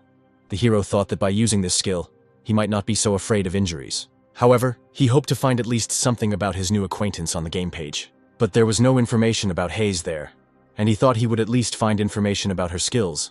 But he realized that it was best to ask the game developers themselves about it. Then he picked up the phone and decided to ask Sean to look for information. Meanwhile, the story moves to a moment that happened 5 days later, in one of the houses. 2 fighters arrived there, apparently wanting to find some information. But one of them reported that the person they were looking for had apparently disappeared from that place a long time ago. His partner said that someone was always one step ahead of them, but they had no idea who it could be. Then the man said that most likely it was someone who was pursuing the same goal as them. His partner suggested returning to headquarters and reporting the information he had found. Meanwhile, Sean found some information that Dylan needed, and they went to the right place. At first, the hero doubted that they had arrived where they needed to, but he was told that Khan Garam, who wrote the history of the game, lived in this place. He said that this writer did not have any noticeable activity, so he had to contact one of the game developers to find out something. Then the hero thanked the man for his work. Sean said that when he got there, the lights were out in the house, but the door was open, so he decided not to go inside, because he didn't want anything to happen to the man. As it turned out, they came to the very house where the 2 strangers were operating. When they heard someone trying to open the door, one of the men told his partner to open up in the darkness. Hearing this, the man immediately used the skill and seemed to disappear into thin air. When the door opened, Dylan said he would go in first, while the stranger was only a faint black smoke. He used his shield and told Sean that it might be dangerous here, so he should wait outside. Then the main character used magic projectiles. At that moment, he noticed something strange not far from him. These were sheets of paper, and it turned out that they had written the story of Hayes, who was not even in the worldwide search. Dylan leaned over and read the contents of the sheets, and realized that the story matched exactly what the girl had told him. He thought that perhaps Khan Garam's story was becoming reality. While the hero was wondering who Khan Garam really was, one of the strangers flew up to him from behind, intending to stab him with a knife. However, when the knife touched him, he suddenly shattered into pieces. The man was horrified when he realized that the special blade was unable to penetrate the guy's armor. When the hero realized that they wanted to attack him, he immediately used his skill and asked the stranger who he was. Without waiting for an answer, he directed his palm at him, from which magical energy emanated.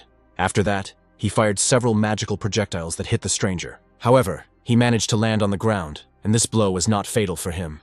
After that, he shouted to his partner that they should leave, but the protagonist ordered him to stand still. Meanwhile, Sean, who had been standing outside the door the whole time, heard strange sounds coming from the apartment. The next moment, he saw the door swing open and a man in a black cloak flew out. After this, Dylan ran out of the apartment and immediately chased after his offender. Not understanding what was happening, Sean rushed towards him and ran with him, asking the guy what was going on. However, the hero told the man not to follow him and to just wait for him here. As they ran outside, Dylan saw a stranger in a black cloak standing in front of him. However, when he looked at it more closely, he was very surprised. The stranger was enveloped in an ominous red aura and said that Dylan was about to die. The main character even had to cover himself with his hands because a wave of dark energy rushed at him, consuming everything around him. When he opened his eyes, he realized that something was wrong with him. He had to shield himself from the wave with his hands while he tried to figure out what this skill was. At that moment, the necklace that was on his neck began to glow. The system informed him that they were trying to cloud his mind, but the necklace successfully blocked this attempt. At that moment, a powerful explosion was heard in the clouds of fog that enveloped the main character. When the smoke cleared, Dylan emerged from the fog, his necklace sparkling so brightly that the fog that had enveloped him just seconds before was gone. After this, the man who cast the spell felt severe pain in his hand. He dropped to his knees and screamed in pain, at which point his concerned partner asked what he was doing. The man then said that his skill was not working and all attacks were reflected back at him. He said that they had no chance, so they had to leave as quickly as possible. However, while they were talking, the main character had already managed to send a portion of magic projectiles at them. The next moment, there was a loud explosion at the place where the 2 strangers were standing. When the smoke cleared, the hero saw that one of them was lying in the crater that the explosion had caused. At that moment, Dylan thought angrily that one of the strangers had managed to escape. He looked up and saw a man in a black cloak there, who at that time thought that this guy was very strong. He then took out his blade, which was infused with magical energy. However, at that moment, he saw his partner, who was lying in the crater, and Dylan, who was still alive despite all their attempts to kill him. Then the man realized that he had no choice. He threw his knife straight into the body of his partner, who was unconscious. At that moment, his body seemed to be spinning in a hurricane. The main character thought that this man even killed his comrade, just to remove all traces. Dylan wanted to stop him, but the stranger had already flown away somewhere far away. At that moment, the hero realized that he had finally lost this man, and this did not make him happy at all. Immediately after the battle was over, he found 4 pages, and Sean instructed him on 3 rules. They were to find all traces related to Khan Garam, try to contact him in any way, and contact everyone who was related to Khan Garam. In addition to the previous pages that talked about Hayes, 2 more pages were added. One page that described the agreement between Delic and Wendell, and the second one about Berhard and the spatial crack. But the hero still had the main question of where Khan Garam disappeared to after these lines were written. While he was thinking about this, Hayes brought him a glass of water so that he could finally refresh himself. After this, the girl sat down opposite him and said that she needed to tell him something. She said that a couple of hours before his arrival she received a wake-up call. Then the hero realized that everything was happening exactly as it was written in the novel. The girl continued, saying that although she had only recently acquired the awakening system, it seemed familiar to her. She assumed that the system was specially adapted for her, since everything was written in the language of the Desmond Kingdom. Upon hearing this, the hero asked what her rank and specialty were. Hayes said that she has a D rank and a specialty. A spellcaster, now Rukini can always be nearby as one of her achievements, and she also spends 100 times less magic on his summoning and maintenance. Dylan said the girl didn't seem that surprised, although he remembered being overjoyed at the time. The girl said that at first she was surprised. However, this did not shock her as much as falling into a spatial crack and moving into a completely different world. When the protagonist placed his hand on the sheets of paper, the system informed him that he was in contact with particles of the 4 worlds. The fragments resonated and created a small spatial crack right in the middle of their room. Soon, the system reported the opening of a portal to an A-rank dungeon called Desmond. The system also reported that only Dylan and Hayes could enter the dungeon. The girl asked the guy if they were seeing the same message, and Dylan confirmed her words, saying that the pages of history would take them to the past of the Kingdom of Desmond. The girl was of the same opinion, but she still seemed hesitant. Seeing this, the hero said that it could be too dangerous for her, since her awakening had only happened a few hours ago. However, despite this, Hayes still wanted to go even if it was dangerous, as she wanted to learn about her home. Dylan had no choice but to agree, since the girl was serious. He didn't want to miss out on a dungeon similar to the one he saved Hayes from. Most likely it was a special dungeon where he could collect a large amount of experience and rewards, and the man couldn't miss out on this chance. After that, they stood together with the girl in front of the portal, ready to enter it. The portal transported them to a dilapidated area. It opened right in the middle of one of the destroyed streets. The main character had to strain himself a little, since the journey between the portals could not be called something fleeting and easy. When they were transported to the right place, they realized that they were right on top of a destroyed city. At first, the main character even began to doubt that this was really a kingdom, since it looked incredibly destroyed. The girl said that this was indeed the center of the kingdom, and this was the last thing she saw before escaping. Then Dylan asked her if she was sure everything would be okay. However, Hayes was sure of it, and then turned to Rukini to help her land. The cat's shield allowed the girl to land on the ground painlessly. The hero said that even though it looked like a kingdom, they still had to be careful in the dungeon. However, at that moment the girl felt that a large crack was beginning to grow under her foot. The next moment, several dozen hands of some monsters emerged from this crack. They started grabbing the girl by the legs, and at first Hayes was taken aback, not knowing what to do. The next moment they saw hundreds of evil monsters emerge from the ground. Every second, more and more monsters emerged from underground, and at first the heroes did not even understand what they needed to do. After this, the monsters immediately rushed at the girl, who was frozen with fear. She just silently watched as the bloodthirsty monsters ran straight towards her. Soon the monsters threw the girl to the ground and crowded around her body. However, the next second, their bodies seemed to be pierced by a bright light. As it turned out, Akron managed to arrive in time and protected the girl with his body. Hayes was very surprised and looked up to see what was going on. Then she saw a bright red pillar of light appear from the sky and hit the ground. As it turned out, in addition to Akron, Irene also arrived in the dungeon and covered them from above. The golem put his hands forward and shot at all the monsters that wanted to attack the girl. Hayes watched in amazement as the monsters melted in literally a second. When the battle was over, she thought that there were a lot of these monsters. She told the hero that dealing with ghouls turned out to be more difficult than she thought, to which Dylan replied that they were indeed stronger than ordinary monsters. At that moment, blue energy flared up under the girl's feet and began to envelop her body. She didn't understand what was happening. And then the hero explained to her that by killing monsters, she becomes stronger and can eventually defeat high-level monsters. However, he had something he needed to say to the girl before they continued. Just in case, Dylan decided to ask the girl if she felt any emotional attachment to the citizens who had turned into monsters. But Hayes stated that she felt nothing of the sort. This place doesn't feel at all like the home she lived in. Then the hero said that this place would be the first step on the path of their development, and the girl must also feel something similar. He said that every time you kill monsters, they level up. The girl asked if this was the source of his power. Dylan replied that it was, since he was also awakened. Hearing this, the girl resolutely declared that they must send these monsters to the next world. After that, they headed deeper into the dungeon and soon arrived at the palace. The drone that was flying ahead of them informed them that a pack of ghouls was waiting for them ahead. Then the girl said that this time she would deal with them on her own. She decided that she had leveled up enough and didn't want to hide behind Dylan's back forever. Then the hero decided to give her this opportunity and said that he would watch the situation from the side, and the girl would have to clear the way for them. Hayes was excited as this was her first battle. She summoned 2 animals, one of which looked like a wolf. His name was Life. The other animal looked like a Doberman. His name was Sugart. The wolf immediately rushed forward along the corridor, throwing back all the monsters and tearing their bodies into 2 parts in an instant. Then it was Sugart's turn. He summoned boulders with just one glance and brought them down on the monsters. At first, the rocks and monsters were lifted into the air by his magical power. Then he brought them down to the floor. At that moment, the hero thought that this girl really did a good job of casting spells. At that moment, someone's voice was heard, asking if these were the same people who had set fire to their houses and killed the blessed citizens. Dylan and Hayes immediately turned their attention to the source of the sound. Something that looked like lightning moved very quickly down the corridor straight towards them, and then the creature fired a lightning arrow straight at Dylan. However, the main character managed to block the attack with his shield. When he looked up, he saw a ghoul coming out of one of the rooms. However, he was not like the others. He was wearing clothes that were worn by members of the royal family. The ghoul reported that Dylan was able to block his attack, so he was not such a talentless person. As it turned out, the one standing in front of them was the magician Isaac, a rank A boss. When the girl saw him, surprise and confusion about what was happening appeared on her face. The next moment, she clenched her teeth in irritation. After that, she looked at the ghoul and shouted his name. She said that he used to be a great magician of the kingdom, and began to ask why he did such a thing. Isaac replied that he didn't understand how this scum knew his name. However, when he took a closer look at the girl, he realized that the person standing in front of him was Princess Hayes. He asked how she was able to survive and get out of the spatial crack, but the girl demanded an answer to her question.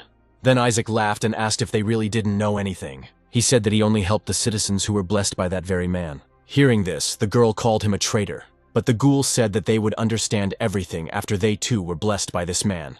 Then he laughed and said he would be happy to help them with that. At that moment, the main character appeared behind him and said that they did not need his help. After that, he used his fire hands and directed the full force of the blow straight at the ghoul. However, at that moment, he felt the creature grab his hand and ask if he really thought he could defeat it with that level of magic. When the protagonist looked up, he saw that Isaac was completely unharmed despite being right in the middle of the fire. He declared that he would show Dylan real magic. The hero was horrified. He did not understand why his fireball did not work. He couldn't escape the monster's grip and decided to use magic projectiles. He aimed them straight at Isaac's head. However, they didn't leave even a scratch on him. The monster laughed and said that such magic wouldn't work on him. Then the main character assumed that he was using an anti-magic field. At that moment, the ghoul used his free hand and put it to his chest, then released a lightning ball, asking him if he knew about such magic. Isaac said that in that case he should already understand that he would not win. After that, he released an incredibly powerful lightning bolt that threw the protagonist back. The impact was so strong that his body was slammed into the wall and broke the stones. When Dylan came to, he found himself lying in the middle of a pile of rocks. He thought about how normally an anti-magic field would form as a shield around the mage that would nullify a certain amount of damage. But this bastard was using a thin shield like a second skin, allowing him to not only nullify damage, but also enhance his own spells. This kind of control requires an incredible amount of magic. However, he realized that this was exactly what he should have expected from the boss. At that moment, Hayes ordered her wolf, Life, to attack. Literally, a second later, the wolf rushed straight at the ghoul, intending to strike him. However, when he got close enough to it, he seemed to run into an invisible space that prevented him from getting closer to the creature.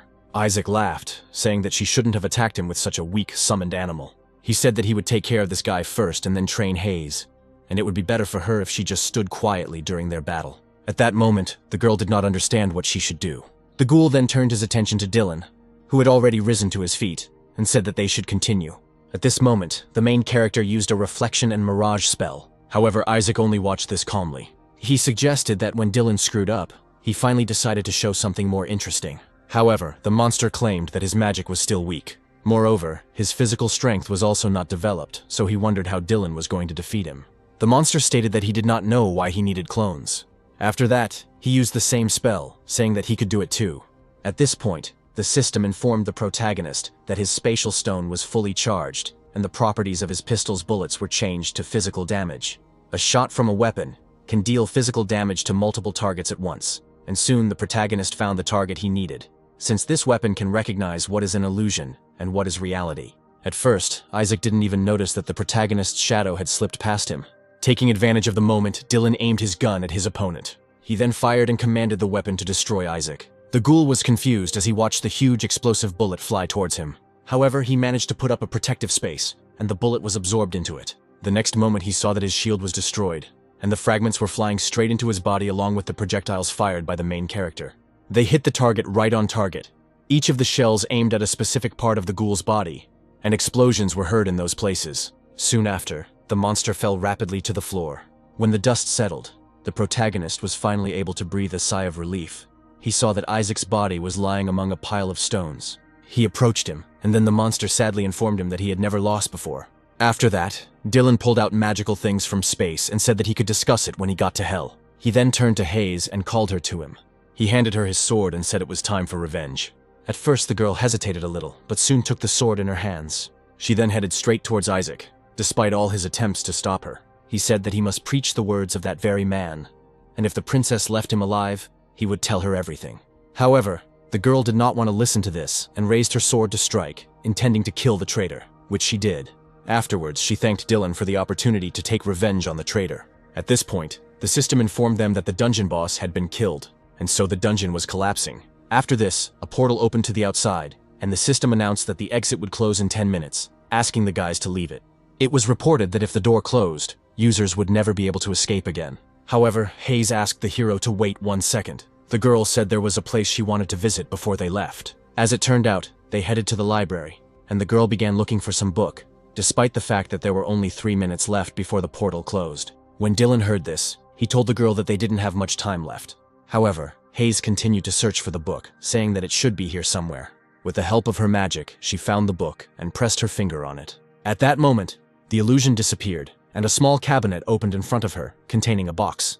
The girl said that she had found what she was looking for, and so they could leave. However, at that moment Dylan saw something that horrified him. Right above the girl's head, the ceiling began to crack and was about to collapse. When she looked up, she saw huge rocks falling on them. Meanwhile, a bright red light began to come from Dylan's apartment as a portal opened in the middle of his room. Lightning began to emanate from the portal as it was close to closing. At the last moment, Dylan managed to pick up the girl in his arms and carry her out of the dungeon. Immediately after they passed through the portal, it closed. At that moment, the guys realized that they almost died inside this dungeon. Once they were safe, Dylan noticed the book in the girl's hands and asked if that was what she was looking for. Hayes said she wanted to keep the book because it contained something that could help Dylan, which turned out to be the Book of Secrets of the Kingdom. After that, the system reported that the award had been moved from the archive. Then Dylan asked the girl if she wanted to see the contents of the book. However, she replied that she did not want this, since the book was unlikely to be needed here, and that it was better for Dylan to do it himself, and he could call her at any time when he needed her help. After that, he sent the girl to look at the awards. There were 2 books of spells in front of him. They were also given 10 spiritual spatial stones as a reward. At this moment, the system informed Veronica and Morgan that the world's first spiritual space stone had been found. As it turned out, they were only found in dungeons of rank A and above, and they could also be created using spiritual alchemy. Brox and Maria also received this notification. At this point, Dylan realized that the developers had apparently added something new to the game. They probably decided to introduce higher-level stones. The hero thought that it was good that he had an agreement with the management for the individual use of some dungeons, and decided that it was time to clear them out. He suspected that such dungeons would have bosses of the same difficulty as those he had encountered before, and therefore 3 assistants might not be enough for him. He should look for more people. However, at this moment he only wanted to rest after the difficult dungeon.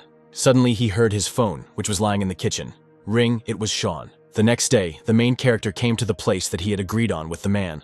Inside, Sean and a strange man with glasses were waiting for him, who was extremely surprised that Dylan had actually come. Dylan asked Sean if this was the man he wanted to introduce him to, and the man replied that it was Ricardo, a novelist who was close to Khan Garam and had learned about him while checking the archives. The man introduced himself and said that his real name was Ethan. The protagonist greeted him and said that he would like to ask him about Khan Garam. When they sat down at the table, Ethan said that he heard about what happened. He tried to contact Garam, but nothing worked, and so he decided to tell everything he knows. The hero thanked him for his help and asked him to tell everything he remembers about his work. The man said that even though it wasn't in the game, the first thing he remembers is the antagonist, a dark mage named Wendella. He turned Arkans into a dark prince and Hayes fled, resulting in the destruction of the Desmond Kingdom. The hero realized that this story completely coincided with what the girl told him. Ethan said that 50 years later, the great wizard Bernhard decided to look into this incident. He lived on a continent called Itamanzia, where an entire legion of orcs went missing while plundering the ruins of Desmond. The spatial wave signatures were the same as those seen half a century ago during the Black Prince incident. The hero then assumed that this meant that the destruction of an entire region and kingdom was all because of Wendella. Ethan reported that this was indeed the case. He also heard that Wendell did not work alone. Someone helped him. Then the hero asked what happened next. The man replied that, unfortunately, he did not know, since at that moment he went on vacation, and after that Garam disappeared. Dylan then thanked him again for his help, and Ethan replied that it was an honor to meet him. He said that if he found out anything else about this man, he would definitely contact him. After that, he left the office and closed the door behind him. Left alone, the main character began to think that this whole story would be something very far from the battles he was used to. He understood that he needed to become stronger, otherwise the world would be doomed to destruction. Meanwhile, the story returns to the dungeon that the protagonist and Hayes just left. Isaac's body still lay motionless among the pile of stones. At this moment, someone entered the dungeon, using a magic sphere to determine that someone had been here recently. They felt traces of a spatial crack, and one of the strangers ordered his servants to punish the stranger, saying that he did not want to dirty his hands. It turned out that a mysterious cultist was monitoring what was happening in the dungeon using a magic ball, and they were discussing whether to report it. One of the cultists said they had no evidence, but another noted that the spatial crack was the work of that person. However, another cultist objected that this was an insignificant problem.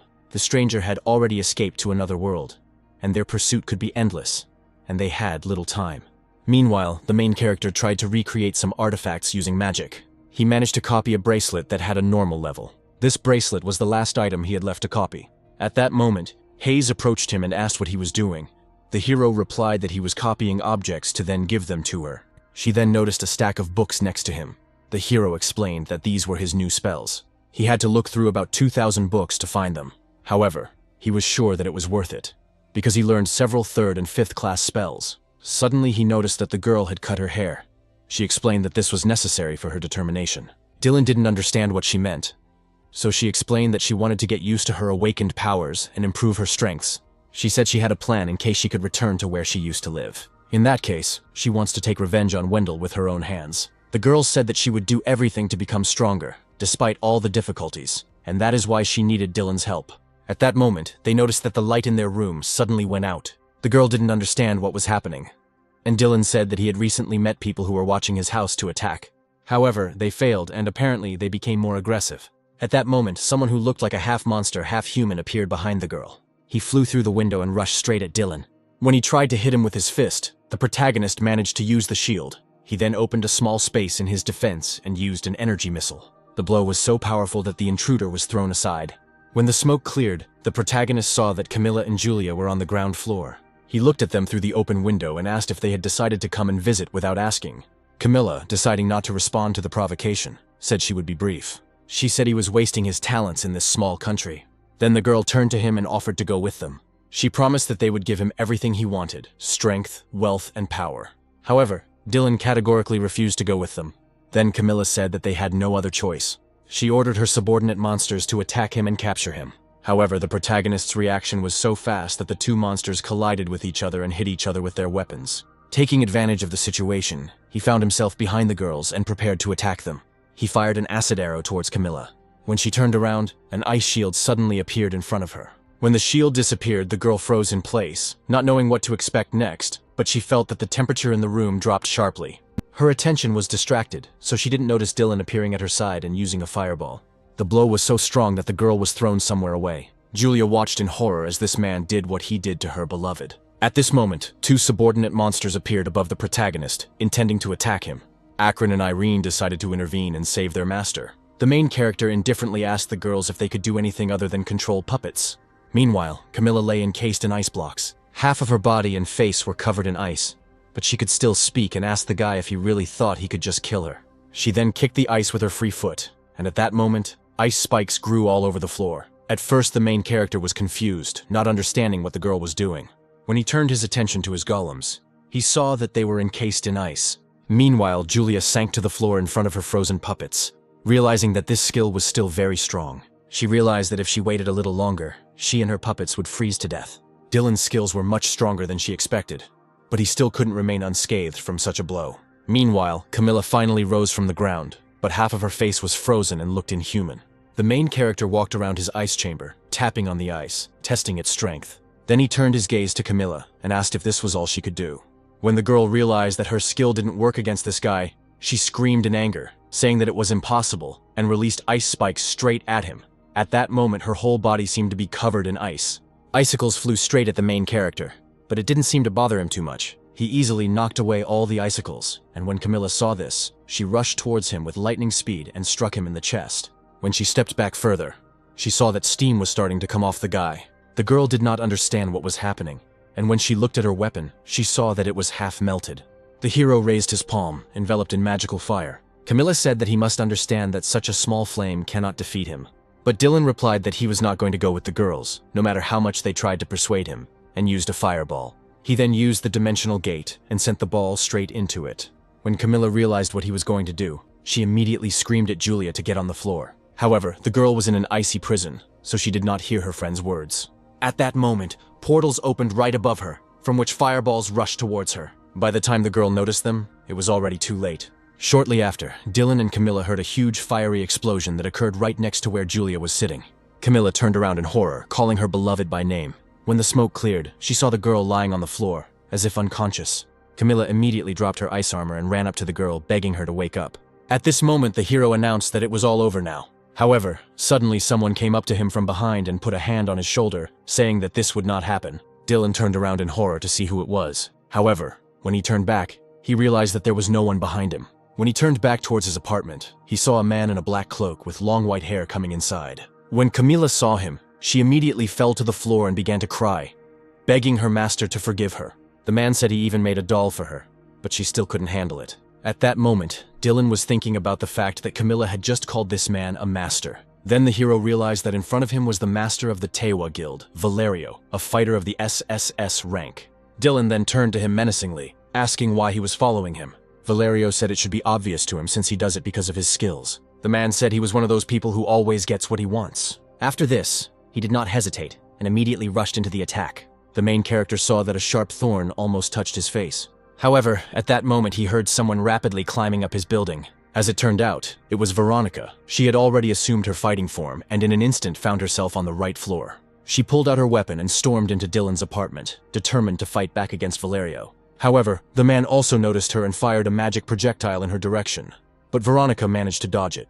At this moment, the main character noticed that a bright glow appeared in the middle of the sky. Soon this bright glow released a bright beam, which caused a huge explosion at the place of impact. When the smoke cleared, Valerio looked defiantly at Veronica. He said that she came earlier than he expected. He addressed the girl, calling her his dear. She told the man that she was not going to play with him. She asked if he knew that the Tewa Guild was currently dealing with and managing the Awakened, but Valerio was unaware of this. She said that now all the dolls that are at the scene are not identifiable, and they cannot use them as evidence. Hearing this, the man said that in that case they would leave now. He sighed with displeasure, saying that there were already too many extra eyes here. Then he waved his cloak and said that they were leaving. He summoned a magical portal, with which he took 2 girls from the building, and after that, the portal closed. All this time, Veronica stood in front of Dylan, protecting him from possible attacks. The main character was very angry, realizing that this man was incredibly strong. After some time, the situation in the main character's apartment finally calmed down. The man said he didn't think the branch manager would arrive so soon. Veronica replied that Dylan might have heard about it before from other people. He remembered Morgan telling him that he was now under the protection of the agency's leadership. The girl said that she thought she would be late, but as it turned out, she arrived just on time. The protagonist understood that if she had not come, he would have lost an eye from Valerio's attack. He then turned his attention to the puppets and asked what kind of dolls the man kept talking about. The girl said that they are used by the guild to kill the Awakened. All their identification marks are erased, so even if they are caught, they will not be able to find out what organization they are from. They undergo a special consciousness blocking procedure, as a result of which they lose their individuality and memories. These dolls are the main driving force behind why Tewa Guild is #1 in China. Dylan said that if Valerio had gotten to this point, he was scared to imagine what would happen next. The girl said they are also not sure that the people targeting Dylan will only be from China. She recalled the incident at the mall and said it was a target for many people, so management must try to protect him and Hayes. The next day, the story moves to Zhongsong, to the basement of the guild, namely to the training room. The man who was on the training ground tried to fight the drones. He put all his strength into one crushing blow. However, when he struck it, he realized that the drone was protected by an incredibly strong shield. The guy didn't understand why it was so difficult for him to defeat this drone. At that moment, a drone flew up behind him, managed to free itself from under the shield and decided to launch a sneak attack. Shortly after this, the man fell to the floor. At which point Arya said he had done well and called the next subject. Dylan and Sonya stood behind the girl, and the hero said that they were lucky to have Arya. Sonya said that they both lack teamwork, so it is important to find a third person to fill these gaps. Thanks to Arya, who has a lot of experience in teamwork, they will have to go through many different tests, so the girl thought that everything will go well. However, Sonya was worried that something terrible could happen to that guy after the drone attack. However, the main character replied that the drone was not that strong, especially since it was created specifically to select the third member of the team. At that moment, Arya called the protagonist to her and said that this man says that he knows him. The hero said that the branch manager told him that he needed to become stronger, but he didn't think it was that strong. It turned out that Lily was standing in front of him. She asked him not to worry, and said that she only wanted to join this team to overcome the B rank barrier. So she hoped that they wouldn't give her a special test. Then Arya suggested to start, and the girl agreed. She used her bow and her body began to emit magical energy. Arya and Sonya watched her closely. They knew that Lily was a B rank awakened, and they were curious about what skills she had. After this, the test began, and two drones immediately rushed to attack. The girl decided to start with physical attacks and pulled the string of her bow. She then fired several arrows at the drones at once. Her attacks were powerful enough to break through the drones' defensive barriers. Arya then said that in high-ranking dungeons, monsters are immune to physical attacks, and asked Lilia what she would do in that case. But the girl said that everything would be fine. She said that she could also perform magical attacks. At that moment, Arya noticed that her arrow was getting colder. After that, the girl fired a powerful ice arrow straight at the drones. The attack was so strong that it pierced the drone, causing it to crack and fall to the floor. Sonya noted that Lily was the first one to break the drone, and Dylan admitted that he didn't expect that. However, that was not the end. If she fights with a bow at long range, then her close combat leaves much to be desired. At that moment, the remaining drones attacked Lilia from behind. However, the girl saw the attack approaching her and took out a melee weapon. She struck the drone twice before jumping away from it. She said she felt great even without onions. When she turned around to look at the result of her attack, she saw that the drone had been shattered into 4 pieces.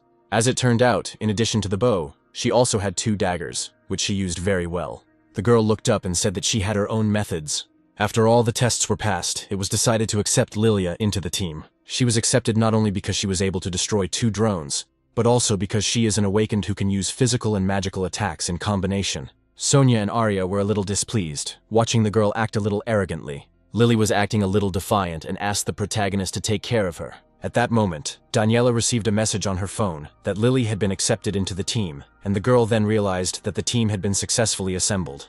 At that moment, Neela entered her office and asked if she could talk to the master for just a few seconds. The girl said that at the moment the White Lotus and Tree Soul guilds were in a dispute with them.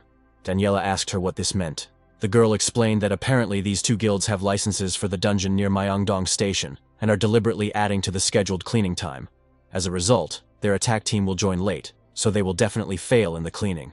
Apparently their official complaint was also useless, since they clear the dungeon according to the laws, and if problems arise, they can simply file a complaint with the management. Management follows a policy of passive intervention and aggressive forgiveness, so they are likely to trust and act on it. Then Neela asked the master what they should do.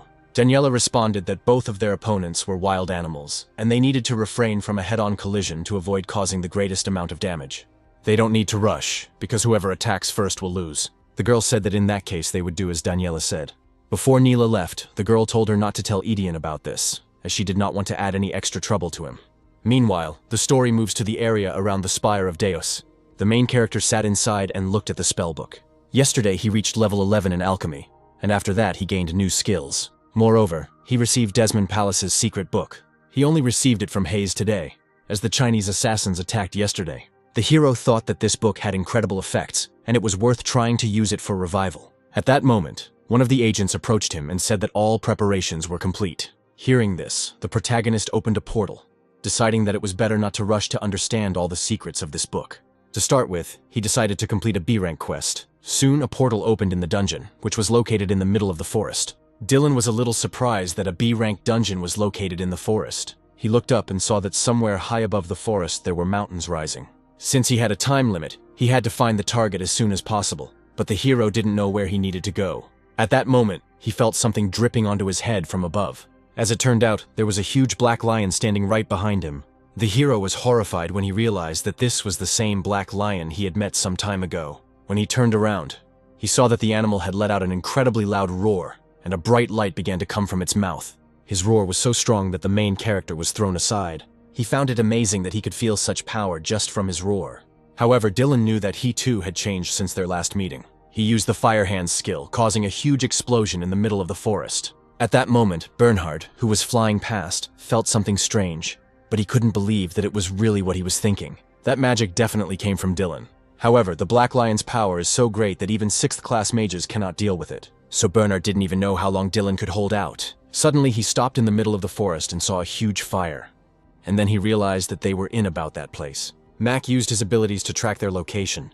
When he simplified his gaze, he saw something that struck him very strongly. He saw the Black Lion waving its paws angrily, trying to hit its opponent. He struck one blow after another, but they seemed to miss their target. He saw that Dylan had created copies of himself, and they were the ones taking all the blows. At this time, the hero thought that if this battle dragged on for a long time, he would not be able to meet the time limit. Then he realized that he needed to end this urgently and used his spells. Bernhard didn't understand why he was using a spell that was clearly not enough to defeat the Black Lion. Then the old man realized that it would be bad if he did not intervene. With his magic staff, he drew a magic circle and sent it towards the battle. At this moment, Dylan and the Black Lion felt like they couldn't move, and it was as if an invisible magical energy was at risk. When the protagonist looked to the side, he saw Bernhard approaching them, who said that it was time to end this whole mess. He smiled and said that he hadn't seen Dylan for a long time and offered to talk to him. After that, they went to a safer place, where there was a portal to exit the dungeon.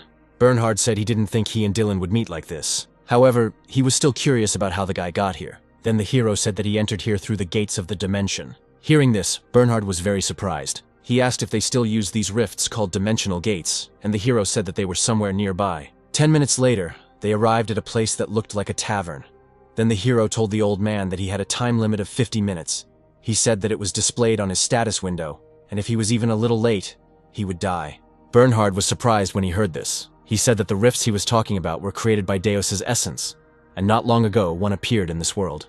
It originated on the continent of Itamantia, which is several months sailing distance south of here. The entire continent was brutal, once home to the Carlonian ogres, but they disappeared, and now it is overrun with demons and evil creatures. The protagonist did not believe that there were really ogres there, and Bernhard said that he had another guess. In his opinion, there is some entity that used the rift to transfer all the ogres to another dimension.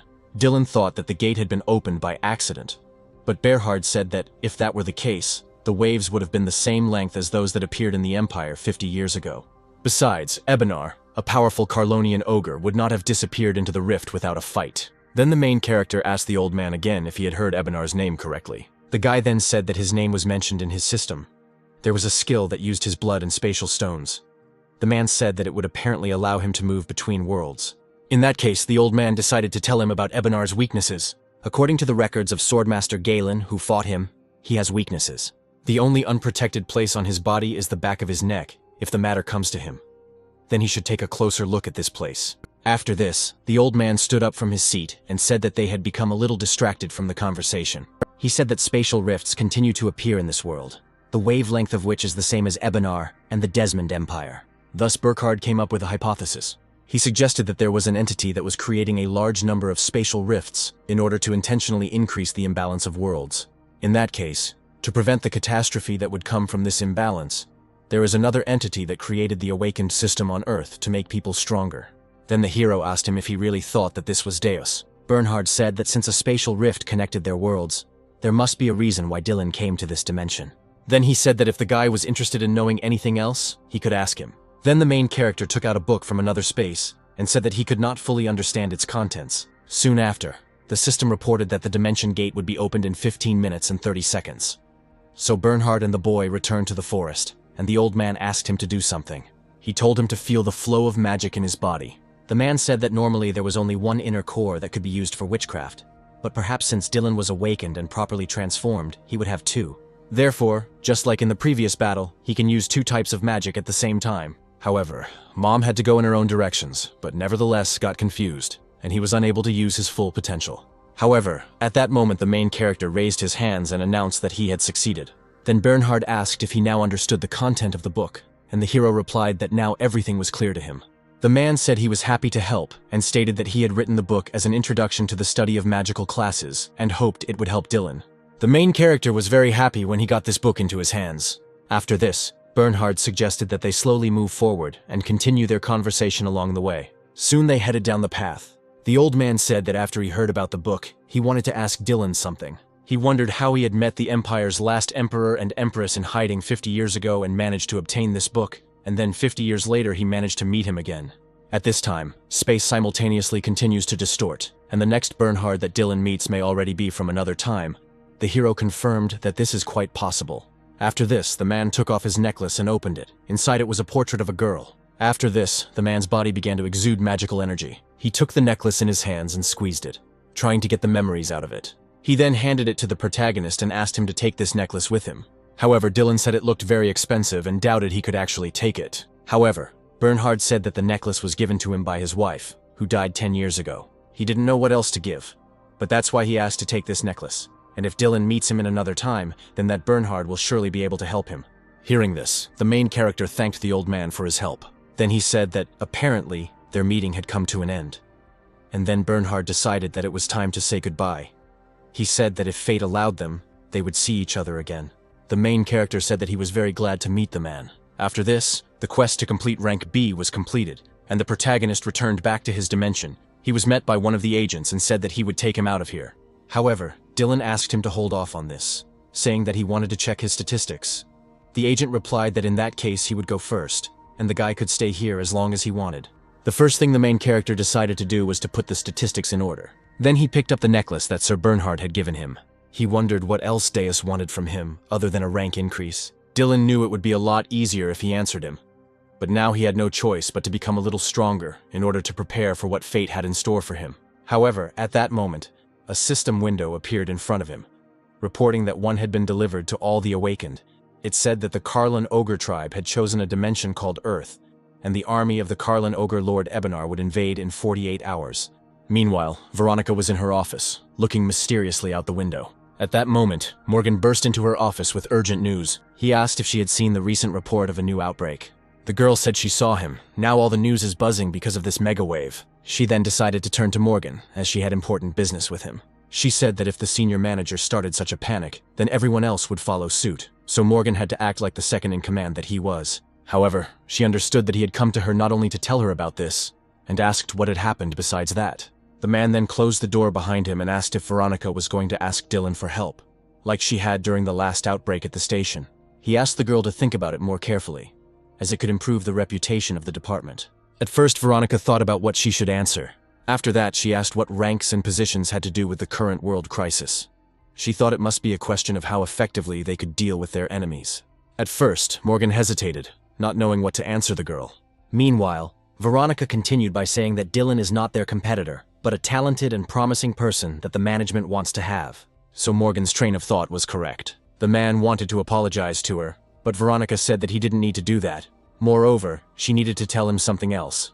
The girl said that the White Lotus and Tree Soul guilds would soon attack the Jongsong guild. The thing is, these guilds know the management trends better than anyone else, so they think that they won't have a better opportunity than now. Morgan said it was sad news because the global crisis that would result from the mega outbreak could be an opportunity for some.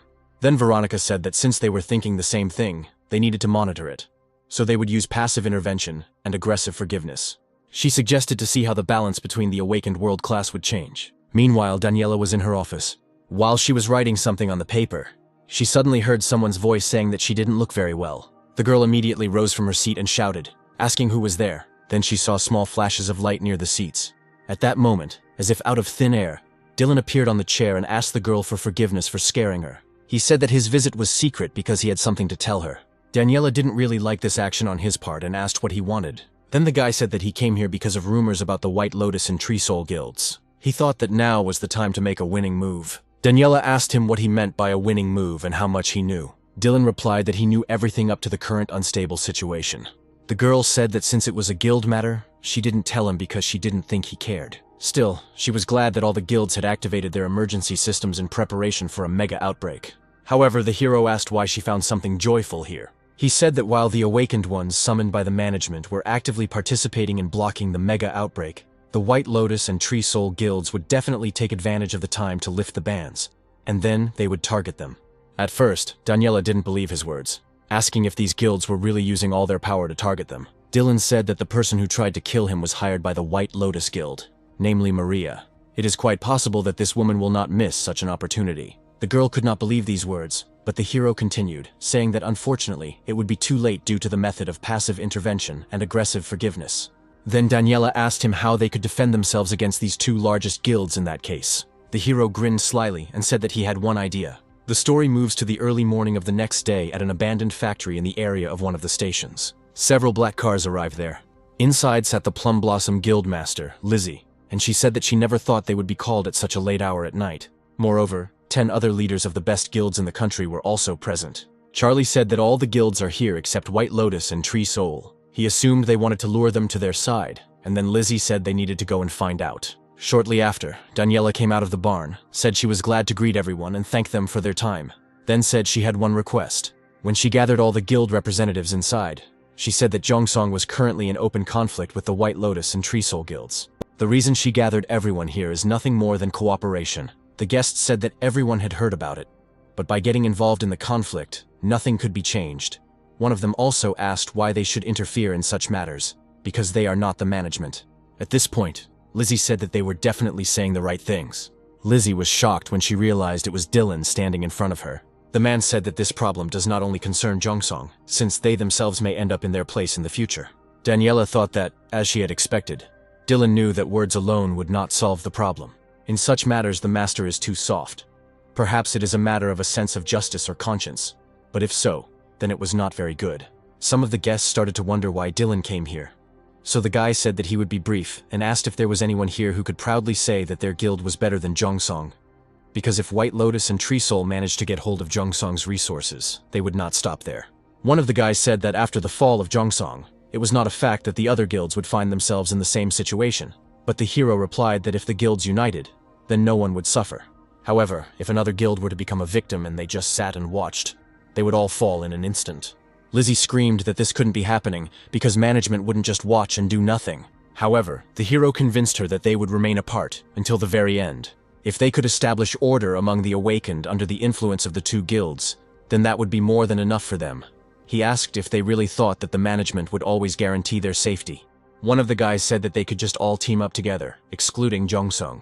In that case, even if Jongsong was destroyed, they wouldn't have any problems. Dylan asked him if he was sure of what he was saying. After that, he stepped forward and said that he wanted to demonstrate something. Meanwhile, the story moves to the main building of the White Lotus Guild. The representatives of the Tree Soul Guild arrived there and reported that all their preparations were ready. They agreed that all low-ranking fighters were stationed near the dais spire. When they asked if there was any movement from the management, Maria said that there would be no problem with them, as they were currently busy preparing for a mega outbreak.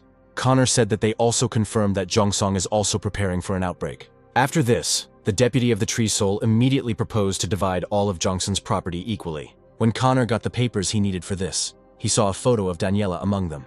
After that, he pulled out a knife from his pocket and stabbed it right at that photo, saying that it was time to get rid of this damn guild. Meanwhile, there were about 10 minutes left before the invasion. The story moves to a place near the station where the outbreak was supposed to occur. The main character has already arrived there, realizing that everything will start soon. He prepared everything he could. All of his team members also arrived at the scene, including Hayes. The most important thing was to find out where the main boss would appear. Soon the system reported that the invasion had begun. Suddenly, one of the awakened teams felt an earthquake under their feet. The next moment, the asphalt began to crack, and dark aura began to emerge from underneath it. When the man looked up, he saw something terrible in front of him. It was a huge stone golem, looking at him with murderous red eyes. At that moment, his partner ordered him to get ready. Then the man realized that the golem was not going to hesitate, and he immediately attacked him. He hit right where the thoughtful man stood. At the last moment, the man managed to turn around, watching as a demonic hand almost pinned him to the asphalt. However, some members of his team did not have time to dodge and lay among a pile of stones. At that moment, ogres began to emerge from the ground. They were a little smaller than this golem, but were still huge. When the awakened ones saw this, they immediately began to attack them in various ways. They aimed arrows and charges of various types at them. Soon, a powerful explosion was heard at the place where the ogres appeared. The protagonist watched all this, and at that moment he was informed through the earpiece that strong activity had appeared near the spire of Deus. Then the guy said that he would arrive at the place soon. At this point, the fighters who were fighting the golem waited for the dust to settle to see if they had managed to destroy their opponents. However, when the dust settled, the leader of the ogres turned to them and asked if this was all they could do. After that, he raised his hand and created a fireball in it. The fighters were terrified and stood frozen for a moment, not knowing what to do. With each passing second, the fireball in his hand grew larger, and soon it became 10 times larger than he was. When the ball was large enough to hit all the people in its path, the ogre released it forward. The ball was so huge that it rolled along the road, sweeping away everything in its path. Meanwhile, the story moves to the area in front of the market, which also had a hole in space. More ogres began to emerge from this hole. However, as soon as they came out, fists immediately flew into their faces. As it turned out, Morgan was already waiting for them at this place and was preparing for an attack. He used his fire fist to deal with the ogres. After that, he released a huge amount of fire energy from his fist, thereby pushing the ogres back and burning them. The monsters tried to resist him, but the fire was so strong that they simply burned alive.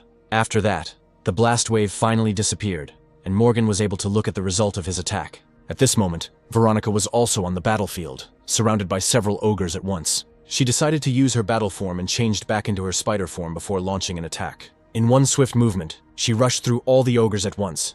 While they were confused, she dealt them hundreds of crushing blows with her sword. Since her strikes were explosive, a second later, a powerful explosion was heard behind her. At that moment, Morgan ran up to her and said that they had problems. As it turned out, they had just been informed that an S-rank boss had appeared near the station. Veronica said that Dylan is there, so everything should be fine there. When the boys looked up, they saw several pairs of ominous red eyes peering out at them from the cracks in space. At this moment, one of the ogres announced that everything was just beginning. Meanwhile, the story moves to the vicinity of the station where Ebenar has arrived. He ordered his warriors to advance forward and attack the enemy. The ogres immediately picked up their weapons and ran into battle. Suddenly, one of them noticed a green glow in the middle of the fog on the road. He tried to look at it, but at that moment several magical projectiles flew at him at once, as well as a poisonous arrow, and this attack smashed his head. Shortly after, Dylan emerged from the fog and looked at the dead ogre with satisfaction. After this, he turned to the others and asked where Ebenar was now. The ogre immediately screamed, asking how he dared to speak the name of his great lord so casually. The monster said that he would crush this man like a pathetic insect, and immediately rushed at him along with his partners. The two ogres struck with their weapons simultaneously, right at the spot where Dylan was. However, when the smoke cleared, the ogre leader saw Dylan standing in his place, holding back the attack of 2 stone swords with one hand. Then the hero turned to the ogre and asked why he assumed that he was here alone.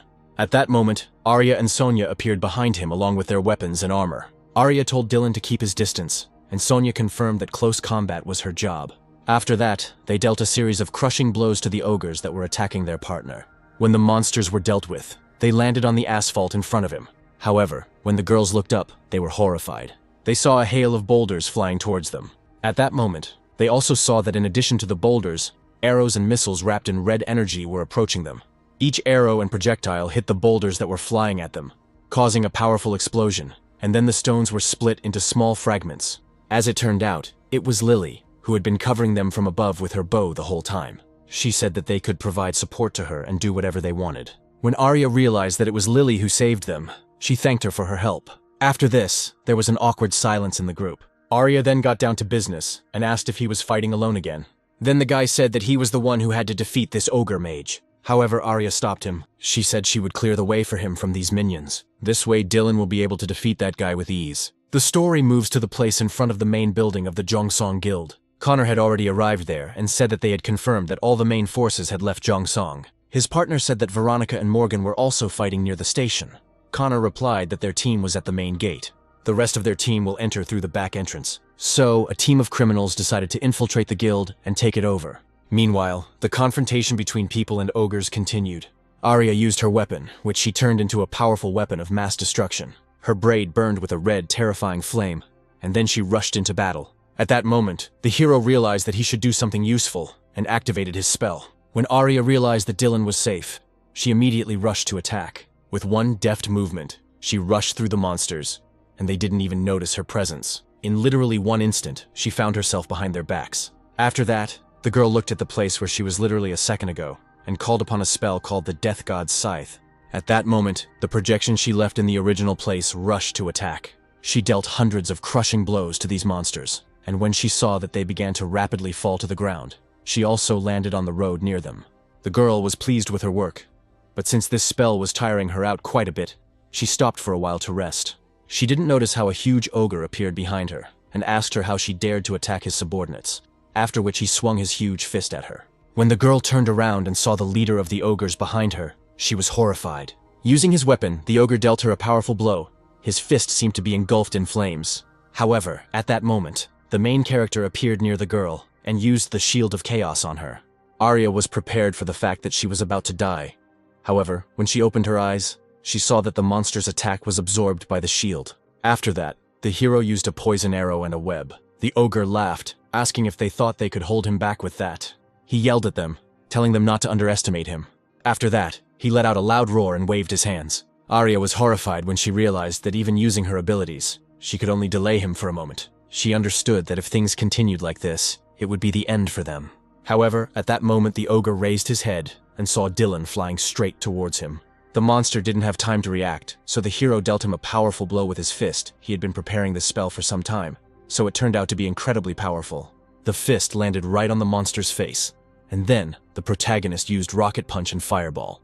At that moment, a powerful explosion was heard in the place where the monster's head was. The shockwave was so strong that Sonya had to put up her shield. At that moment, Lily appeared behind her, concerned about Dylan's safety. However, Sonya blocked her way, saying that he was fine. She said that it was dangerous to come any closer now, and then Lily asked her if she really didn't care about him. However, the girl replied that she saw the demon use skills before entering the battle, and his fire resistance increased to 100%, so he would not receive any damage. Besides, they were talking about Dylan, and that man can do the impossible. After some time, the system informed the protagonist that he had defeated the ogre mage Crudelis. He also received 2 spatial stones and additional attack damage to Karlan ogres. At this moment, the hero wondered what other guys could be dropping these stones from. Moreover, he absorbed the energy from Crudelis' heart and eyes, and his stamina and intelligence were enhanced. At this moment, the hero thought about how many more titles he could get. Then Arya approached him and asked if he was not happy with the victory, but the hero said that it was not yet fully achieved. Suddenly, Dima felt that other S-rank bosses had appeared in the area nearby, and so they needed to hurry there. Meanwhile, the story moves to the main hall of the Jongsong Guild building. The attackers had no trouble getting inside, but they soon realized something terrible. Connor reported that they were surrounded. Realizing that this was not what they were expecting, he didn't understand why representatives from the top 10 guilds in the country were waiting for them inside. Daniela, who was at the head of the guild representatives, said that they were aware of all their plans, and now they would pay for throwing away their fundamental obligations to the awakened of this side. One of the attacking men asked if it was really her doing. However, the girl said that the trap was set by a man known as Pain in the Ass, referring to Dylan. Connor was furious when he realized that this guy had something to do with all of this. After that, he turned to the blue-haired guy who was standing behind Daniela and asked how he could do such a thing, since if they had cooperated, they could have destroyed Jongsong and gotten whatever they wanted. However, the guy asked if he really thought he would trust bastards who could betray him at any moment. On the other side, through which Maria and her team were moving, Lizzie appeared with her guards, saying that the attackers must surrender. They, together with Daniela, said that their song was already sung. As it turns out, the day before the Mega Flash, the protagonist said that he would henceforth transfer exclusive rights to all of his products to Jongsong. He also meant bombs and identification scrolls. This time he will also add a new product called the Glory Potion, which increases all stats by 7% for 2 hours. The blue-haired boy asked if he was trying to lure them in this way. However, the hero said that this was just a survival strategy. He said he was giving them all a chance. It gives them a chance to get rid of 2 crime-committing guilds at once. Then Lizzie asked him if he really wanted them to cooperate with them during the war. Dylan said that's exactly what he meant. Those 2 guilds would definitely ambush Jongsong during the mega outbreak, and it would be a simple self-defense. So, thanks to Dylan, they were able to convince all the other guilds. Daniela knew they could gain control without major losses. Lizzie reported that they had also managed to subdue Maria's crew without much loss, and Daniela thanked her for her help. However, the girl said that they failed to catch Maria and Connor themselves who were here. Daniela said that they lost them too. Perhaps they used their guild members as bait and escaped at the very beginning. Then the blue-haired guy told them to leave the search to them, and the girls said that they would count on him. Then Daniela said that now they must help fight the outbreak, since the danger has not yet completely passed. Meanwhile, the story moves to the square where the ogres were still fighting. Now the fighters had to fight with the general of the Carlonian ogres named Kazdan. He was an S-rank boss. Veronica said that before she thought that he was a simple warrior. But as it turned out, Ebenar is also a powerful magician. In addition, another lord appeared on the battlefield. The girl then suggested asking for help, but Morgan said that the Mega Flash was happening all over the world. Thus, it will be difficult for them to count on help from abroad. After this, he ordered the magicians who stood next to him to attack. Ebenar saw several magical projectiles flying at him, but he remained standing. Then he put out his hand and stopped all the projectiles with one movement. He then directed them back, causing them to explode in the sky above his head. Veronica was horrified when she learned that this monster was capable of such a thing. After that, she saw that the ogre once again extended his clawed paw. Then the earth suddenly shook, and all the people standing near him began to fall to their knees. They felt incredibly severe pain in their heads and simply could not stand on their feet. After this, he ordered Kazdan to kill these people. When Veronica was able to raise her gaze, she felt that the next moment she would face inevitable death. However, when she saw the ogre's leg in front of her, Akron appeared above her body and protected her from the blow. Meanwhile, a strong blue glow appeared in the sky behind the window. After that, the power of the glow went straight to the ogre's head and hit him with all its might. The blow was so strong that the monster flew to the side, right to the place where its leader stood. At that moment, Veronica realized that Kazdan's power had weakened. Then she immediately jumped up from her seat and rushed to attack the ogres. In just one instant, she dealt hundreds of crushing blows with her spider legs. However, at that moment, Ebenar pointed his paw at her and asked what she was up to. Suddenly, a sudden pain pierced the girl's entire body, causing her to lose the ability to move. After that, she felt as if an unknown force was pulling her towards the ogre. When the ogre realized that the girl was in his grasp, he formed a dark sphere in his hand. With one deft movement, he brought his palm straight to Akron's head. At that moment, Irene descended from the sky and took Veronica, who was unable to move on her own. The robot used its wings and carried the girl away from the scene. At that moment, Ebenar used Ice Storm. The next moment, a huge ice hurricane appeared at the site of the battle, destroying everything in its path. Seeing this, Veronica was horrified. She could not believe that this was magic. Soon, a huge block of ice remained in the place of the hurricane, which looked like a huge ice flower. At that moment, Morgan realized that it was a combination of magic and golem power. At that moment, the main character appeared behind him and apologized for being late. Seeing that Morgan was injured, he used his healing abilities on him and said that if he was attacked by the same freak who was now in the ice, then he would soon break out of there. He then asked Morgan if he could stall for a little while. The man said with a smile that he would try to do it. At that moment, an ominous red eye of an ogre looked at him from behind the ice. At this point, the men decided to combine their efforts for maximum efficiency. They rushed in different directions, intending to confront their opponents. At that moment, Morgan saw that the ice flower began to crack. The next moment, Ebenar burst out of there, his face filled with rage. He then pulled out his sword and swung it sharply towards Morgan, but the man was able to dodge it. Taking advantage of the moment, he activated his fire glove and prepared to strike. After that, he dealt a crushing blow to the ogre leader. The blow was so strong that at first the ogre thought he was losing the fight. However, he was still able to stay on his feet and only moved a little to the side. This blow only made him more excited. At that moment, Morgan realized that his attacks weren't working.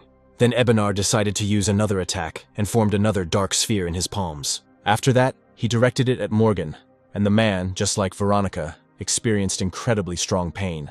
After that, he began to be pulled into the ogre's palm. Seeing this, the protagonist decided to use his abilities and used the anti-magic field.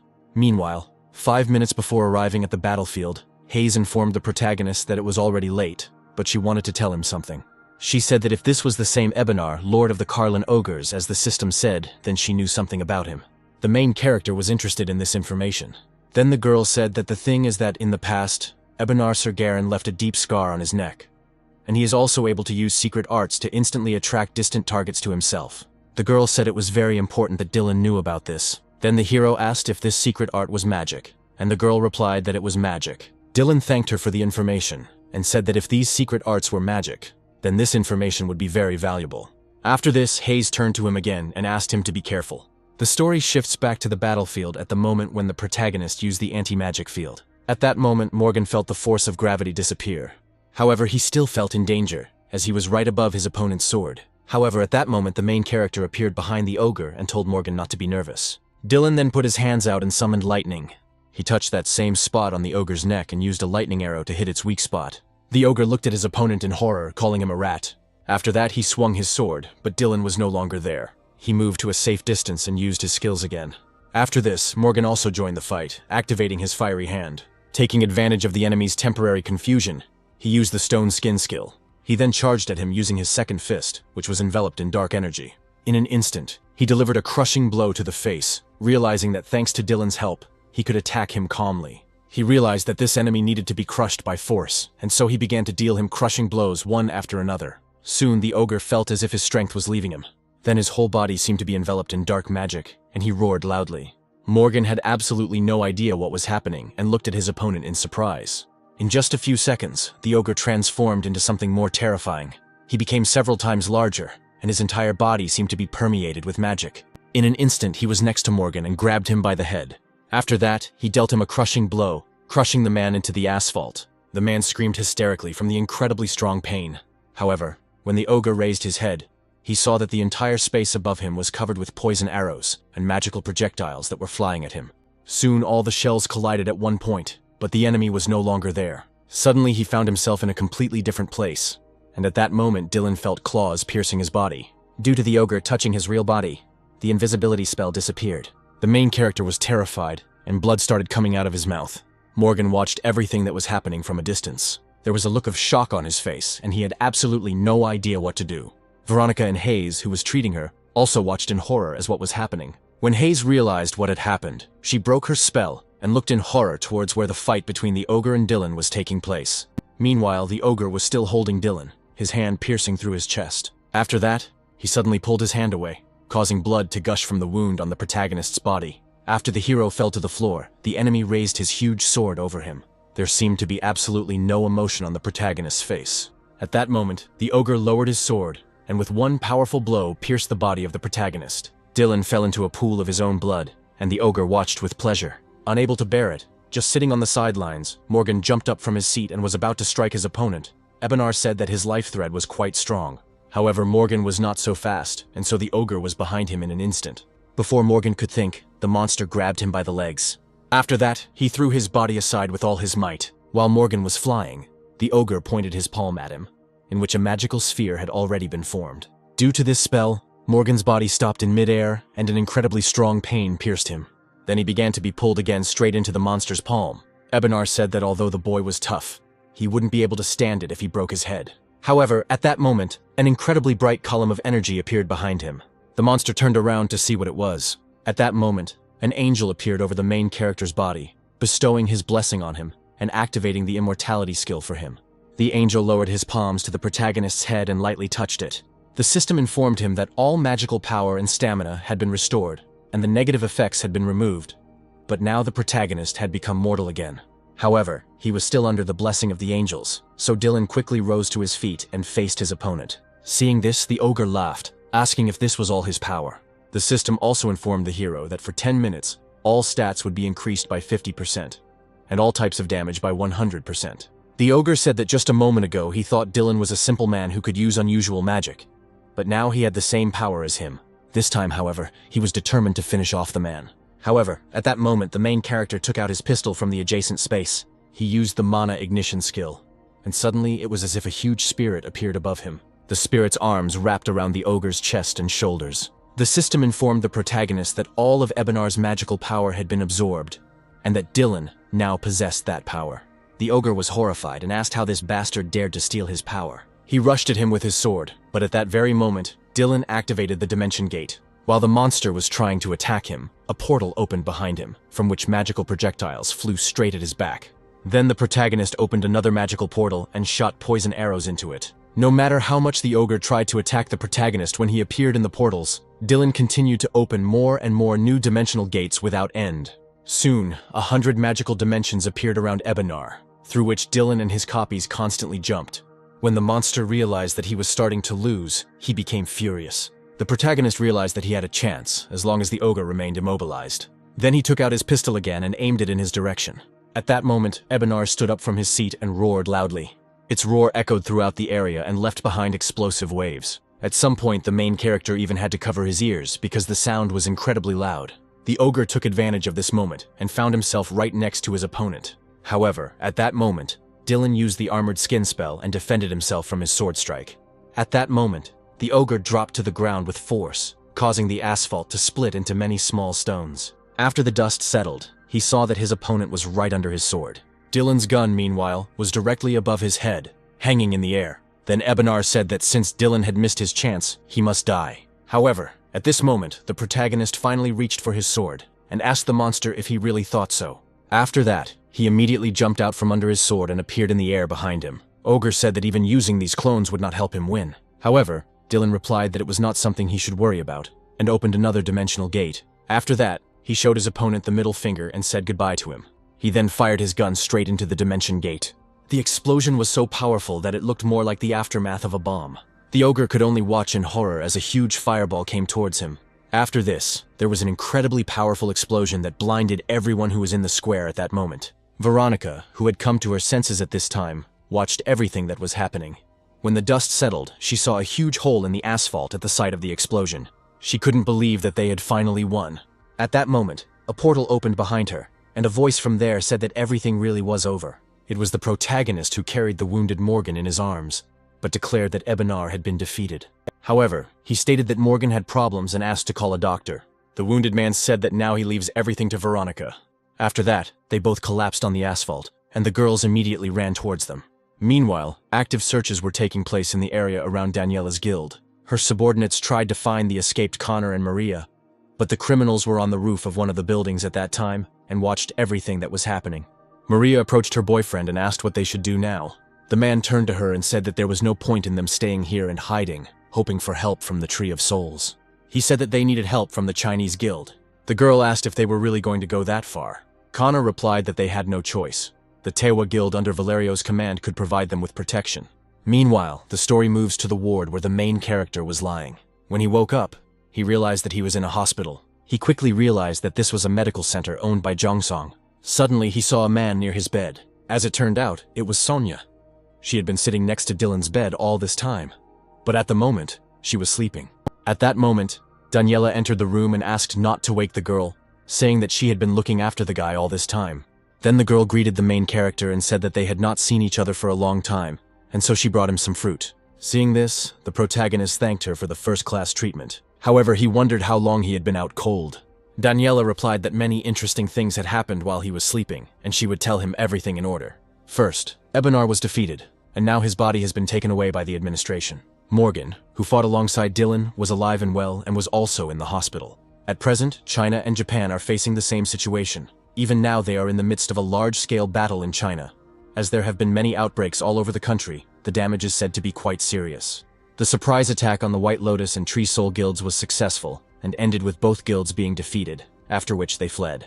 The Tree of Souls is now in Mokpo, and the White Lotus has fled to China. The girl said that all this happened in 3 days. Hearing this, the hero said that he was sorry that he had not been able to catch all the leaders. At that moment, Sonia woke up and began rubbing her eyes. She was very surprised when she saw that Dylan had come to his senses. As soon as she saw his face, tears immediately appeared in her eyes. She threw herself into the guy's arms, despite the fact that he did not expect it at all. She was shaking and she said that she'd been very worried about him all this time. The girl admitted that she thought something had gone wrong and Dylan had died. Hearing this, the hero stroked her head and thanked her for her concern. At that moment, Daniela, who had been standing next to them all this time, cleared her throat, drawing attention to herself. Sonia didn't even notice that the girl was in the room and immediately stepped aside, asking when she managed to return. To which the hero replied that she had been standing here for quite a long time.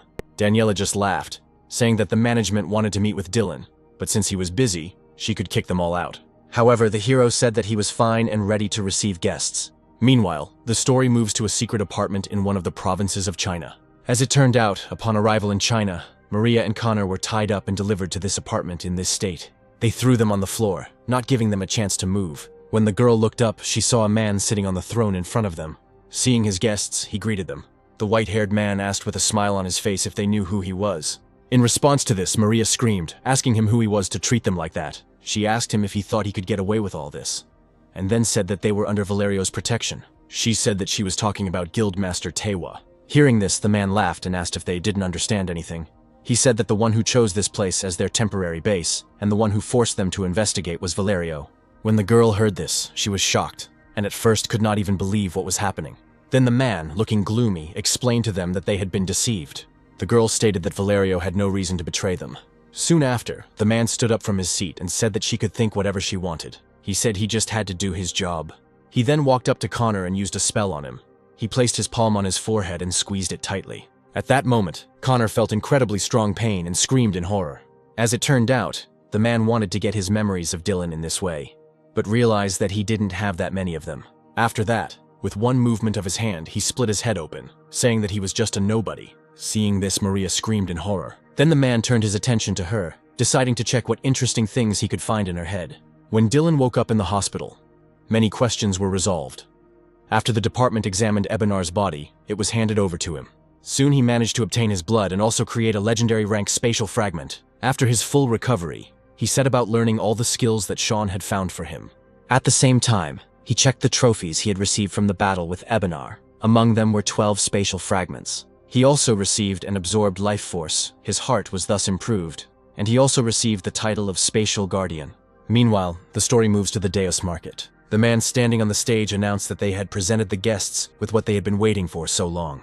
They announced that they were going to sell some great goods that day, and then they took down the screen and invited the guests to look at them. As it turned out, there were 5 unique weapons under the screen that Dylan had put up for auction. All the guests were delighted when they saw the weapons, and then the host announced that the starting price was 80 billion won. Meanwhile, the main character watched the auction from the corner. At that moment, Lily came up to him and said that Dylan had not been here for quite a while. The hero said that during the last outbreak, he acquired several things that he now wants to get rid of. The girl said that his level is growing every day. The main character said that the starting price for this class usually starts at 100 billion.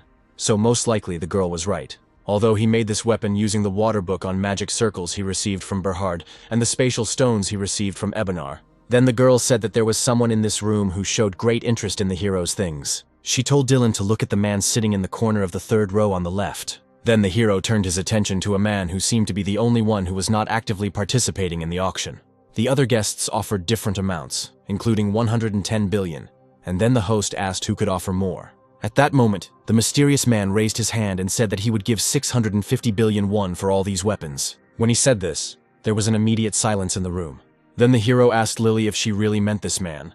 The girl asked him what he thought about it. Dylan said that this man was on a completely different level than the other awakened ones present here. As it turned out, he was right. It was Jurian, an awakened SS rank from Germany. At this point, the host asked the other guests who was willing to give more than 650 billion won.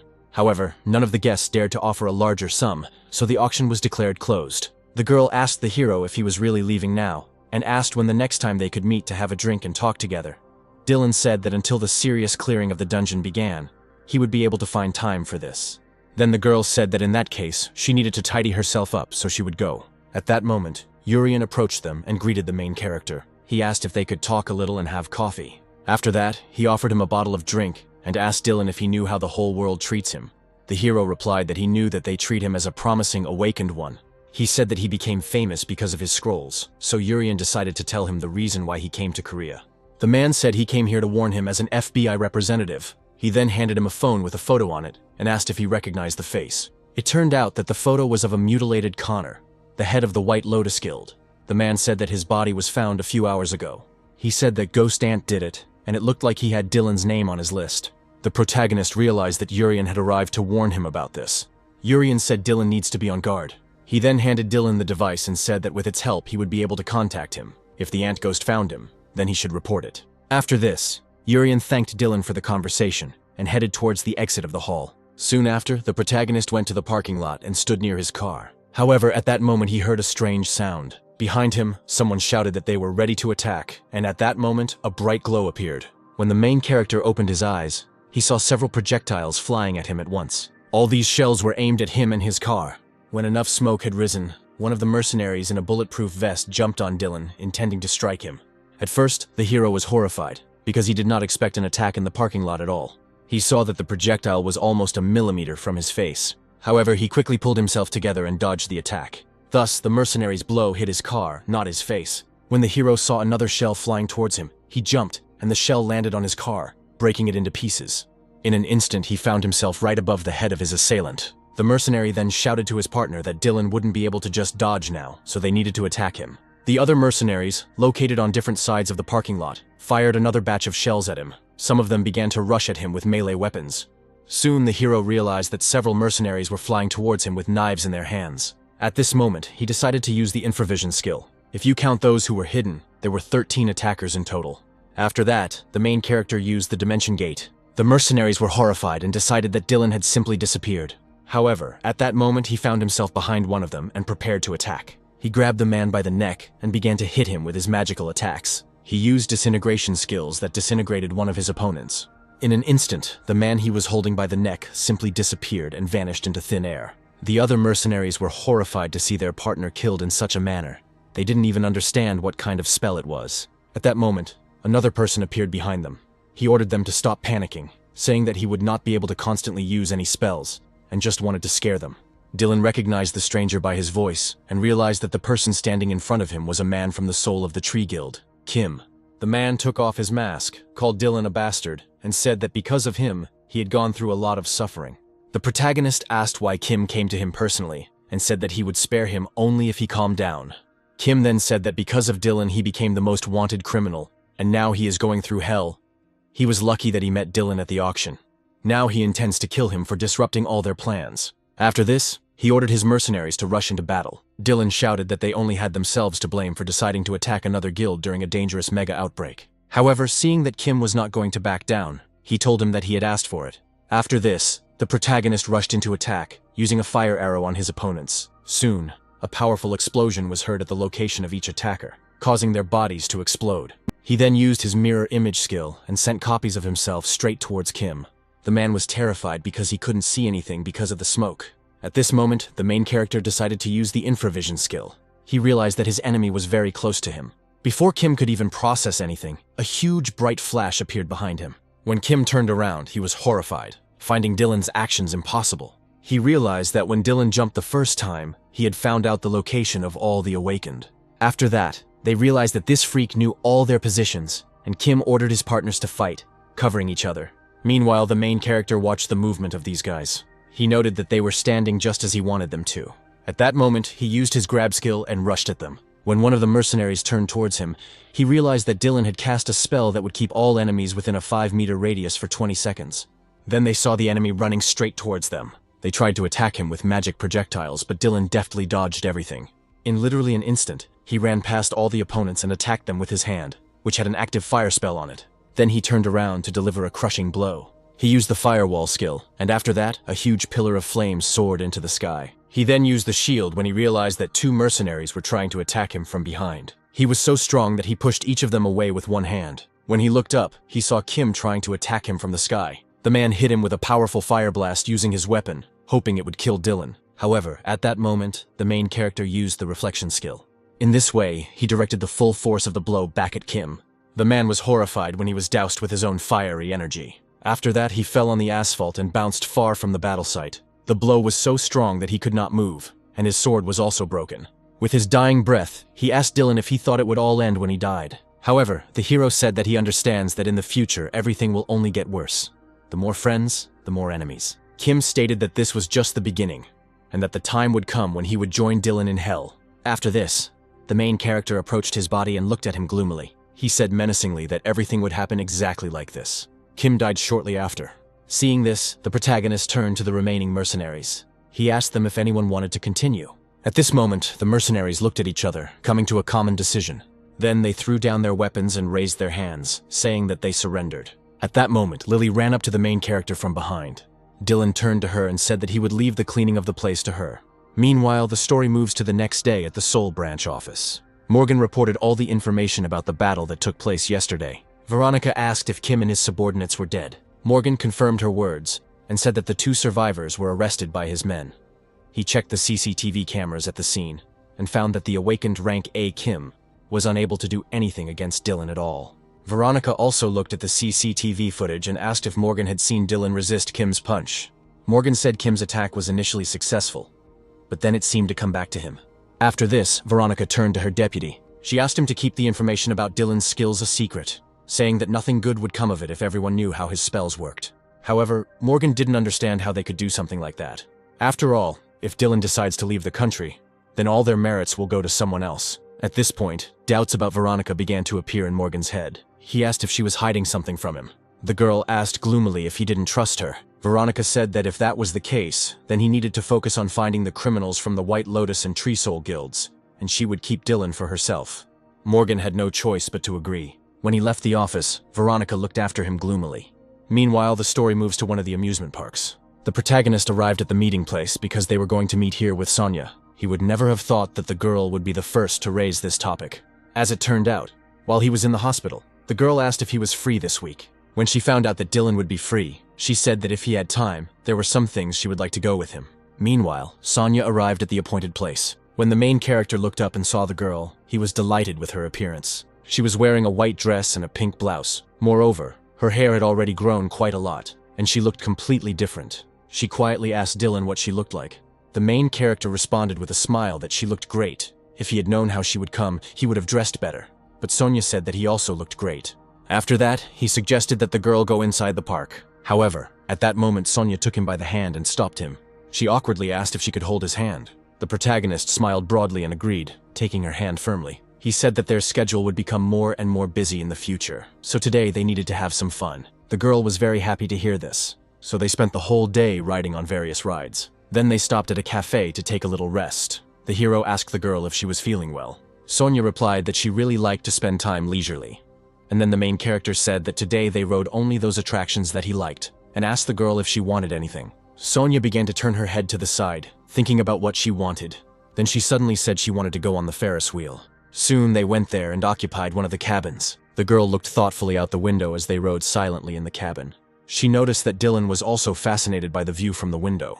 The girl nervously clutched the hem of her dress and decided that now she had to do what she had wanted for so long. She then turned to Dylan, her cheeks turning red. However, at that moment they saw that the light in their cabin had gone out. The couple began to frantically look around, not understanding what was happening. When they looked out the window, they saw that the light in the entire park had also disappeared. Then the main character suggested waiting until everything was turned on and not to panic, since this was a completely normal occurrence.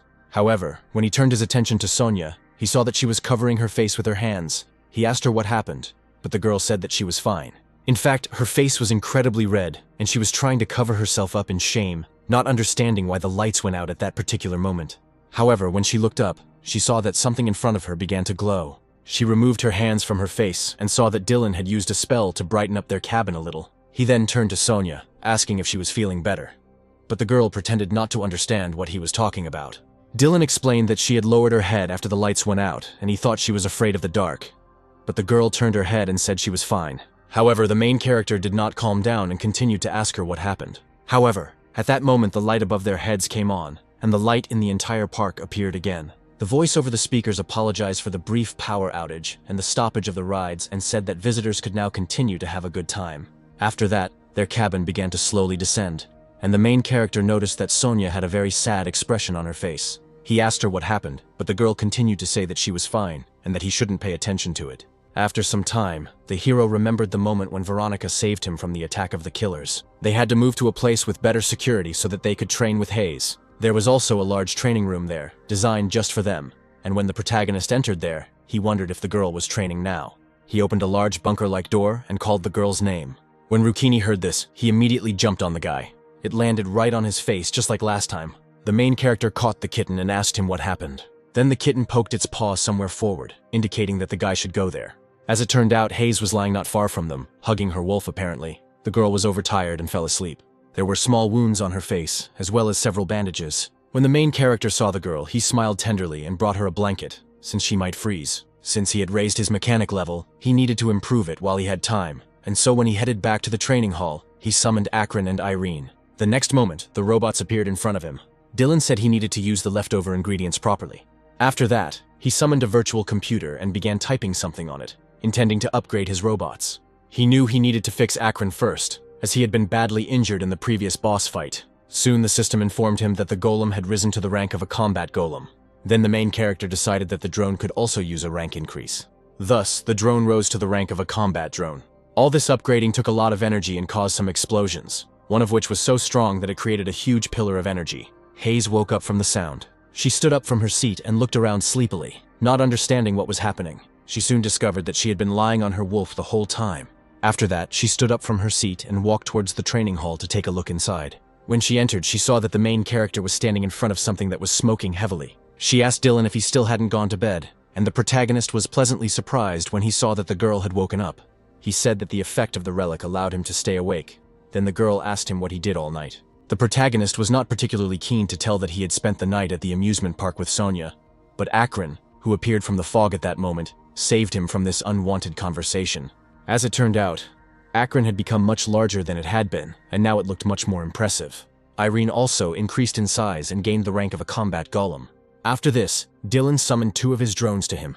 He turned to Hayes and asked what she thought about all this. The girl touched the golems and said that now they look much stronger and cooler than before. Then the hero said that apparently the girl had trained hard and her magical power had definitely increased. Hayes said she didn't even have time to rest because she was training so hard to get revenge on her bullies. Dylan said that after the last battle, including Desmond's B-rank dungeon, several places were active, and they would be heading out soon, so they needed to prepare. Moreover, they didn't know whether they would be able to get anything in the previous dungeon. Then the girl said that she would train more. At that moment, the main character's phone rang. As it turned out, it was Veronica. When the guy picked up the phone, he asked her why she was calling him in the middle of the night. However, he was very surprised by what the girl answered him. At that moment, he noticed that Hayes, who was standing next to him, was a little embarrassed and felt out of place. However, when she heard that Dylan would contact Veronica as soon as he made a decision, she immediately looked up at him, realizing that their conversation was about to end. When he hung up, the girl asked him what happened. Dylan said he just received an order from management to clear out the dungeon. After that, he looked closely at Hayes and asked if she wanted to join him. The girl was very happy to hear this proposal and said that she agreed. However, she guessed that if they personally asked Dylan, as a high-class awakened, then the dungeon must be quite difficult. The hero replied that it was the imbalanced dungeon on Jeju Island. However, the girl did not understand what an unbalanced dungeon meant. The hero explained that unlike a normal dungeon, it had quite strict requirements. The number of participants was limited. The participants had to meet the rank requirements, and there was also a rank limit, and no more than 5 people with rank SS or higher could enter this dungeon. Then the girl said that she would prepare well for the trip to this dungeon, to which the hero replied that she would have a week. Until then, he suggested that they train together, focusing on their teamwork. The girl was very happy, and said that she would try her best. Meanwhile, Sonya went home, but she couldn't sleep and decided to call her friend Arya. Arya was surprised that the girl was calling her at midnight, but Sonya said that she simply couldn't sleep. Arya guessed that since she wasn't asleep yet, her date hadn't gone too well. Then Sonya told her friend, who was in London at the time, everything that happened on their date. However, even though Arya understood that this was a rather sad situation, she decided to support her friend. She said that Sonya shouldn't be upset about it, and that she shouldn't worry so much about things like the atmosphere or the venue. She should just do what she likes. Arya added that not all is lost for Sonya yet and that she needs to stay strong. Then Arya said that she had a fight coming up soon, so she had to say goodbye to Sonya. She promised to wait for good news from her, and Sonya thanked her for her support and said goodbye. Left alone, Sonya thought that Arya's words were true. Sonya was determined to stop complicating things. At that moment, the main character wrote to her and asked if she was busy now. When Sonya saw this message, her face immediately turned red. A week passed, and the day came when the protagonist and Hayes had to go to the dungeon. Hayes watched in awe at the views that opened up before her from the helicopter window as they flew to the island. For the first time in her life, she saw the sea, and could not contain her cries of delight. She told Dylan that she had only seen the sea in pictures before, and now she realized how beautiful it really was. However, she soon realized that she was acting too excitedly and suddenly fell silent. She apologized, saying that when she lived in the Empire, she couldn't travel too far, so she was a little nervous now. Dylan said that she shouldn't worry about it. He added that if it weren't for the dungeon, he would have gone to see the other sites too. At this point, the pilot reported that they were almost there. They soon saw a helicopter pad that belonged to the branch office on Jeju Island. They got off the helicopter to meet with representatives of that branch. A girl in a suit immediately came out to them and greeted them. She introduced herself as Layla, an employee of the island's management department, and said that she would be accompanying them today. Layla also added that the rest of the group had already arrived, at which point Dylan thought they were late. However, Layla said that there were still 30 minutes before the meeting began, and the protagonist breathed a sigh of relief. Meanwhile, Sonya and Lily were already inside the building. Lily told Sonya that she had just been told that Dylan would be arriving soon. However, she noticed that Sonya seemed strange, especially when it came to Dylan. Then Lily went up to Sonya and asked if everything was okay with her. Sonya joked, saying that everything was fine with her. Lily noted that since the unbalanced dungeon is more difficult than usual, her physical condition is very important. If Sonya is not well, they can start tomorrow. However, Sonya assured that she was fine. And just as she was about to explain the reason for her strange condition, the office doors opened. Layla and Dylan walked in, and when Dylan asked Sonya how long she had been waiting, the girl hiccuped in surprise. Dylan noted that Sonya looked somehow different than last time. Hearing this, Sonya looked away and said that at that time she simply grew her hair and put on nice clothes. At that moment, Lily realized what was the reason for Sonya's strange behavior, and quietly chuckled. Then Lily stood up from her seat as everyone was assembled. She suggested introducing ourselves to each other. She then pointed to the man sitting at the end of the table, saying that his name was Jacob and that he would be fighting with them. Jacob, who had awakened as a B rank, stood up and greeted the rest of the team, looking very impressive, his body literally made of muscles. The main character looked at the new team member with delight and said that he was glad to meet him. He noted that Jacob was quite tall, but Jacob did not laugh and said that he was 2 meters tall. Lily added that Jacob is 39 years old and uses 2 battle axes in combat. Just like Lily, he can deal both physical and magical damage at the same time. Then the protagonist said that since Jacob was older than him, he could address him without formalities. After that, they all headed towards the dungeon together. The main character looked ahead and saw a dense forest and incredibly high mountains in front of him. Jacob also said that this was the first time he had seen something so spacious, to which the hero noted that the size and terrain of the dungeon changed depending on his rank. The protagonist then opened portals from the otherworldly space and summoned 2 of his drones. He sent them to reconnoiter the area. Jacob said that if he had one of those things, it would make fighting easier since he didn't know how much longer he could carry his body, and Dylan assured him that he was still at the peak of his powers. He soon reported that, based on the drone search results, they would not be able to rest inside the canyon. So he suggested to his team to stop here and prepare. After that, he used a barrier spell on them. Jacob was pleasantly surprised when he felt the boost from Dylan. It felt like he had risen a whole rank. The hero then turned to Hayes and said that as a summoner, she needed to watch over the rear and protect them. After that, they went deeper into the forest, protected by a barrier. The protagonist asked Lily to keep an eye on the sky so that they could not be attacked from the air. However, Dylan suddenly stopped his team abruptly, sensing something strange. Jacob also said that he felt some strange smell. The hero thought that this smell seemed familiar to him. Jacob and Sonia prepared for a possible attack. At that moment, Sonia heard something strange and turned towards the sound. When she turned her head, she saw a whole crowd of monsters with red holes instead of eyes running towards them. These monsters were exhausted A-rank renegades. At that moment, someone called out to the main character from behind. It was Hayes. She reported that monsters were also attacking them from behind. Then he said that he and Hayes would clear the rear, and Jacob and Sonia would have to hold out for a bit and repel the attack. Hearing this, Sonia put a shield in front of her to protect herself from the monsters flying at her. Their blows were strong enough that she had to put in a lot of effort to prevent them from breaking through her defense. At that moment, Jacob delivered a crushing blow with his 2-handed axe. His blows were so powerful that they caused a shockwave that knocked back all nearby monsters. However, he noticed that with each passing moment there were more and more monsters. Then he decided to use ranged weapons and started throwing magic discs at them.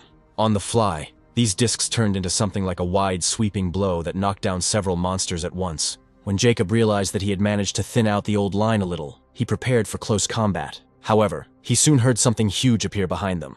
It was an incredibly ugly monster of enormous size with massive legs, between which was a toothy mouth. Soon this mouth opened and a dark liquid began to flow out, emitting a gloomy energy. Then the heads of those monsters that the boys had been fighting all this time began to appear from it. Jacob watched everything that was happening in surprise, not understanding what to do with this creature. As the monsters rushed towards him, he began to think about the strategy he needed to use to win. Meanwhile, the updated Akron arrived on the battlefield. He immediately put his hands out in front of him, preparing to use his fiery strike. He then directed his fire at the crowd of monsters in front of him. Irene also arrived with him, flying from the air at high speed. When she was a few centimeters from the ground near the main monster, she suddenly changed direction and rose into the air again. When the smoke from the attack cleared, she could finally see the monster they were about to fight. The golem then used the projectiles to deal hundreds of magical blows to the monster. Soon, all the shells hit their target, and a powerful explosion was heard in the middle of the forest. The monster minions watched in horror as hundreds of projectiles flew towards them. Jacob assumed that after such an attack, the number of monsters should decrease. However, when he opened his eyes, he saw that the large monster didn't care about their attacks at all. It seemed like half of its body was torn off, but inside there was something like a red crystal. Then the man realized that this red object was his real body, and that he was recovering very quickly. Sonia assumed that the red object was his weak point, but Jacob said that he believed that the object was resistant to magical damage. Then Sonia suggested using golems to open the way, and Jacob would have to destroy this thing. After that, she rushed to attack, saying that she would use the provocation skill, and the man would have to attack immediately. Jacob then ordered the golems to protect Sonia while she used the taunt. The girl immediately rushed to attack, but a crowd of monsters immediately attacked her. However, she was protected by golems who cleared the way for her, so she was able to reach the boss without any obstacles. The girl realized that the moment to use the skill had come. She raised her shield and charged it with magical energy, calling upon the skill of provocation. At that moment, the eyes of all the monsters lit up red, and they immediately rushed at the girl. Sonia was determined and ready to hold off their attacks.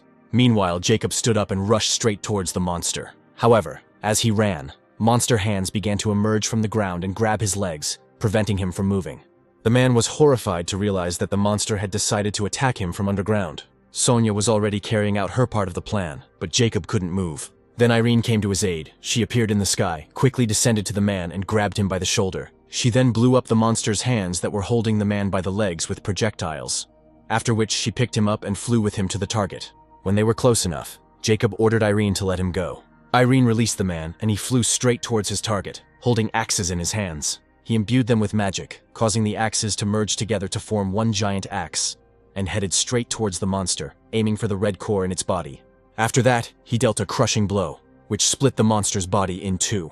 The impact created such a powerful blast wave that the monster's entire body, including its powerful legs, was split into two parts. At this point, the story moves to a strange temple, in the middle of which there was a bowl from which a green magical flame was blazing. The man in the cloak approached the bowl and looked at it thoughtfully. When he looked into the flame, he saw that same red core, split into hundreds of small particles. Then he thought to himself that the toy he had created was broken. At that moment, another person entered the room and addressed the man as Sir Odium, saying that they had a problem. He said that uninvited guests had appeared and were destroying their renegades stationed in the canyon. He said that the Sir should see it, but the man said that he already knew everything. He then turned to his subordinate, asking if he was taking on too much. In an instant, Odium was at the man's side and grabbed his face, asking if he had lost all his fear. He stated that he did not need such cowardly and weak subordinates. He then cast a spell directly into his head, causing the veins on the man's face to appear and turn purple. But Odium said that he would allow him to be reborn again. After this, the man's lifeless body fell to the floor. Odium then used a resurrection spell, and arcane magical energy began to pulsate around him. It was so strong that it caused cracks in the floor, from which ugly monsters began to emerge, missing half of their bodies or limbs. Odium then ordered them to block all exits and eliminate the violators, saying that he would deal with them soon. Meanwhile, the story moves to the cave where the main character was hiding. He didn't expect it to rain in the dungeon, but it was for the best, as they could take a little rest and leave the canyon. However, they didn't have much food, so they couldn't stay here for long. Next to him sat Sonia, who was drying her hair with a towel. When their bodies accidentally touched each other, she turned to the guy. The girl quietly asked him if she could talk to him. Dylan was surprised that the girl had not yet gone to bed, but Sonia said that she could not sleep. The guy said that in today's battle she tried hard and suffered more than anyone else, so she should rest a little. However, the girl said that it was not because of fatigue. She moved even closer to Dylan and quietly whispered his name. Then she said she wanted to talk about what she wanted to say back then, on the Ferris wheel. Summoning all her willpower, Sonia asked Dylan to start dating. She looked at him firmly and asked if he wanted to go on a date with her. After she said these words, her face turned very red, but Dylan's face was no less surprised. However, at that moment, Lily entered the cave, saying that it was now their turn to stand guard. However, she soon realized that she had come at a completely inopportune moment. The next morning, when it became lighter, the rain miraculously stopped and the wind died down. As the teamwork of the protagonist and the others improved, the speed of clearing the dungeon also increased. Later, they were shocked to find themselves attacked by the dead bodies of the awakened who had been here before them.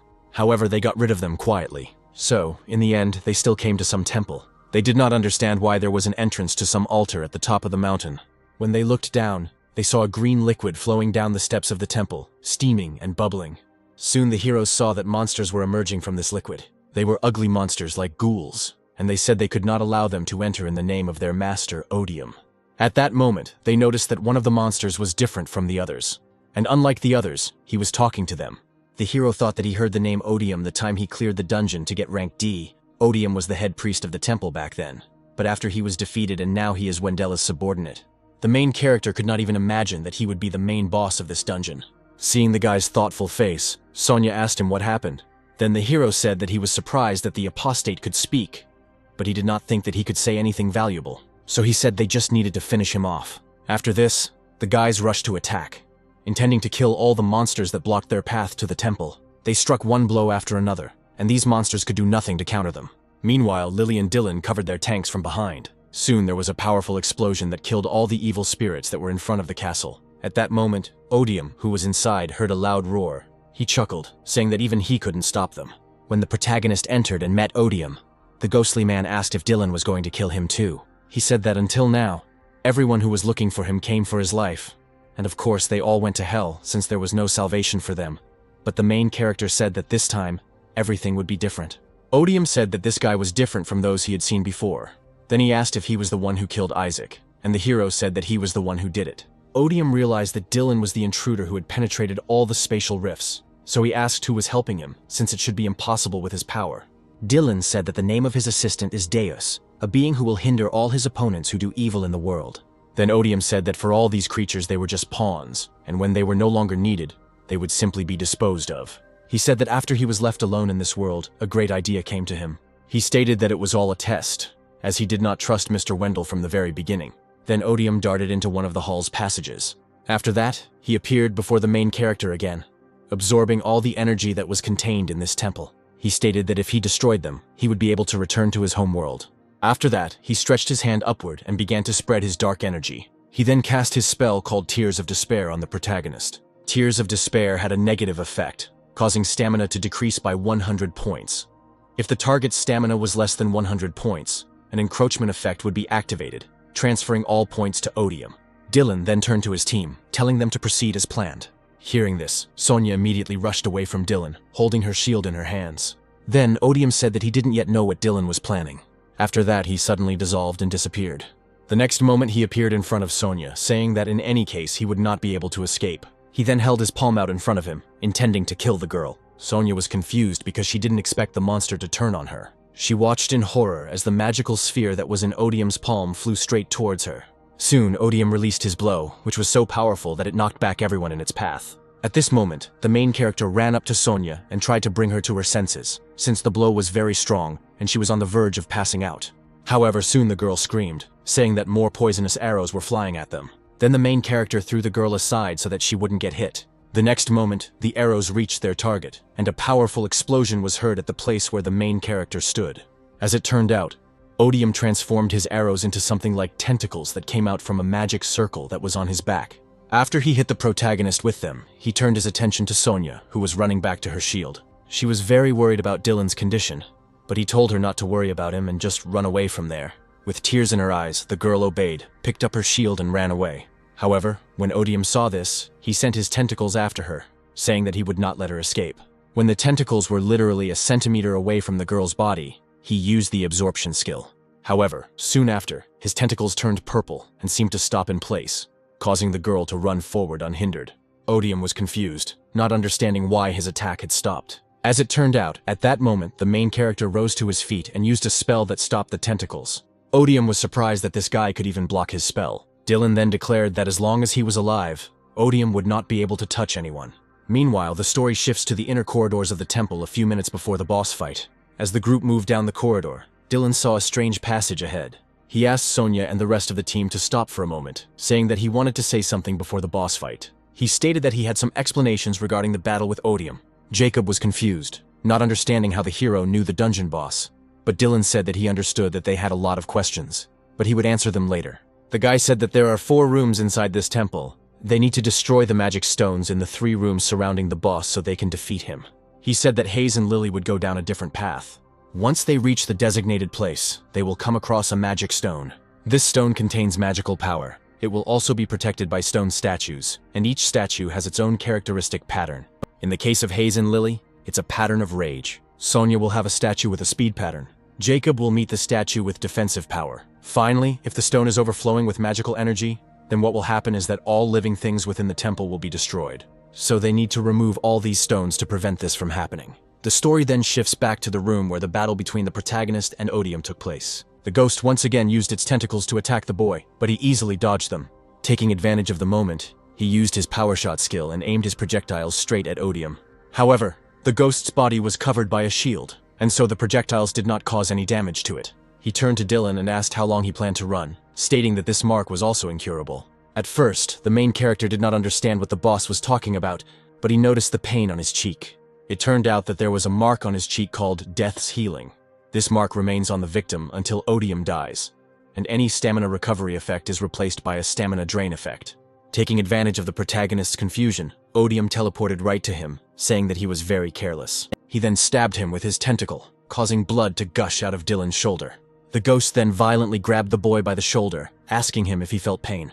Odium stated that he feels everything because of his weak human body. At this moment, Dylan didn't lose his head and used the stone skin skill, so when the projectiles that Odium fired touched him, they simply bounced off to the side. Then Odium said he wanted to see how long Dylan could hold on, At this moment, the main character thought that his team had better hurry with the statues. At that moment, he heard strange sounds, and when he turned around, he saw that the magic ring behind his back began to crack. He didn't understand why his magic suddenly started to disappear. He began to guess what was happening, but he could not believe it, since the stone statues were not so easy to defeat.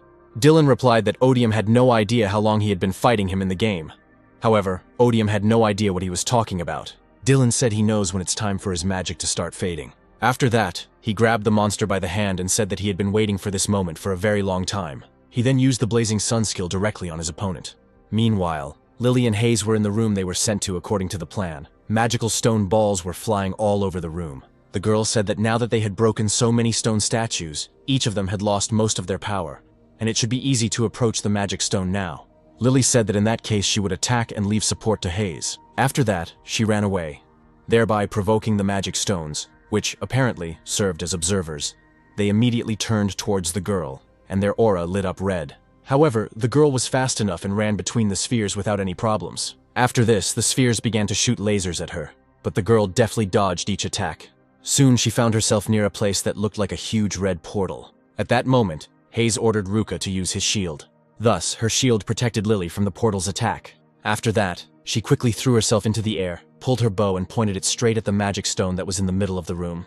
She used her magic arrow, aiming straight at the target. When she fired, the arrow emitted a large circle of magical energy and then flew straight into the stone, causing it to crack into hundreds of small pieces.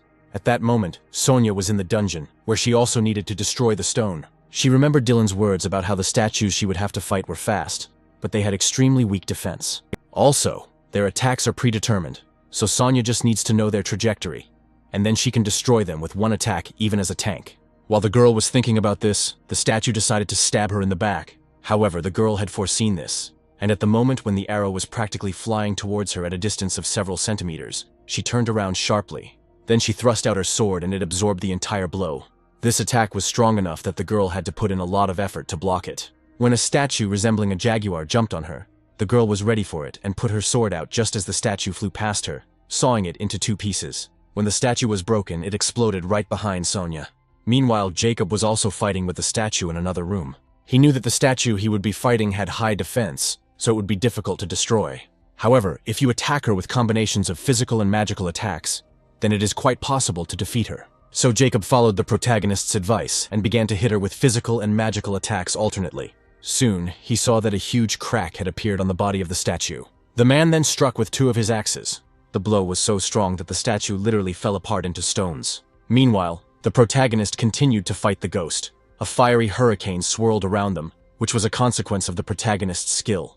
Odium asked him why he continued this futile struggle, but the hero was not going to give him an explanation. After that, he used the intelligence enhancement skill. In his opponent's hand, he used an area damage boost. Dylan knew that with this enhancement, he would be able to move his arm again. He gathered all his power and put it into his wounded arm so that it could move. When it all worked out, he grabbed Odium right by the head. At the same moment, he used the fireball skill and released an incredibly powerful fire straight at him. The impact was so strong that Odium's body flew into the opposite wall and smashed it into stones. When the smoke died down, the hero looked towards his opponent. He saw that under the cloak was hidden an ordinary monster, practically no different in appearance from those they had met near the entrance to the temple. However, Odium was still not dead. This attack only made him even more angry, and he angrily asked Dylan how he dared to do this to him. Then he rose to his feet, raised his hands and began to call upon magic. Then the hero realized that he needed to get rid of him as quickly as possible before he did anything else. He then put his hands in front of him and used a force fireball.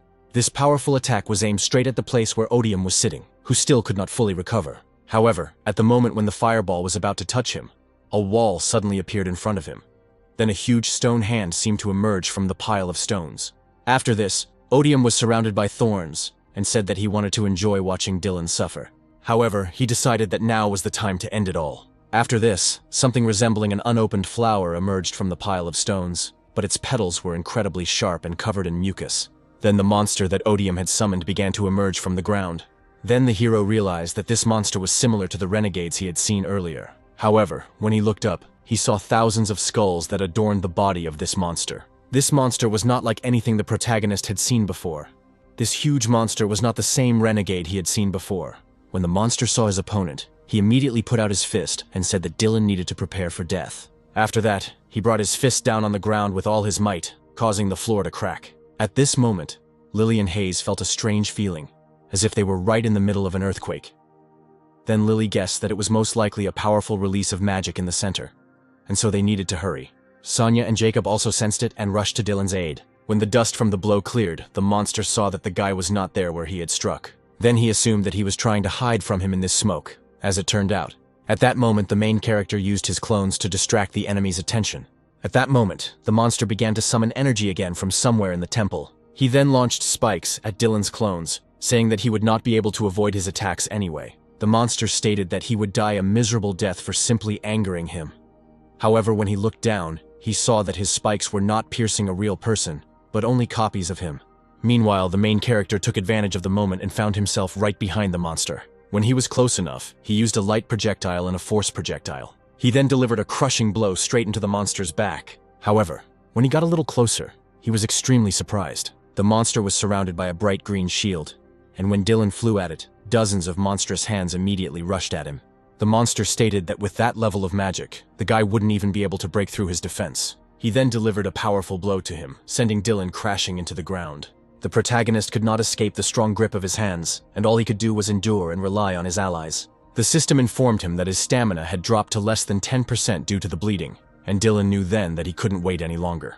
At that moment, Jacob appeared in the hall. He immediately rushed to save Dylan, cutting off those nasty hands with his axes. The monster laughed and said that he didn't even expect them to appear so quickly. At that moment, Sonya used a shield strike on one of the opponent's legs. The blow was so strong that the monster fell to one knee. Then Sonya turned to Dylan and told him to begin. At first, the protagonist did not understand what she was talking about, but soon he realized her plan. In an instant, he rose to his feet, and like lightning rushed at the monster's wounded leg. Using all the strength he had left, he jumped onto his arm and headed straight for his head. As he ran, he saw demonic claws flying towards him. However, when he turned around, he saw that every claw had been blasted away by arrows. As it turned out, Lily, riding on the wolf Hayes, was covering him from the sky. As she drew closer, she drew back her bow and fired another shot. However, the monster stated that no matter how much they fought, they had no chance of overcoming his barrier. At that moment, Sonya called the main character and threw her sword in his direction. Dylan deftly caught the weapon and continued running towards the enemy's head. He then used the enchanted weapon skill and raised his sword to strike. He struck the monster's barrier, causing it to crack, however. Since the barrier was incredibly strong, Sonya's sword also cracked into pieces. The next moment, he saw the monster's barrier crumble into small pieces. After that, he took out his pistol from the otherworldly space. When he was close enough to the monster, he put the barrel of the gun right to its large eye. He then firmly told the monster that it was all over now. After this, the hero fired a shot that resulted in a huge destructive blow. After the monster was defeated, Dylan dropped to the ground and walked over to its corpse. He knew it was quite dangerous, as the system told him that his stamina had dropped to less than 5% due to the bleeding. At that moment, his partners came up to him from behind and praised him for his good work. Dylan said that if they had arrived any later, the consequences would have been dire. Jacob noted that they were lucky. He ran right after the destruction of the statues. However, Dylan didn't expect the boys to finish so quickly. Lily reported that it was all thanks to him telling them how to deal with these statues. Jacob said that Dylan had previously said that he would tell them how he was able to find out the way to defeat them. At that moment, Sonya came up to him and said that Dylan had done a great job. The hero turned to the girl and said that she had also done her part of the plan perfectly. She threw him the sword at the most opportune moment, even though it was in pieces after that very attack. However, the girl said that she acted this way because she knew that the monsters in the canyon were strong against magic. Suddenly she noticed that the brand on the protagonist's cheek was burning again. She was surprised, because she thought that after Odium's death it should disappear. The hero was also surprised, not understanding why the brand was still on his cheek. When Sonya looked down, she saw that bright green magic was beginning to glow from the cracks in the floor. Then she suddenly shouted to everyone present to be careful. She then rushed towards Dylan and pushed him away from the cracks with her shield. The main character did not expect this and fell to the ground in a place where there were no cracks. When he looked up, he noticed that the spikes that appeared from under the floor had pierced Sonya's body. The guy was horrified and immediately shouted the girl's name, running towards her to save her. At that moment, Sonya felt her eyes begin to close. Soon after, Sonya was taken to the city hospital. It took some time for her to recover, and she spent almost all of her time in a hospital bed. One day she opened her eyes because she heard the sound of birds singing. At first, the girl did not understand why she was in the hospital, and did not even know how long she had been there. At that moment, Dylan, sitting next to her bed, said that she had been here for 3 days already. When the girl turned her head and saw the main character next to the bed, She was a little surprised. Then she suddenly remembered that she had been injured by those spikes that had suddenly appeared from the ground in that dungeon. She then jumped out of bed and asked Dylan what happened after that moment. But the guy said that she shouldn't be so nervous since she just woke up. He said that the attack that hit her was the final blow from that boss, after which they immediately destroyed it. Then they took all the loot and left, so the girl didn't have to worry. She just needed to rest after being wounded. The girl took a piece of apple that the main character peeled for her and thanked him for his concern. While she was eating, Dylan decided to approach her. He remembered the day he was hospitalized after fainting. He also remembered the day she protected him in the dungeon. He stated that all he does is cause trouble for the girl. However, Sonia was in no hurry to refute his words and said that in that case she had a proposal. She said that since he owed her, she wanted him to answer that very question. At first, Dylan didn't understand what she was talking about. However, then he suddenly remembered that in the cave she asked him if he wanted to be her boyfriend and go on a date with her. The main character was also a little confused by this situation, so he did not give his answer right away. However, he suddenly apologized to the girl, saying that he had no idea how she felt about him. Then he reached out and grasped her hand with his palms. He said that he really liked Sonia and asked her to be his girlfriend. When the girl heard this, a blush appeared on her face, and she smiled sweetly, saying that she would be very happy to become his girlfriend. Meanwhile, the story moves to the port of Mokpo. The ghost ant stood on the ship and thought about how much time had passed since he came to Korea. At that moment, a person appeared behind him. Her legs were wrapped in bandages. The ant turned to her, saying that if it weren't for her, the wanted criminal, everything would be much easier. He asked Maria what it was like to return to her homeland after so many years. When the girl looked up at him, he saw that one of her eyes was glowing red. Soon after the events in the dungeon, the main character returned home. He used the internet to find the price of the materials he needed, and soon realized that the materials alone were worth almost $1 trillion. He had no idea that so many materials would be needed to produce the Deus relic. After clearing the dungeon, he obtained a legendary quality spatial stone. He was also given the famous blueprint for the drones. Moreover, he received the legendary Odium Ring, which increased his charisma, magical power, and intelligence, and also granted him abilities called Holy Healing, Attractiveness, Heretic's Fate, and Death Healing. However, this was not the most important thing.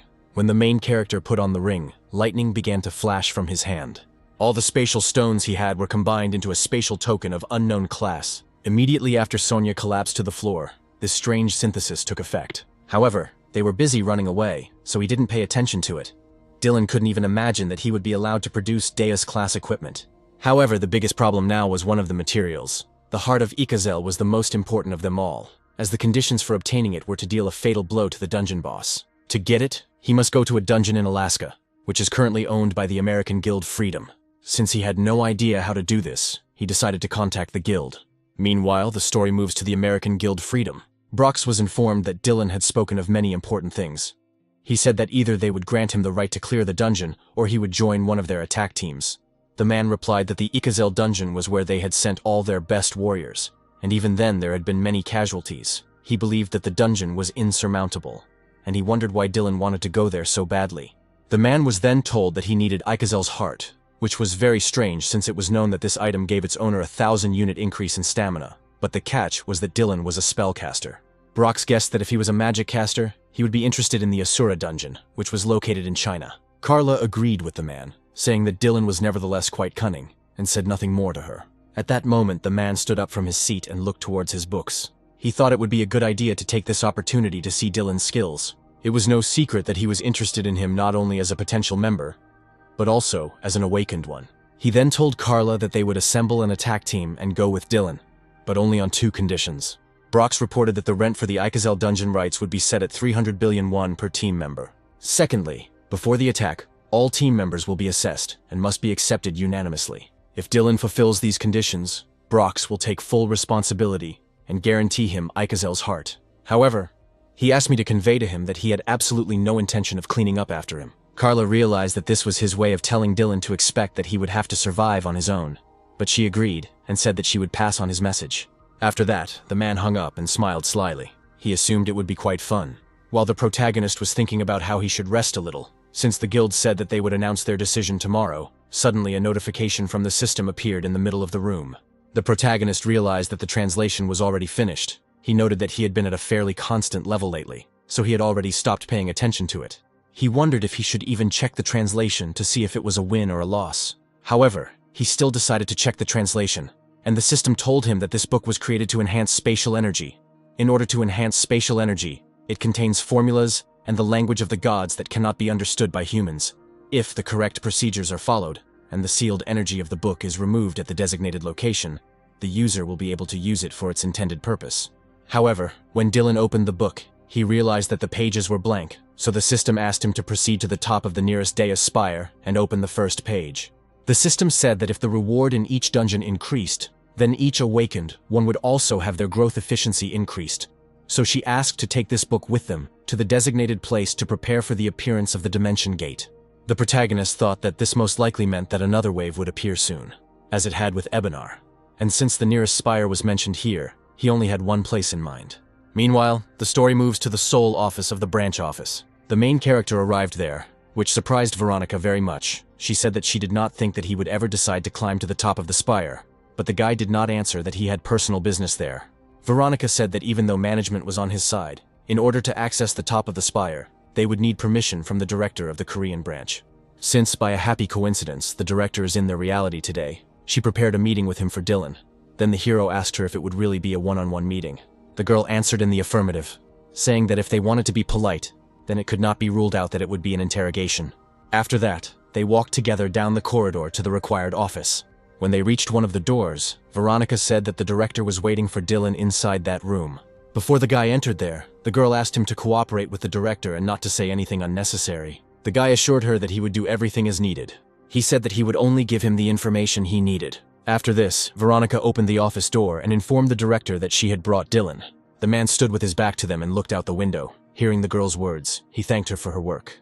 At this moment, the hero began to understand that in front of him was indeed the director of the Korean branch. The man, without turning around, said that he had heard a lot about Dylan.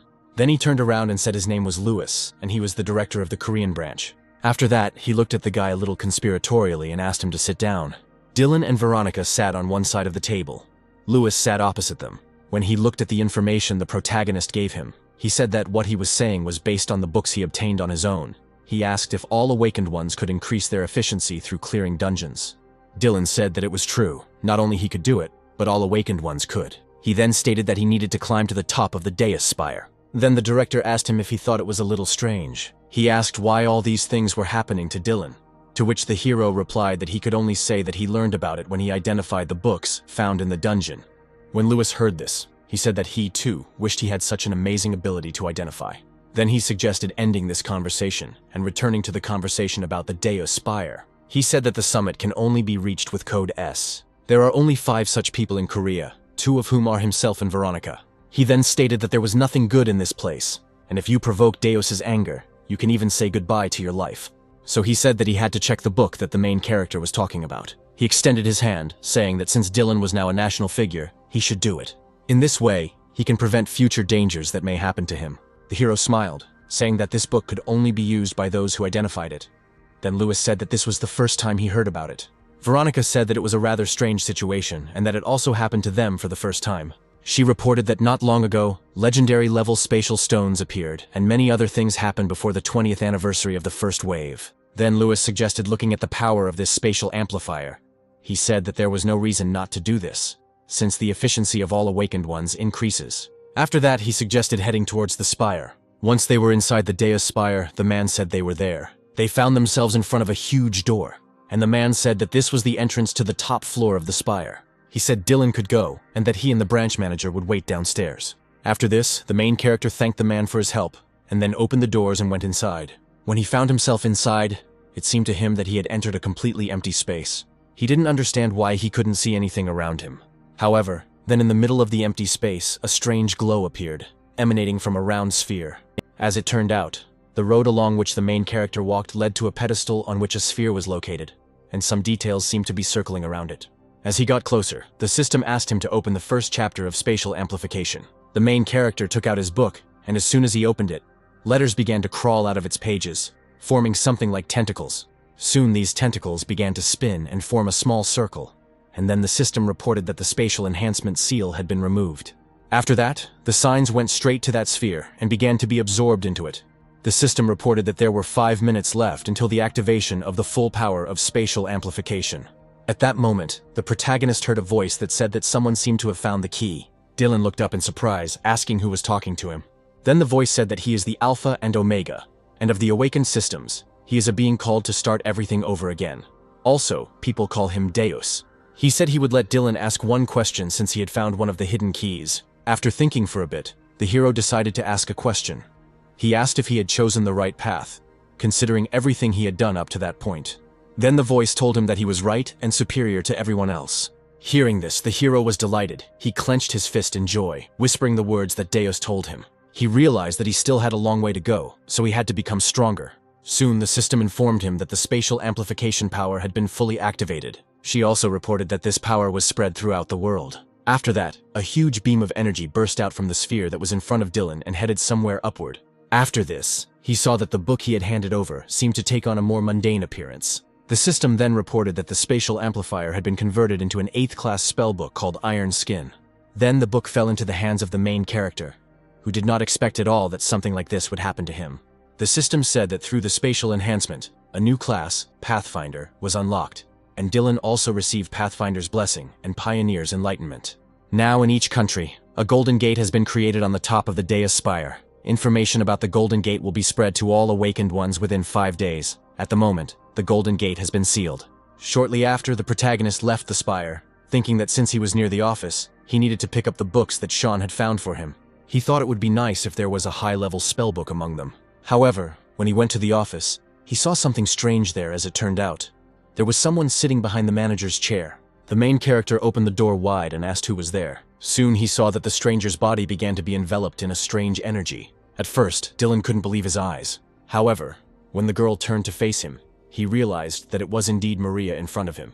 But now she looked a little different than before.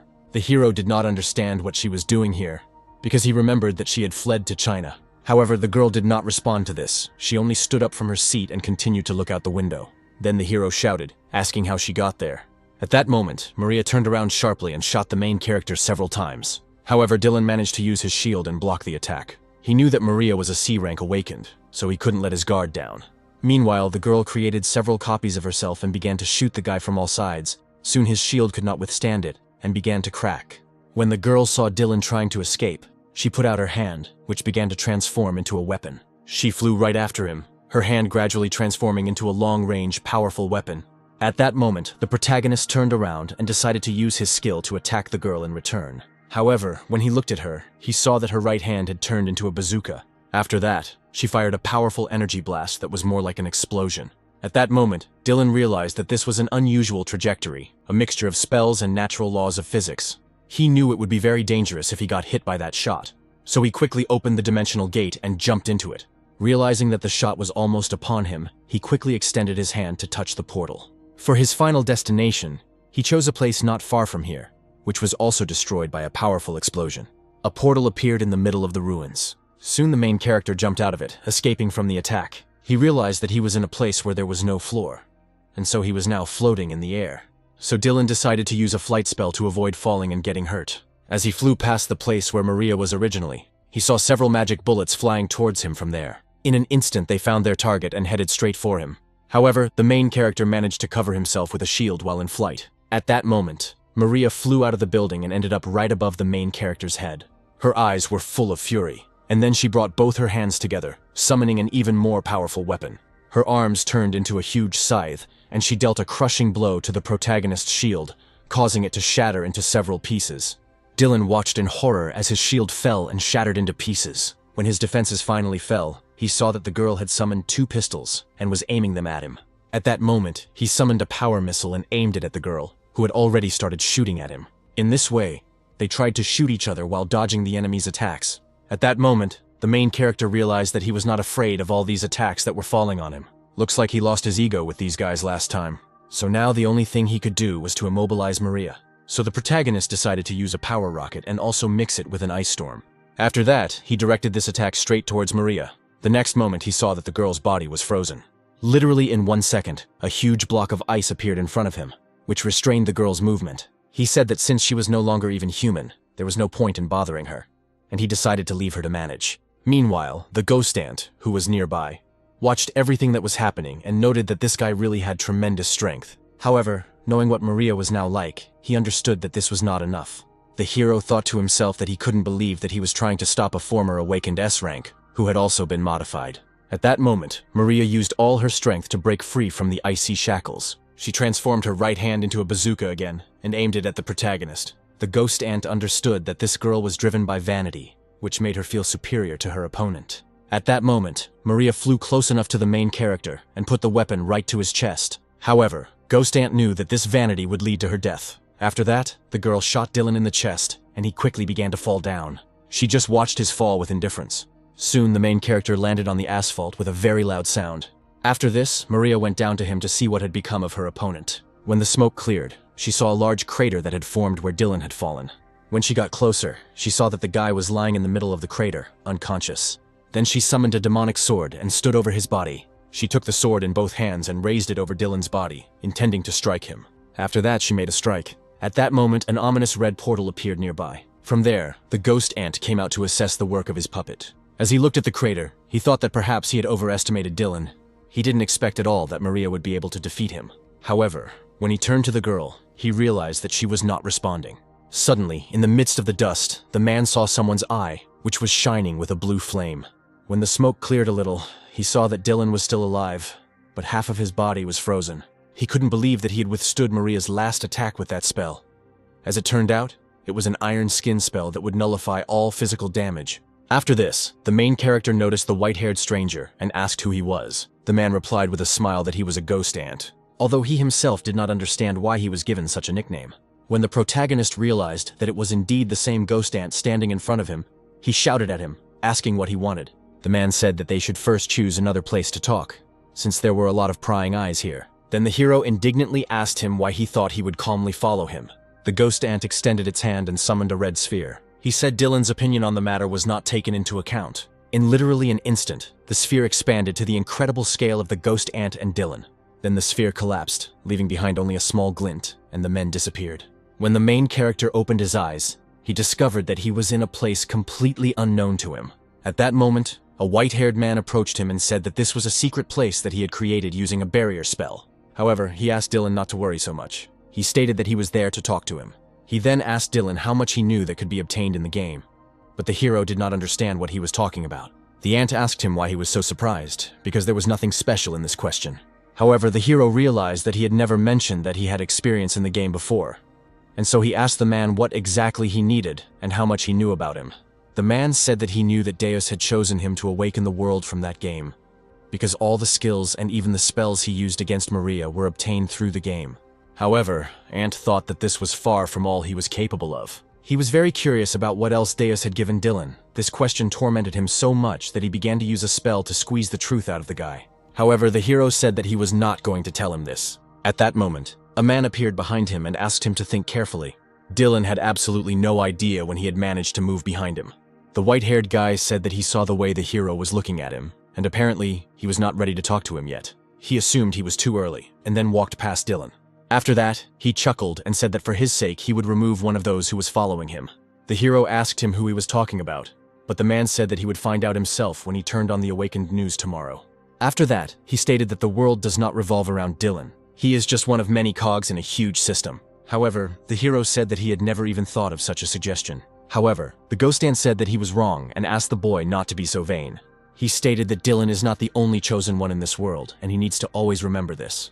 After that, he tore the space and told Dylan to think carefully about who he was, what his destiny was, and how awakened he had become. After that, he said goodbye to him and said that they would meet again. At that moment, the protagonist saw that the space they were in began to collapse, and he again found himself in the same place from which the man had taken him. When all the fragments of space finally collapsed, he found himself standing in the same crater he fell into after Maria's attack.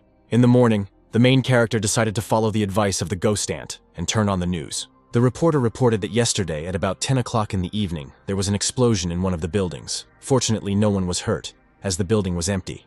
The reporter said that a huge column of ice was discovered after the explosion. It was also reported that the department is already investigating the incident. At that moment, the hero thought that he was glad that there were no civilian casualties. After this, the news anchor said that they should move on to the next news. He said that at 3 o'clock today, Julian, a famous awakened person of one of the organizations, was found dead at the Eden Hotel in Gangnam, and the department has already started investigating.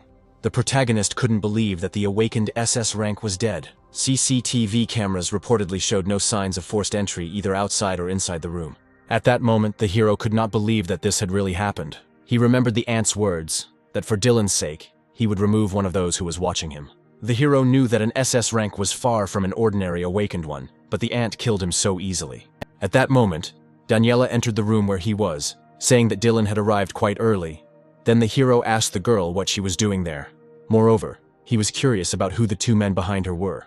Then the girl said that after seeing the news, her father assigned her several bodyguards. However, she still doubted that an S-rank fighter needed security. Then the protagonist stood up from his seat and said that this was the first time he would be working with her. Daniela said that she was looking forward to going with Dylan into this dungeon. However, he was worried about whether he would be able to pass the Ikazel dungeon test with his team.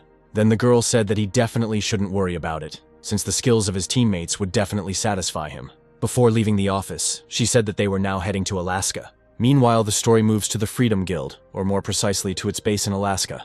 The underground training base was where the tests were taking place, in which Brox participated.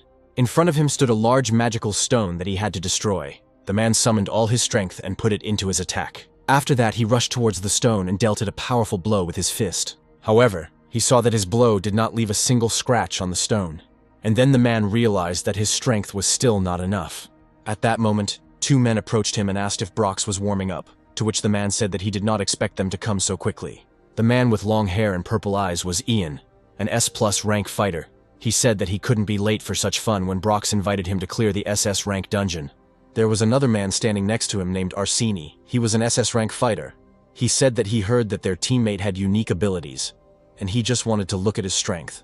Then Brox came up to them and said that he had already voted for this guy. He didn't think Dylan would perform so well in an S-rank dungeon. He then told the men that they had done a great job of coming all this way and tried to hug them. But Ian asked him not to, saying it was disgusting. He then asked the man if he received this enhancement, would he be able to break this stone. However, Brox said that for them it is a measuring device, so it is unlikely that he will be able to do this. However, he promised that the men could count on Dylan's support because he was equal to his rank. At that moment, Daniela entered the training room with Dylan. The hero noted that it was a rather unusual place. After this, Daniela went to the men, saying that she had not seen her uncles for a long time. Brox smiled when he saw her, saying that she had matured a lot, and Ian said that he was not so old to call him uncle. Then the hero asked the girl if she knew these people. Daniela replied that she met them in her youth, when she lived with her father in America, and they still keep in touch. Brox then noticed that Riley had also arrived with them.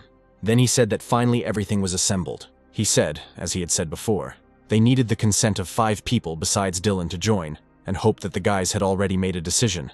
Daniela said she saw the skills with her own eyes, so she agrees. Riley stated that she didn't think ratings mattered during the last attack, so she agreed as well. So there are 2 more agreements left. However, Arsini said that he had to test Dylan's skills. Without waiting for his consent, he put out his hand and rushed through the protagonist, striking him with his claws.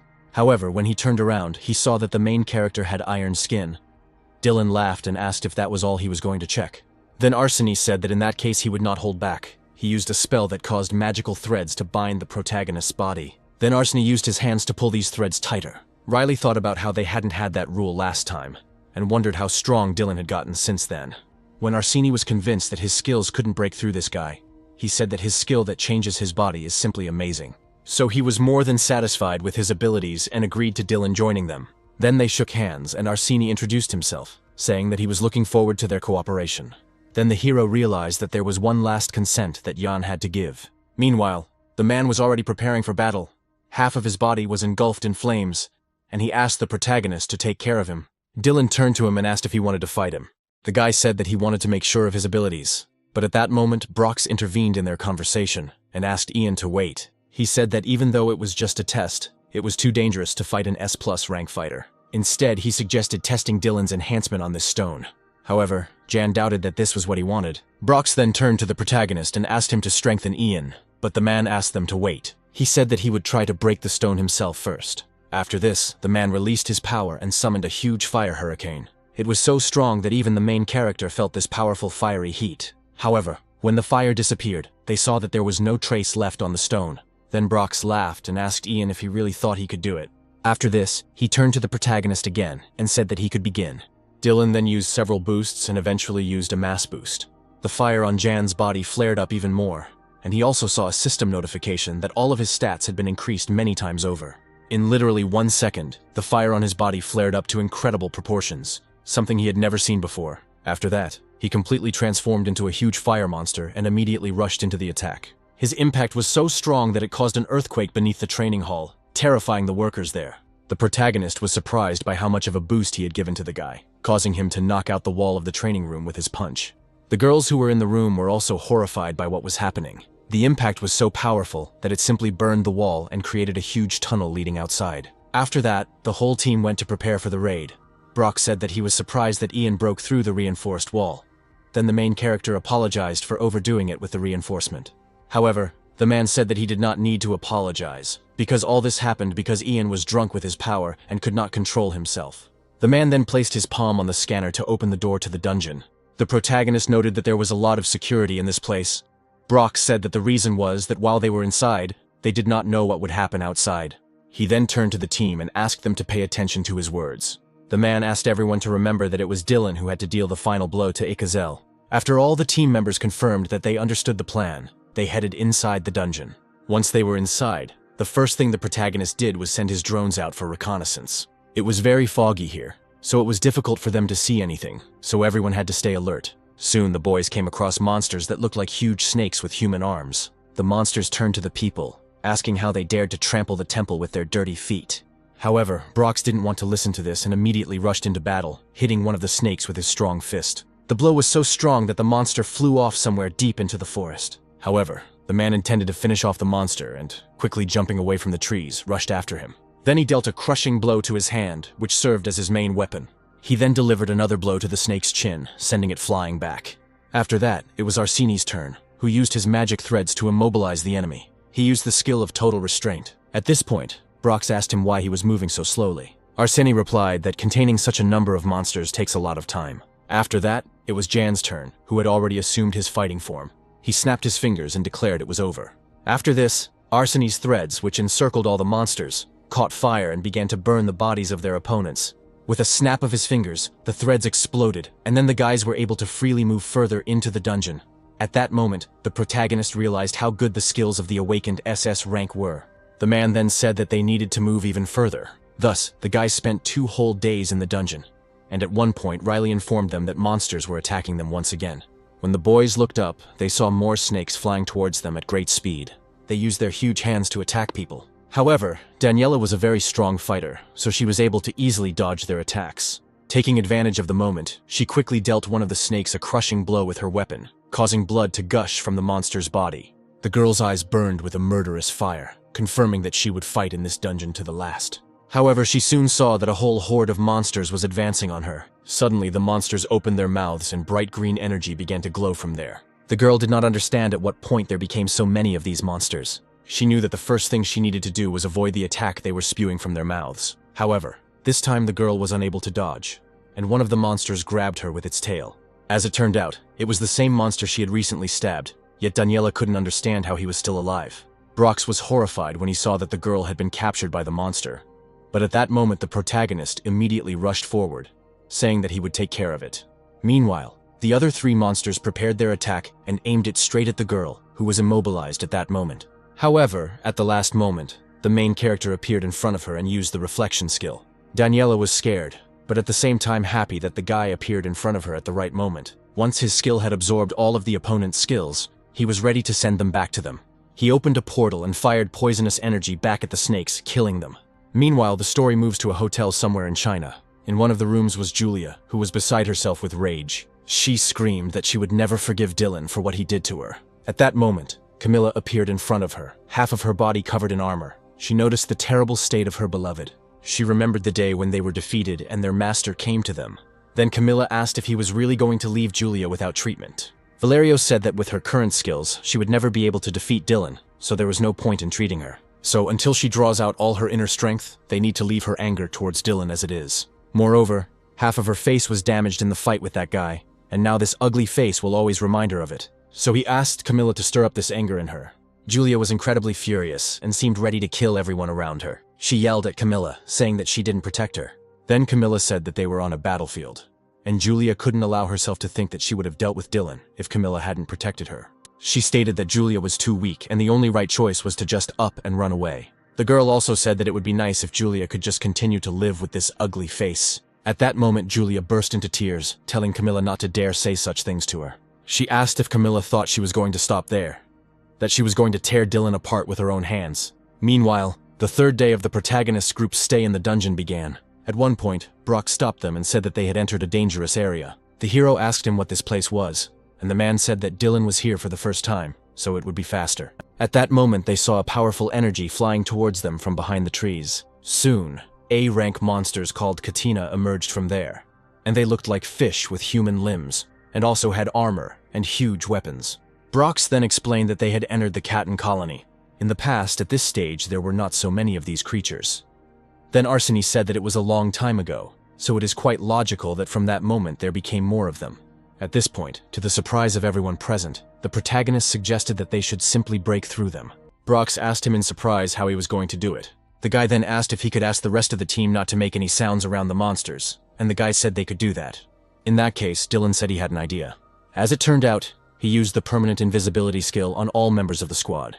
Arseny and the others were delighted when they saw the power of this guy's spells. The protagonist said that this spell would be able to protect them, and now they can only hope that the monsters do not have the ability to detect. Thus, the guys, under the protection of complete invisibility, headed straight into the monsters' lair. They walked past them calmly, and the monsters didn't notice them at all. As they entered the safe zone, the spell began to fade away. Arseny said that at first he thought Dylan's spells were just a show, but his abilities exceeded all his expectations. The main character smiled and said that he was very glad that the guys liked everything. Then Brox reported that they had passed the danger zone, so now they needed to speed up a little. He said that they had so little time left to reach the boss area.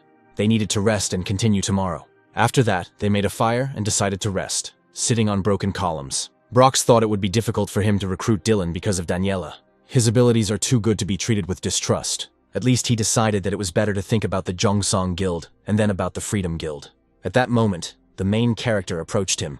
However, he had no intention of staying there, and quickly jumped up and flew off somewhere to the side. The thing is, thanks to the limitless ring, he didn't feel like sleeping at all. He thought about Ikazel, the SS-ranked boss monster. The hero understood that they were leaving tomorrow, but he needed to look around just in case. He had been wondering why the monsters had called this place a temple, but now he saw that they were right. Suddenly, a spatial token appeared in his hand. As he looked up, he saw lightning flashing in the sky above him. Then the system informed him that the spatial token Dylan possessed was creating a unique power and resonance emanating from the Temple of Despair, and the system put the user into a resonant state. However, Dylan did not understand what this resonant state meant. When he opened his eyes, he realized that he was in a completely different place. At some point, suspicions crept into his head that this was all a trap. The system then informed him that the resonance had caused the false Ikazella's spatial body to stop functioning. The system then warned of the awakening of Ikazella, who was located right behind the protagonist. When Dylan turned around, he saw that inside the monster's chest was an organ similar to a human heart. Soon he saw that a human silhouette began to appear in front of him. It began to form piece by piece, and soon a human face appeared before him. After this, the monster rose to his feet and said that he had been waiting for this moment for many years. This monster turned out to be a man with a human face. He had long blonde hair and black horns. He smiled and said that his name was Ikasella. He said that while wandering through the dimensions, God blessed him to be reborn in this place to protect him. After this, the monster stood up and headed straight towards the main character, saying that he had been waiting for him. Dylan was extremely surprised, but he knew that he could get out of here if he wasn't caught. After this, the monster said that he lost his eyes in the battle. However, the eyes of the abyss will allow him to see much more. He then took out his sword and pointed it towards Dylan, telling him to stop hiding and come out to him. Then the hero asked him if he could really see him. Hearing this, Ikasella laughed, praising the guy for doing everything right. Then he smiled and said that the real battle was about to begin. The monster said that if Dylan wins, he can take from him whatever he wants. Then the hero asked him why he was waiting for him. The monster replied that Dylan resonated with his power, and therefore his power could free him. This information was given to him by his god, and so the monster was looking forward to this day. However, he got tired of wagging his tongue, and decided to start a fight. As he raised his sword, it was as if an incredibly strong wind swirled around him, causing the protagonist to be thrown to the side. Then Ikasella looked at him menacingly and said that he was finished. After that, he rushed straight towards where Dylan was. The hero was horrified, as it was the first time he had seen such a terrifying attack. However, before the monster could hit him, he used his flight skill and flew away from its attack. He knew that he had to deal with the monster's attack first, so he used his fire skill while in the air. he fired a fireball at the monster. However, it seemed that Ikazel didn't care at all about his spell. He didn't even move from his place. He only said that it was a very pleasant warmth, and then delivered his blow, which flew literally a centimeter from the protagonist's face. When Dylan opened his eyes, he saw that the monster's blow had cut his fireball in two. However, the blow still managed to wound Dylan, and blood gushed from his body. Taking advantage of the moment, the monster rose into the air and was about to attack the main character from above. He raised his sword to deliver an incredibly powerful blow. However, just when he thought it was over, he saw that Dylan had used the Iron Skin skill, and so the blow dealt him absolutely no damage. As it turned out, the blow hit him in the shoulder, but the sword seemed to freeze in place and did not cause him any harm. After this, the main character took advantage of the moment, rose to his feet and threw the enemy away from himself. Dylan thought to himself that he was a fool when he asked an SS rank boss for a quest. Now he realized that he should have given it his all from the very beginning. Dylan then used the Ice Storm skill to hit his opponent and reduce their ability to move. Soon Ikasela found himself encased in ice, but he could still speak and said it looked great. However, he did not intend to remain in the icy prison for too long, and began to deliver crushing blows with his sword from the inside. After that, the ice cracked and he came out, saying that he had been waiting for such a fight for a long time. After that, he rushed at the main character, who at that moment used the Hymn of Healing on himself. After that, he decided to use the boost. Then the main character exposed the enemy with fiery arrows. Their number was astonishing. The monster felt like 1,000 arrows were flying at him at once. However, he repelled them all with one blow of his incredibly powerful sword. His sword took the form of a scythe and deflected every arrow that flew at him.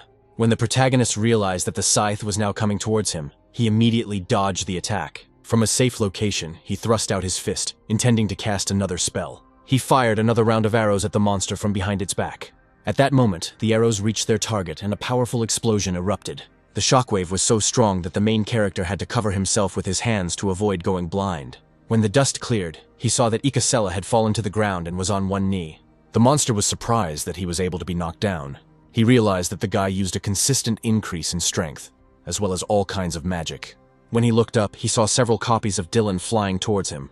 However, the monster had no intention of giving up, and stood up, intending to defend himself. At that moment, the real Dylan attacked him from behind. However, the monster said that as he had been told before, he had the eyes of the abyss, and therefore he could see much more. So as soon as Dylan got close enough to him, he struck him with his sword. However, the protagonist foresaw this and used a spatial gate, so the attack came straight at them. In literally an instant, he opened another spatial gate near his enemy, thereby Ikasela dealt a blow to himself. The monster was horrified when he realized that, despite all his abilities, he had been fooled. He continued to attack Dylan, but the boy dodged all of his blows. Soon he was behind him and called upon a lightning spell. After that, he summoned a chain of lightning and directed it straight at the monster. The impact was so strong that Ikasela was thrown into the opposite wall and crashed into it. When the lightning disappeared, his body was still sparkling with electricity, and he left a deep dent in the wall. When Dylan approached him, the monster said that he had never seen such different and fast magic. However, for him it was great fun. After that, he rose to his feet and laughed quietly. He said that he now intended to show him all the power he had accumulated here. At this moment, the protagonist noticed that Ikasela's magic opened the entire sky. He realized that the monster was currently absorbing all the magic that was present here. Soon, a huge energy pillar appeared in the middle of the arena, which sucked the monster's body into itself. When he came out of there, he took on a completely different hue. Now there was nothing human about him. He was just a huge monster. It seemed that his body and hair were made of flame. The main character understood that now he had shown his true strength. However, his body cannot withstand the magic, and is gradually destroyed as he is enraged, and enters the second phase of large scale. So his health decreases by a certain amount of percent every second. So the monster didn't hesitate and took out his demonic sword, which seemed even bigger. After that, he quickly swung several times, and the blows flew straight towards the main character. Dylan saw the attacks coming towards him and prepared to dodge them. He once again used his spatial gate skill and jumped into it.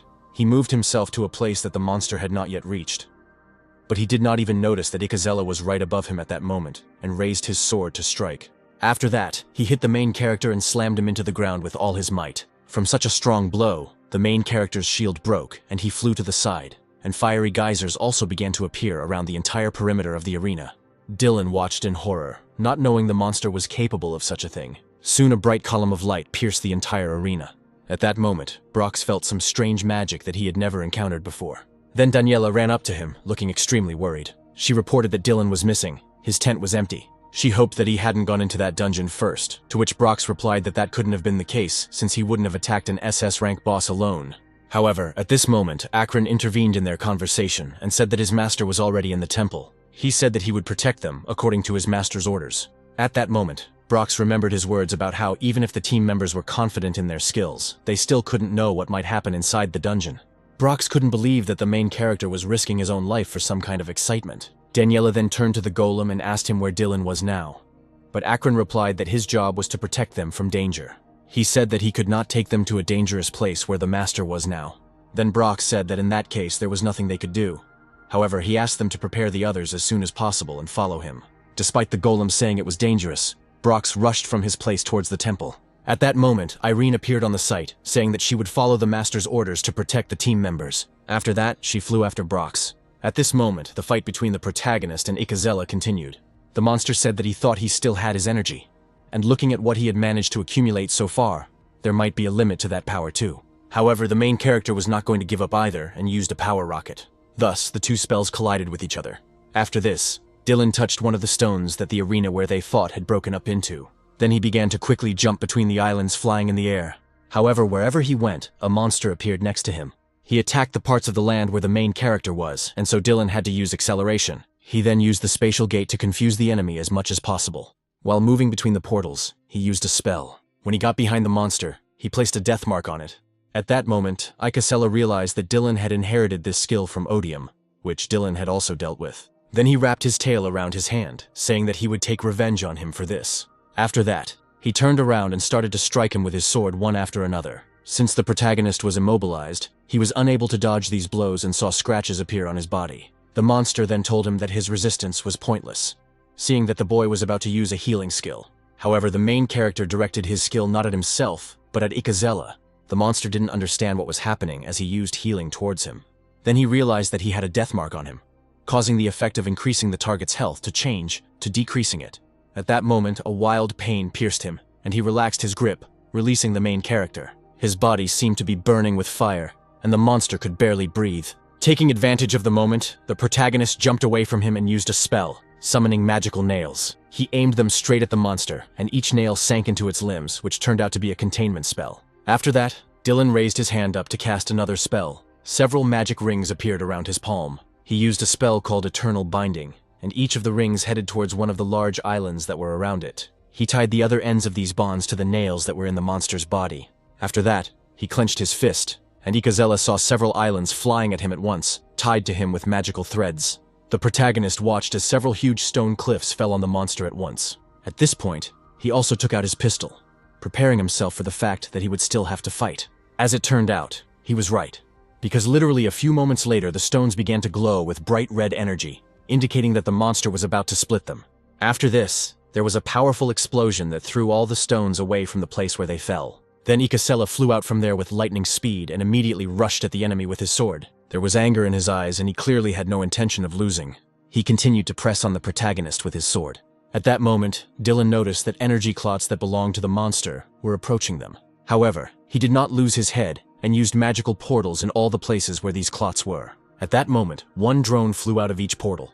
They then used the reflect skill, and every magical attack was reflected off the protagonist and his shield. The monster had no idea why his attacks were useless against this guy. Then Dylan laughed and said it was just the power of science. However, he understood that the spell would not last long this way. At that moment, the monster struck him with a powerful blow with his sword, throwing him aside. Thus, the main character flew out of his shield, piercing it with his body. After this, the monster was able to direct its magic arrows at him again. However, Dylan was still conscious and managed to use a fireball to repel the attack. Thus, their spells once again clashed in opposition. Once in relative safety, Dylan pulled out his gun and prepared to attack with it. However, he knew that the battle would not end if he continued in this manner, so he will have to kill the monster with one blow. After this, both opponents used all their power, and their bodies seemed to spin in energy hurricanes. Ikasella was furious and his whole body seemed to be radiating energy. At this moment, the main character used a large power rocket. In response to this, the monster released a huge energy projectile. However, the main character was not going to give up and fired a projectile of the same size towards the monster. Thus, their attacks collided in one place, causing a powerful explosion. Then Dylan put all his power into firing the gun. The shot was so powerful that it caused an incredibly powerful and bright explosion. It It was so dazzling that at one point Dylan thought he was going blind. After this, it was as if energy waves began to swirl around the explosion. Meanwhile, the temple they were in began to collapse under the force of the explosion. The walls began to crumble, splitting into many small pieces. Soon, the entire space in which the main characters and Ikazella were located collapsed. Thus, the hero left the arena, finally victorious. But the battle had exhausted him so much that he could only kneel. Ikazella lay next to him, back in his human form, his leg and arm blown off by the powerful explosion. He said it all seemed crazy, and he never thought Dylan would beat him. The hero said that he also received many wounds from him, so he did not yet know who exactly won in this fight. The monster said that when he placed the death mark on him, he realized that his friend Odium had died at the hands of Dylan. His plan was to absorb all of Dylan's power and then escape from this dimension with this guy, but he lost. The monster understood that he was now in danger of dying at the hands of the guy, and the main character did not deny it. Ikazella said that there are many more beings who are also fighting in their dimensions, but compared to them the case is not so strong. After that, the monster used its remaining hand and opened a portal. From there, a golem appeared, which the protagonist saw at the entrance to the temple. Then the monster told him to take his transcendental case and leave, to which the golem replied that the last time he saw it, it was a different size. The monster said that it changed according to his soul and magical power, but if a person who does not match his size appears, the body will change to suit him.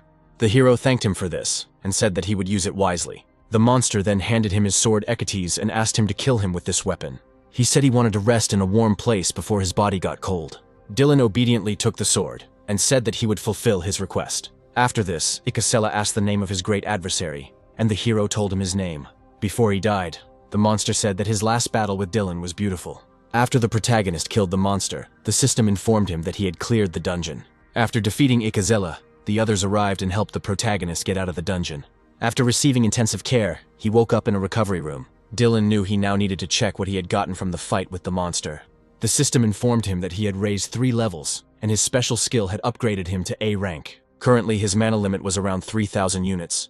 But in order to deal with monsters that would be more powerful than Ikazella, he needed more. Even in the battle with Ikazella, he had lost 75% of his health. Thus, he needed to use higher-grade transcendental magic. This spell would double his total mana. Moreover, after the boss fight, he received a relic from him, bracelets, earrings, and a sword. But most importantly, he also received his heart, and thus fulfilled all the conditions for obtaining Deus's ring. The hero understood that he had worked very hard for this. He then asked the system to start creating the ring, and it immediately began working. The protagonist looked at the glowing sphere that appeared in front of him, and wondered if this was normal when creating a high-class Deus ring. Suddenly he noticed that the color of the sphere changed and it became dark, and lightning began to emanate from it. The system reported that spatial rifts must be used to create the Deus ring. She also reported that spatial energy began to be released, and then the hero saw that the space around him began to crack. Instead of a sphere, something resembling a black hole suddenly appeared in the middle of the room. The system then reported that the source of the crack in the spatial imbalance had been identified in the Planus dimension. The system also reported that a message had been sent through the crack, stating that someone had found the source that had driven them into the depths of the destruction and had asked for an investigation, with the Earth dimension chosen as the destination. After this, the system reported that the signal was interrupted. Then the sphere appeared in front of the main character again, but this time it was again bright and glowing. Daniela was in the same hospital and noticed that paint was starting to fall from her ceiling. She also sensed a large accumulation of magic nearby, so the girl got up from her seat, quickly got dressed, and went to explore. Meanwhile, the system informed the protagonist that the creation of the ring was complete. She also reported that Deus was very pleased with the achievement and awarded him a new status. The system reported that the protagonist's realization status was now F. As was his enlightenment skill, the human language notation was automatically hidden, and upon reaching the SSS rank, Dylan could gain the right to upgrade his status. After that, Deus's ring appeared before him, which was a relic of a unique class. It granted him many new spells. The protagonist was delighted, not understanding why this ring gave so many effects. At that moment, he heard someone knocking on the door of his room, but he did not know who could come to him at such a late hour. It turned out it was Daniela. She said that she felt some kind of magical energy from this room and came here to check if everything was okay with Dylan. The protagonist said that it was most likely related to the experiment he had just conducted, and the girl suggested that it was all because of this ring. The main character wanted to show the girl the ring, but it suddenly began to emit dark magical energy that looked like lightning. Soon the energy became so powerful that it began to crack the space around Dylan. After this, someone's black, inhuman paws appeared from the hole in space. Soon, an entity emerged from there that was unlike anything the boy had seen before. When the entity noticed Dylan, it began to mutter something in an incomprehensible language.